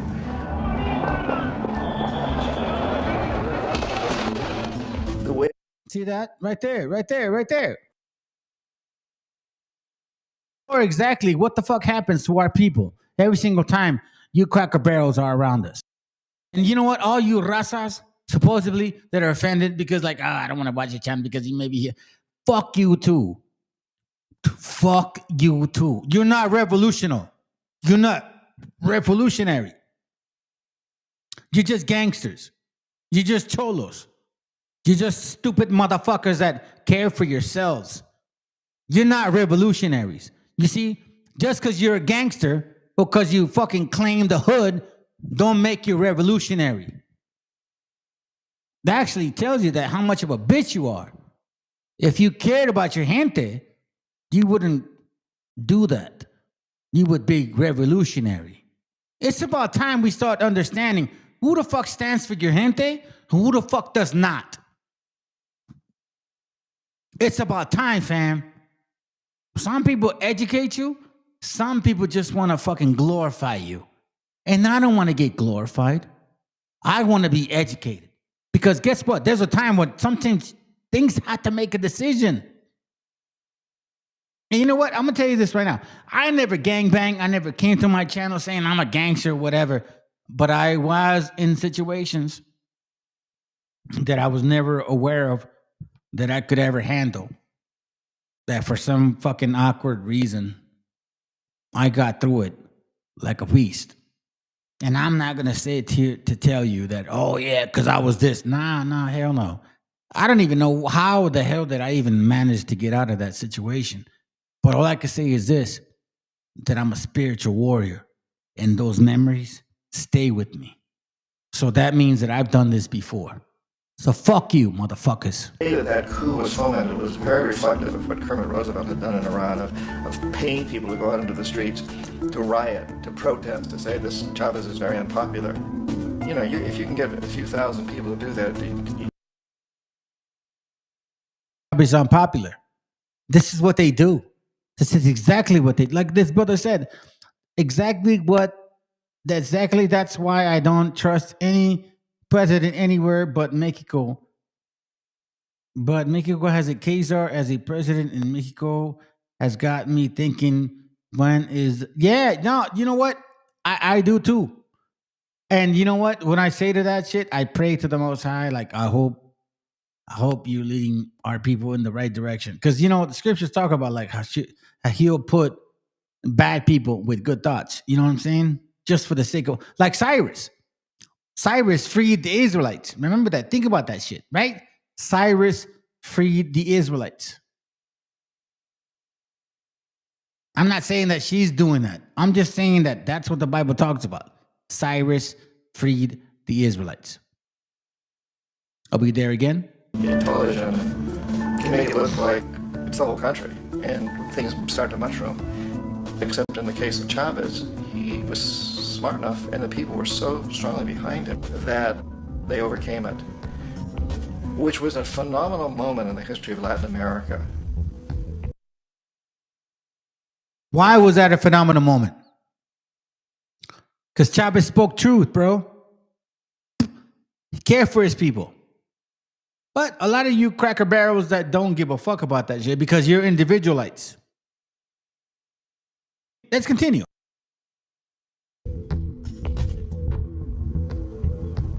Iraq actually is a perfect example of the way the whole system works.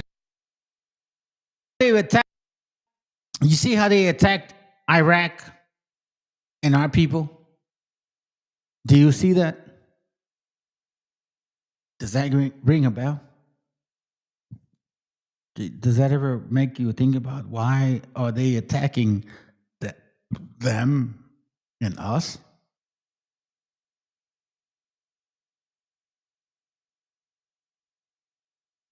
Why are they attacking us and them? Can anybody, at least that's watching, provide a verse that shows why they're doing it? I'll show you. But I want to know if you guys even understand what I'm talking about.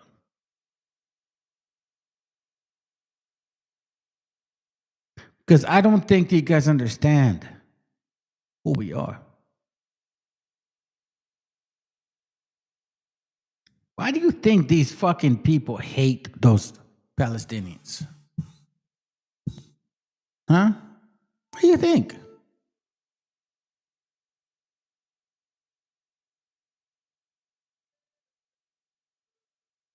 Is it coincidence? Maybe not. Let's continue. So we economic have been on the first line of defense. We go in and we try to corrupt governments and get them to accept these huge loans, which we then use as leverage to basically own them. If we fail, as I failed in Panama with Omar Torrijos and in Ecuador with Jaime Roldos, men who refuse to be corrupted, then the second line. Men who refuse to be corrupted.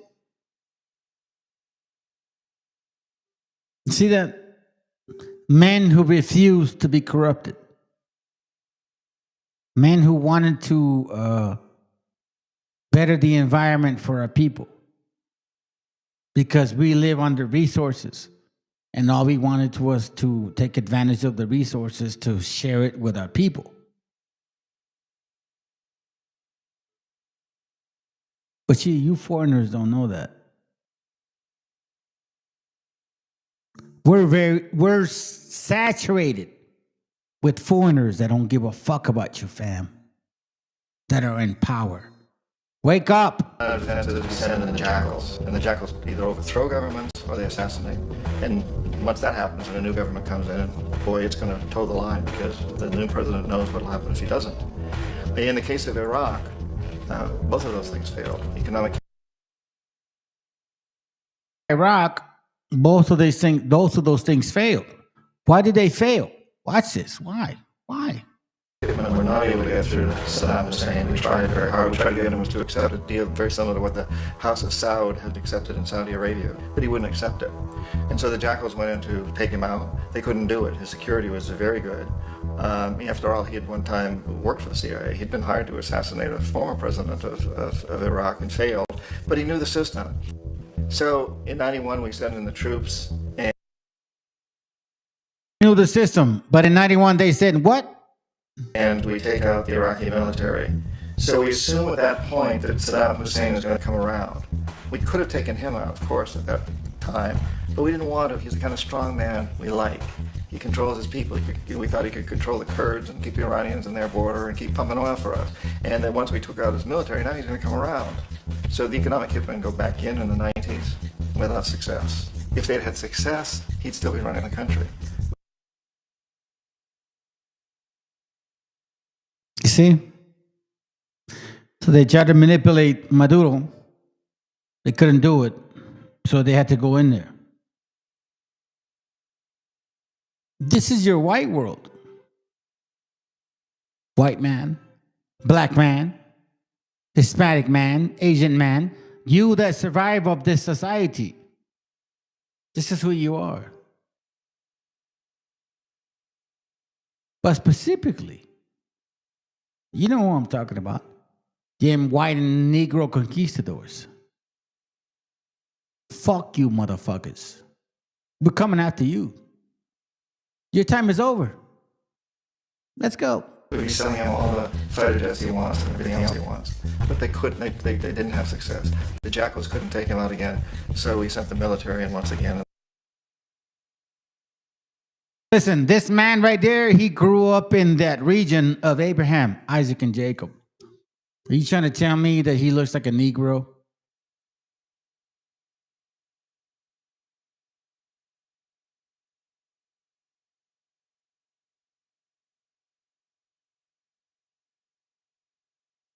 Think about that. They claim that they're the Hebrews. So they're saying that this guy replaced them to be black. To be black. Black. This is so funny, man, because now that we're going into this fucking situation, all of a sudden everybody's scared now. Nobody wants to talk about it. No, shit. Nobody wants to mention it.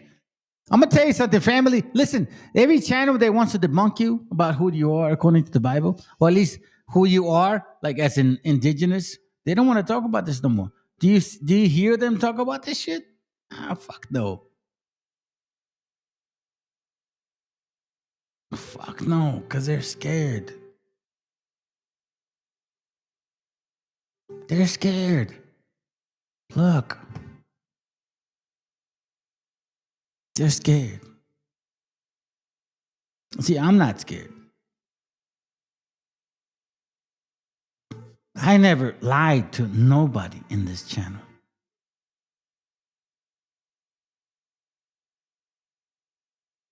See all this talk about the Moors.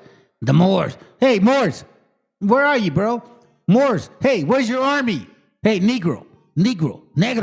What the fuck? Moors, where is your fucking army? Where's your army, Negro Moors? I thought you were going to protect your country. This land. Where you at? See what I mean? It's embarrassing. You're a fucking joke. While we are getting fucking destroyed, you know what this means? This means this right here. And I hope a lot of people who look like me. Yeah. This is a message for you Negroes. A lot of people. Y'all motherfuckers need to learn who is in reality is going through this shit. You're not the Hebrews. You are Canaanites. And you had your chance to repent.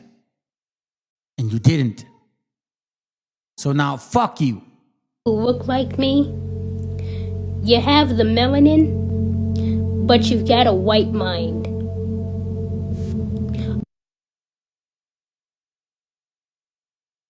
Our community is broken, and I say that with all the confidence of the world. You have a lot of people who look like me. You have the melanin, but you've got a white mind. Our community is broken, and I say that with all the confidence of the world. You have a white man's education. You probably work at a white job. You use the white money. You want to get all the white privilege. Big house, nice car, all that stuff. You're melanated, but your minds are as white as the sand on the beaches of those carnival cruises that you probably go on. And that's why our community is so fucked up. Don't sit here and tell me that you motherfuckers are civilized. You're no different than the white man. And guess what? Listen, there's a couple people watching the channel right now. And I know it is what it is, man. Oh, hold on a second.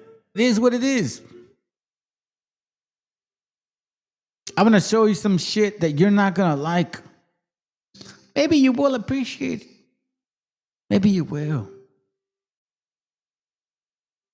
But I'm going to tell you something, fam.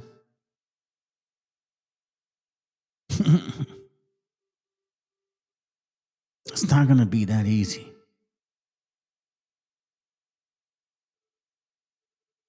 Like I told you, I will die for freedom before I become a slave. There's a lot of Rasa people here in this continent, in this upper northern part of America, that will die for freedom before we become a slave.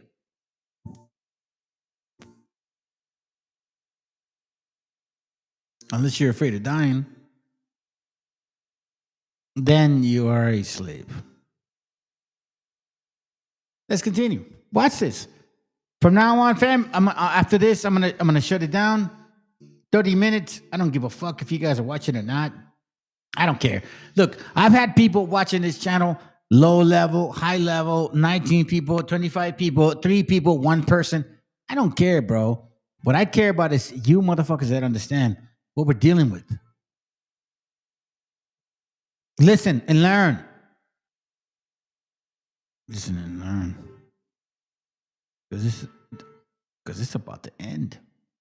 Not only do you have ELN militants, you have former FARC rebels and militants to the tune of thousands who live in Venezuela, who are trained, some of whom trained alongside the PFLP, Palestinians, Abu Nidal's network, the Libyans, some of whom trained in the Soviet Union. So we've got a lot of expertise on the ground. And I think that one of the things that Americans need to take seriously is when body bags start coming home, what is going to be the political cost for the Trump administration and for subsequent administrations if they continue to pursue this line.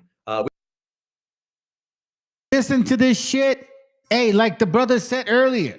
Hold on. Let me see where you're at. Hold on. Go all the way back. He said that earlier. He said, hold on a second. What did he say? He said, hold on. Say no to the draft.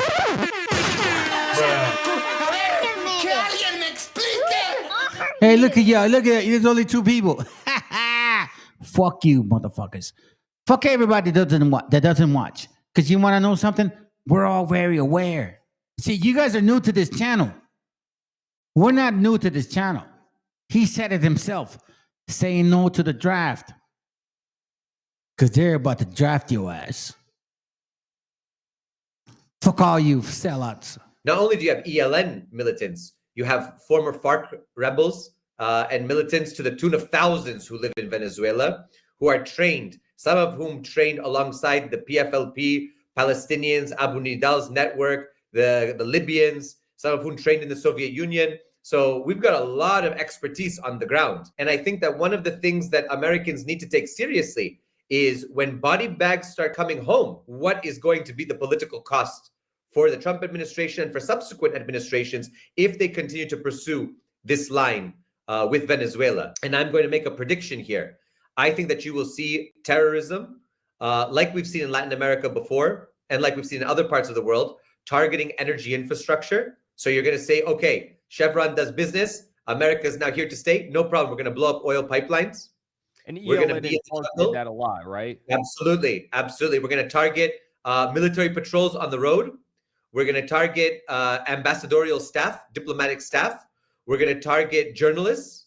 We're going to target a whole bunch of people who are coming from the West to create the manufactured consent for this ongoing regime change. And not only for that, for basically a puppet government. I mean, we're talking about a Vichy type scenario where the United States would basically govern from afar a Venezuelan government that would be completely monitored and controlled by them. Welcome back to Legitimate Targets, everybody. I've got a hell of a show for you tonight because, the world just got a little bit crazier. If you've been following this show, if you've been following the man that I have sitting beside me on screen, maybe you wouldn't be too surprised about what's going on because you would have already known that this is exactly what the United States has been planning.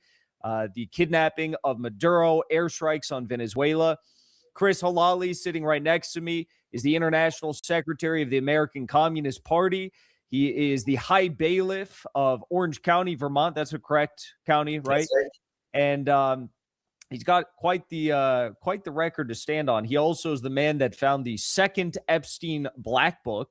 I believe he's testified to Congress over that.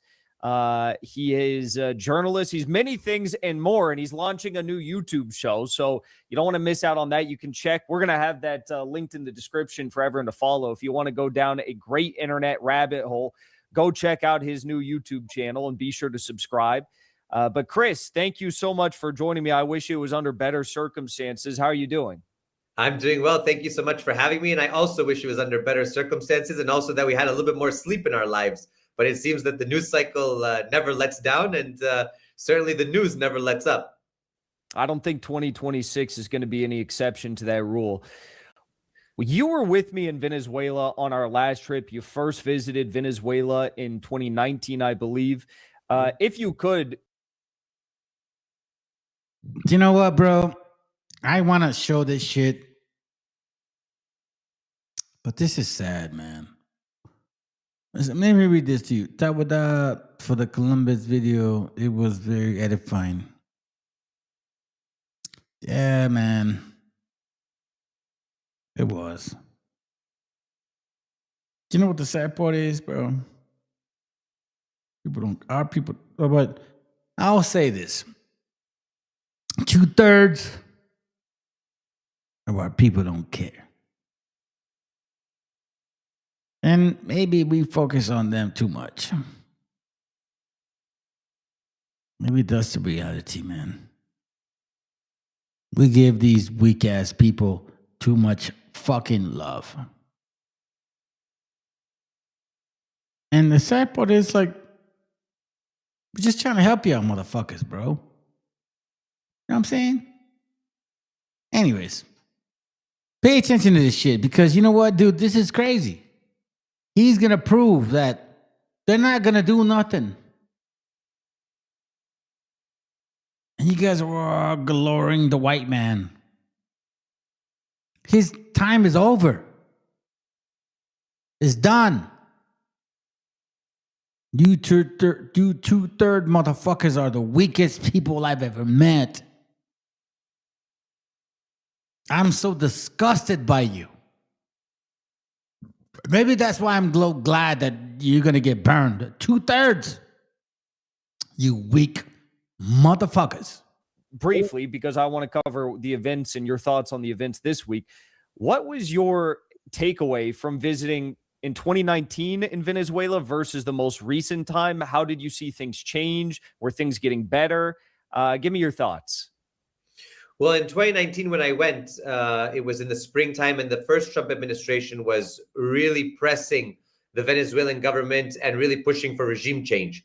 So they attacked the electrical grid. There was all sorts of sabotage. There was also earlier, prior to that, in the years prior to that, there was fomenting of opposition protests and opposition candidates. We remember Juan Guaido, all of these things that came to the fore.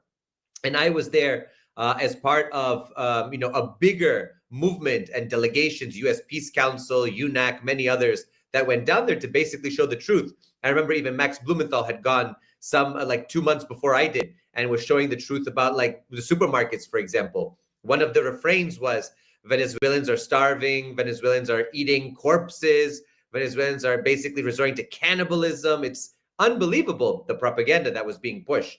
But when we went down there, we were also... Do you hear that shit? Do you hear how they were fucking propagating that bullshit? These fucking fake Jews. These fake Jews. These Khazars. People like Stephen Miller. You know what I'm saying? The ones that want to take your heritage. You guys are the real Jews. And they want to make you feel like you're not. That's why I have such low volume. You know why? Because you Mexicans are so fucking insecure. This is what I hate about you. You Mexicans are so fucking insecure. You're so insecure that you can't even believe that the Most High may just pick you. That's why I say 2/3, fuck all you. Fuck all you motherfuckers, bro. You're making it difficult for the rest of our people. Because you don't believe. Because you're weak. You are weak.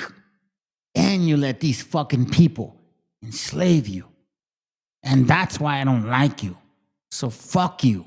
Welcomed by the Venezuelan government, by Maduro himself, by the Bolivarian militia, by military and civil society, and basically to say, look, we're just defending our country. We don't want any problems with the US. We have no problems with the American people. And we don't understand why the American government has a problem with us. Fast forward over the Biden administration to now Trump's second administration. And once again, ratcheting up the pressure. Venezuela is somehow drug dealing, Hezbollah, everybody's there. They're basically the state sponsor of terror in the hemisphere. And somehow the government has to go. And lo and behold, the root causes will address, I'm sure. But that's not what happened at all. And you and I were there together. Of course, the situation is difficult. Venezuela was basically under enormous pressure economically, sanctions, really putting pressure on even how they could sell and export their natural resources, what they could import. I mean, we're talking about. Listen, family, this is the next motherfucking war. I don't know why what the fuck is wrong with you guys, man? Wake the fuck up! This is the next war! Listen!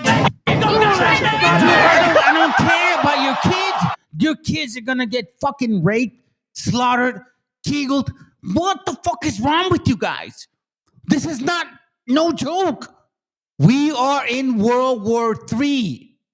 Do you understand that shit? What is wrong with you Mexicans? What is wrong with you motherfuckers? Oh, hold on a second. Don't take my beer away. Don't take my soccer away. Don't take my fucking gangster motherfucking songs away. Hold on. Mexicanos al grito. Take that shit away. What the fuck is wrong with you guys, bro? We are at that point. Do you guys not realize that shit? Dude, listen.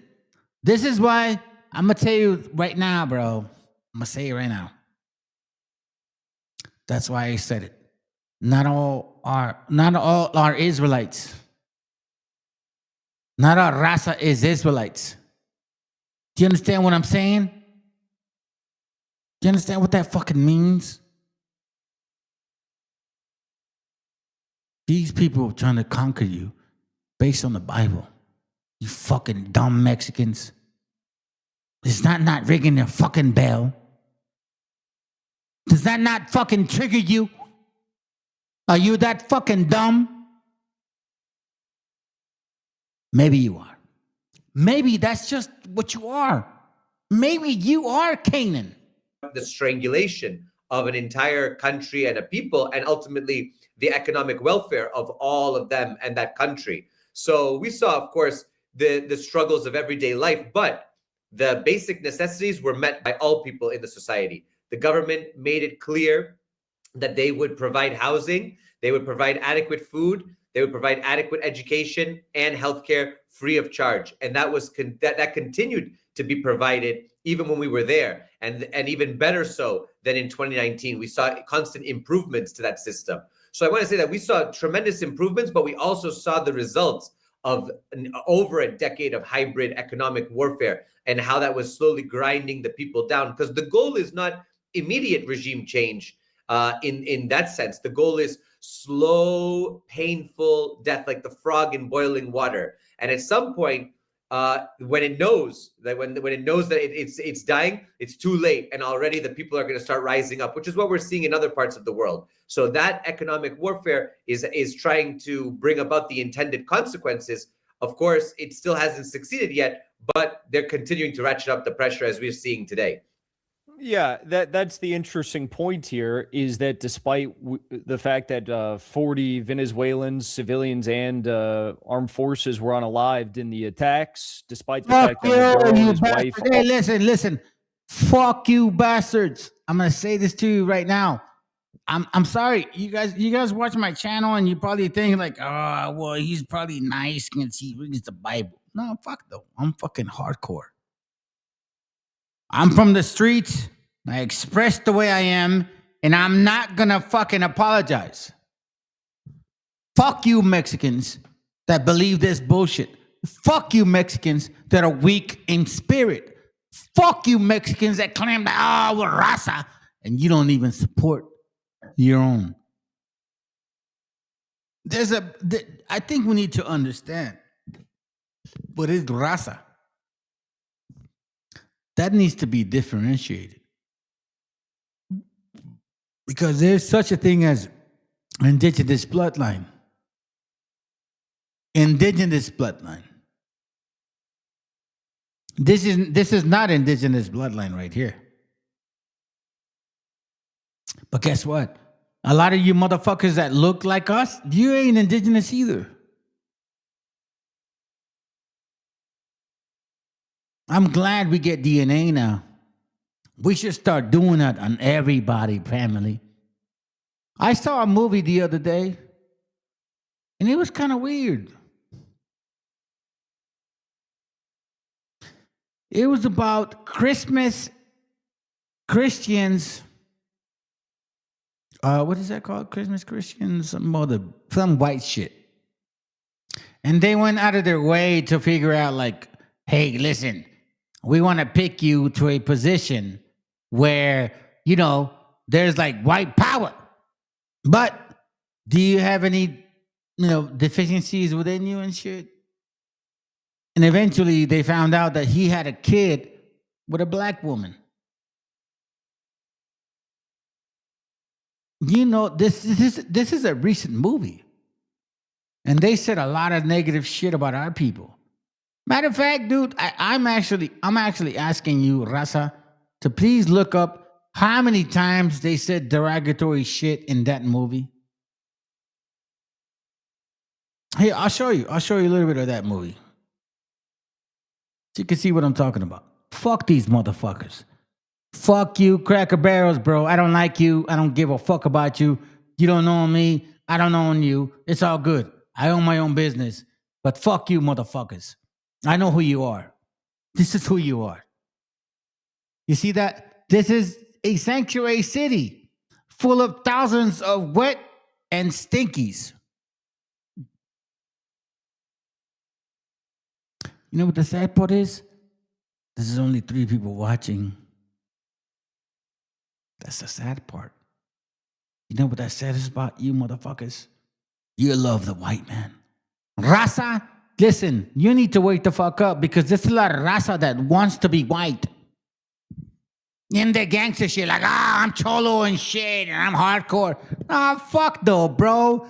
You guys have weakness within you. You have raza that wants to be gringos and shit. Shut the fuck up. Bro, stop lying to me. Y'all can't lie to me. Because you know what, bro? Listen to this. This is a sanctuary city full of thousands of wet and stinkies. Fuck you. They don't like you, fam.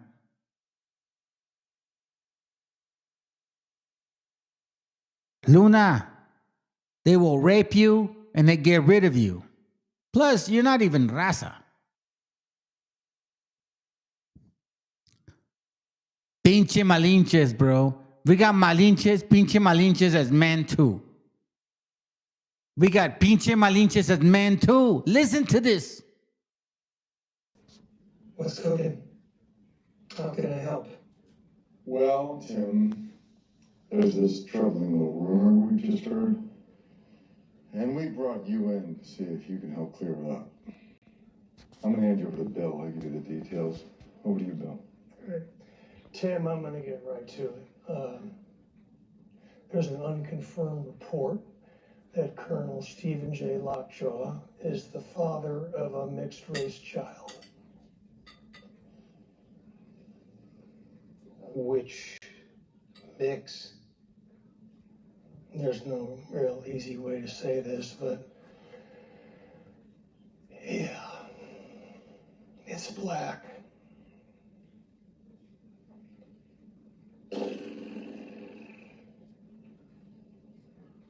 Well, that would be quite the revelation if it were true. Bill, may I ask what your source is? Sure. In case you want to get some fucking nitty gritty history of that, they were supposed to pick them to be what they call. Here, I'll show you. See, this is why I don't like fucking raza, bro. Sometimes you guys motherfucking piss me off, bro. Sometimes you guys motherfucking piss me off, bro. I sometimes wonder if you guys are even raza and shit. You know what I mean? Like sometimes I wonder if we are even the same people.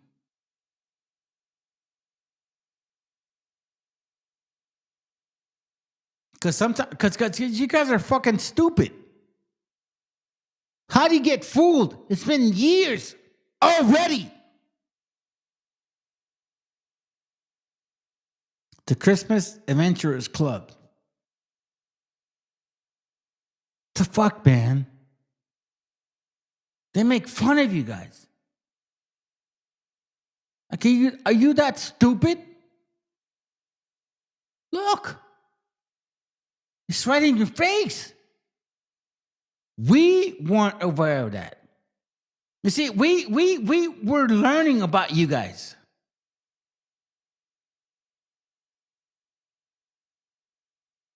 Check this out. Yo, to anyone who's deep in the rabbit hole, bro, buckle up, bro, because this shit is absolutely insane. So, I took some notes here, so I remember what to say. So, in 1893, this guy named Ingersoll Lockwood wrote a 3-part book series, right? The first one is called Travels and Adventures of Little Baron Trump.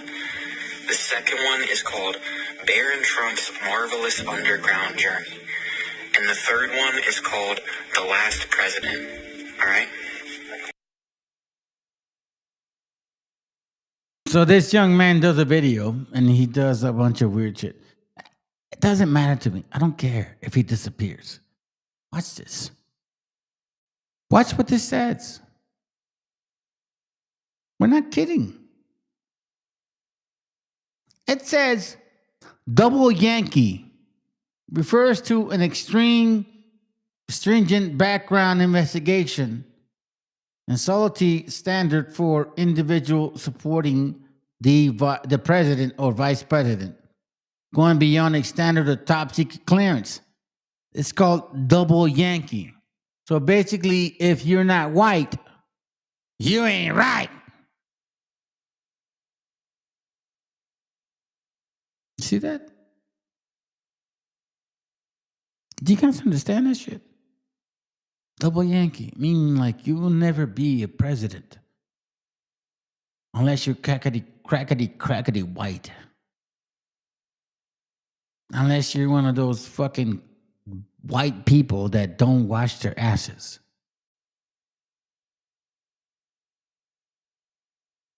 I'm going to say this to you guys. There's a lot of people that look like you, fam, that are not your people.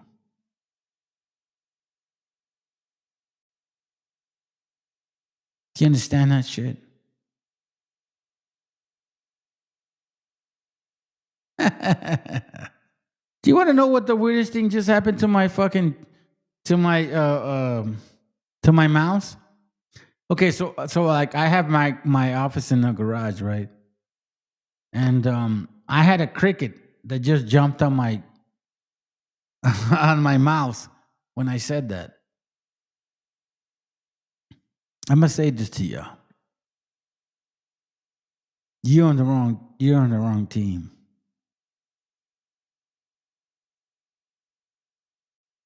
I'm so glad that I got the chance to see how horrible you people are. I'm so glad that much better, because you want to know much safer.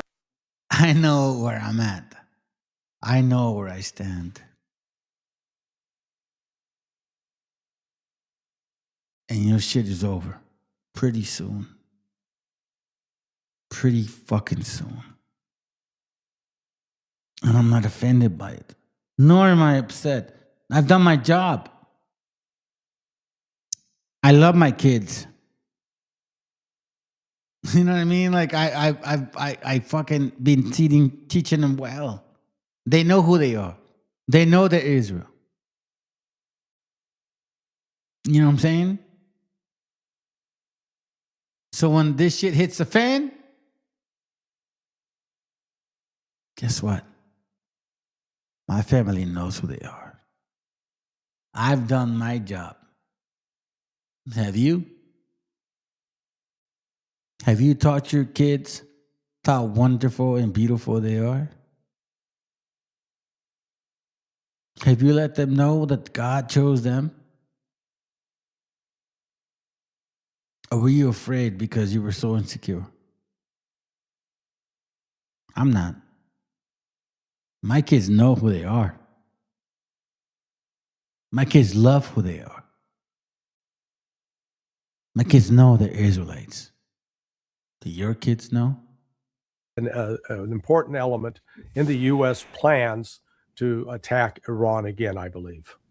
Here's, well, nominally the United States ambassador to Israel. He might as very well be the Israeli ambassador to the United States, Mike Huckabee, this weekend, Sunday, on Newsmax. Chris, cut number 8. Well, my first reaction, Rob, was to say, praise the Lord and thank you, President Trump. A lot of people may not make the connection as to why this matters to us in the Middle East. What they don't know is that Hezbollah is very active in Venezuela. The ties are deep, and Hezbollah operates in 12 different countries throughout South America. It is not just a threat in the Western Hemisphere. It is a threat to the Middle East. So for the president to go after Venezuela not only deals with narco-terrorism and the many deaths of Americans who are killed by the poison of drugs, it is going to make life for those of us living in the Middle East much better, much safer to take Maduro out, to recognize that Hezbollah is active here, targeting not just Jewish people in all over South America, but using those tentacles to ultimately reach into the United States. Based on this information, how the fucking Negros be using like, oh, white people are against us? White people are not against you, Negros. You help them. Do you understand that? You African Americans, you FBAs, you Negroes, help people like him. You help the Anglo. You help colonize these lands. So then they got rid of you because they were done with your help. Do you understand that now, Negroes? Do you understand now why I speak the way I speak? I'll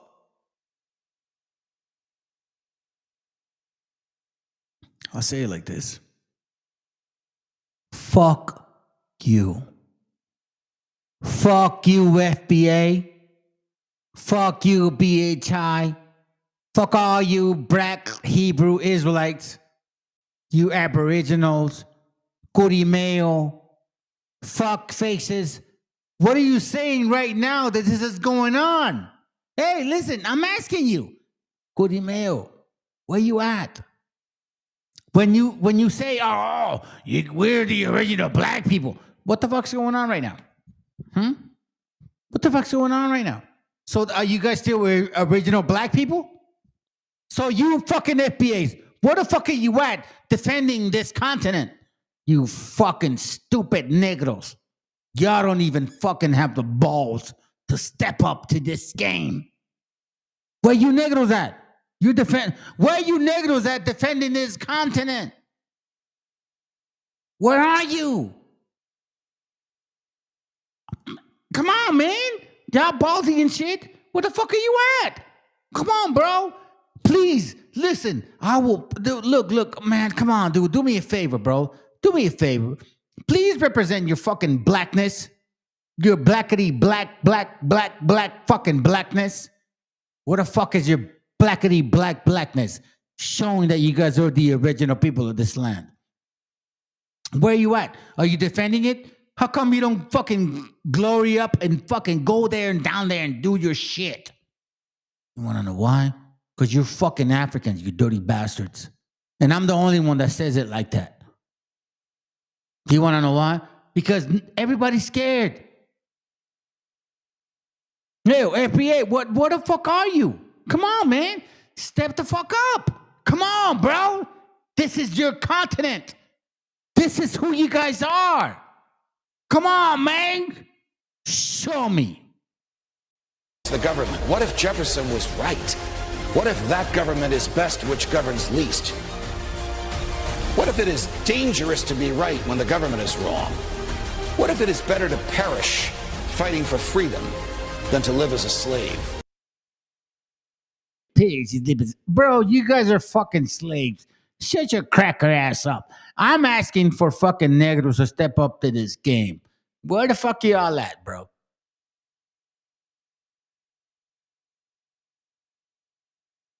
Come on. FBA, where you at? This is your country. You're supposed to take control of it. You know what the saddest part is? There's only 3 people watching and shit. That's the sad part, bro. That's the saddest part, bro. Because I've been teaching you guys this shit for quite some time. Sad. Sad. Weak. Unfaithful motherfuckers. I tell you what, I'm going to end it with this. Because you want to do this. Maybe that's what it takes. I'll say it like this, bro. Listen to this. And are you anti-Semitic? I stand on that business. Are you anti-Semitic? Technically he is, because he's a fucking Hamite. Technically he is, because he's a fucking Hamite. But it doesn't help. It doesn't help. What the fuck did they do for us? Nada. Pinches llantas, way. Because the crematoriums that are being built, the portable crematoriums, are Israeli. They're Middle Eastern tactics that they've been adopting since whatever happened in the watermelon place, you know what I mean? So, long story short, there's a lot of word, there's a lot of talk about all of this. Yeah, I heard that already. And then, you know what? I kind of like what he was saying, but I prefer this. Good night, fam.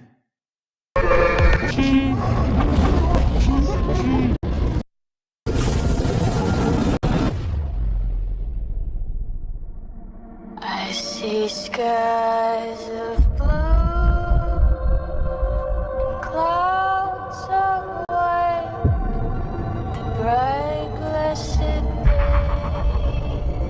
the dark sacred night, and I think to myself,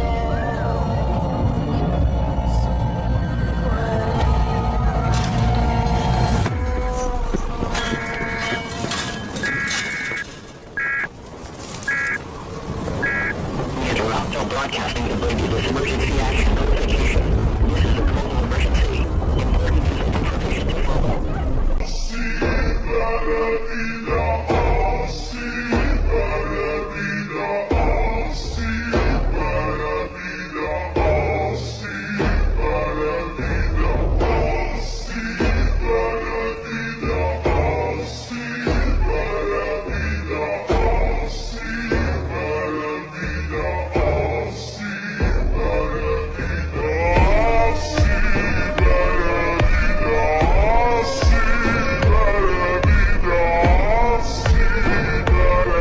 About who are those people that's going to purify this land? How are they going to do it? So they explained to me, we have a gourd rattle that we still use in our ceremony. And that gourd rattle represents the world. On one side, this figure is on the drawing. And another one is on this side. There'll be a gourd rattle.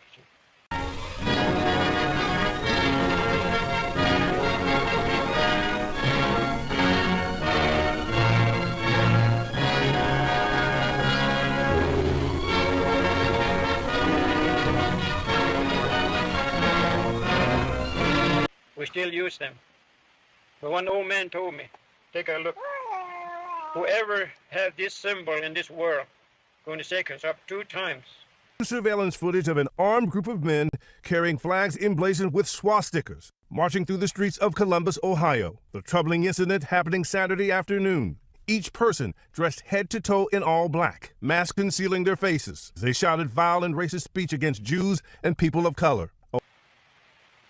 And it just came to me quickly.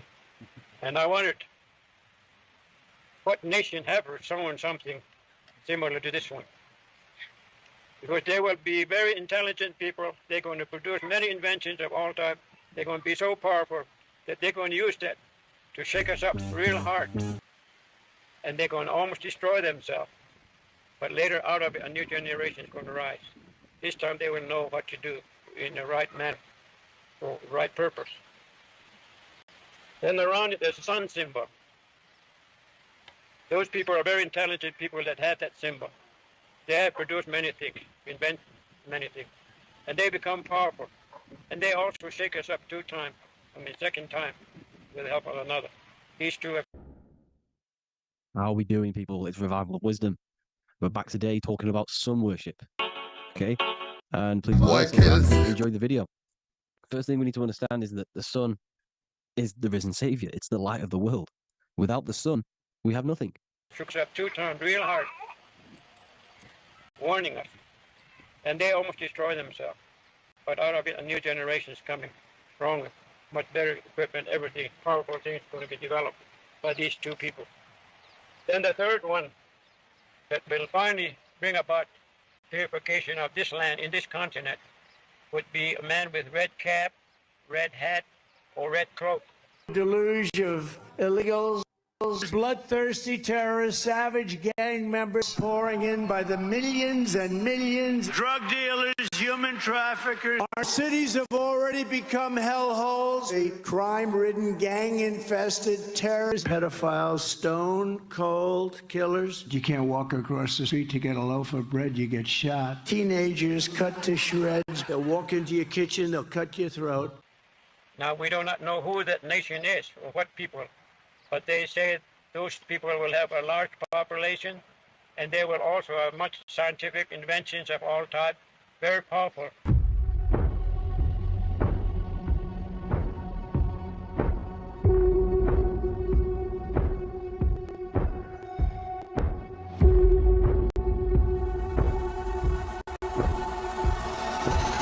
Nation going to be. So once he starts moving, these others too will join him with all their power and might.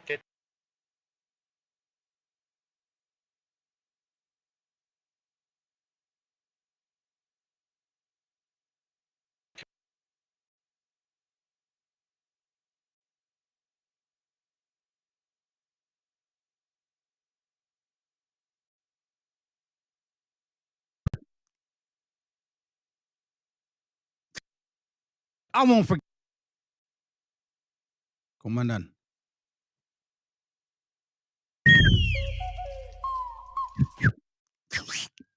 Shalom, shalom.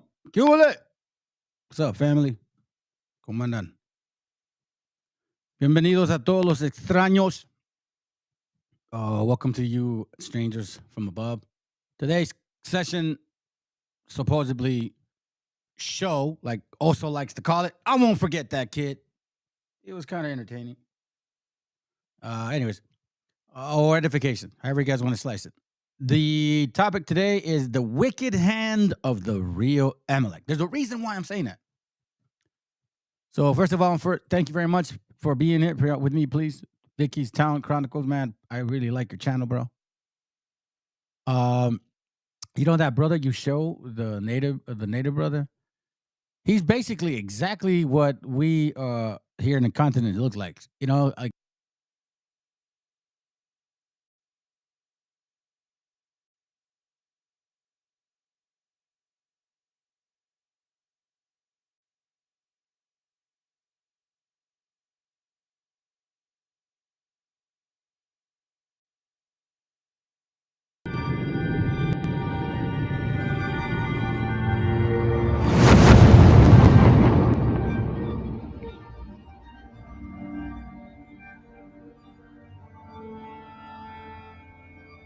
y cal. Hijo, abre los ojos.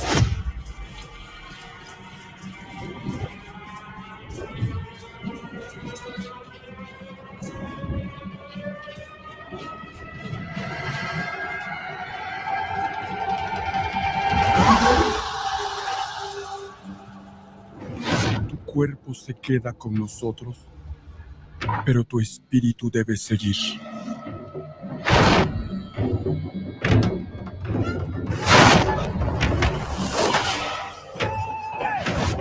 Busca la luz. Aléjate de las sombras.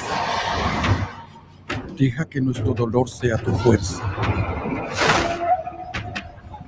Desde aquí iluminamos tu camino.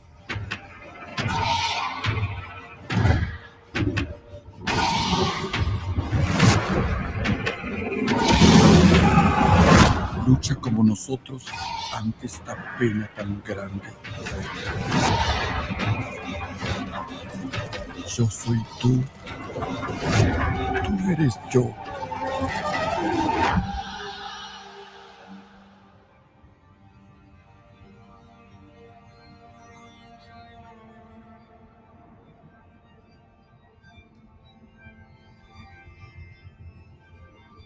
La muerte que hoy nos separa,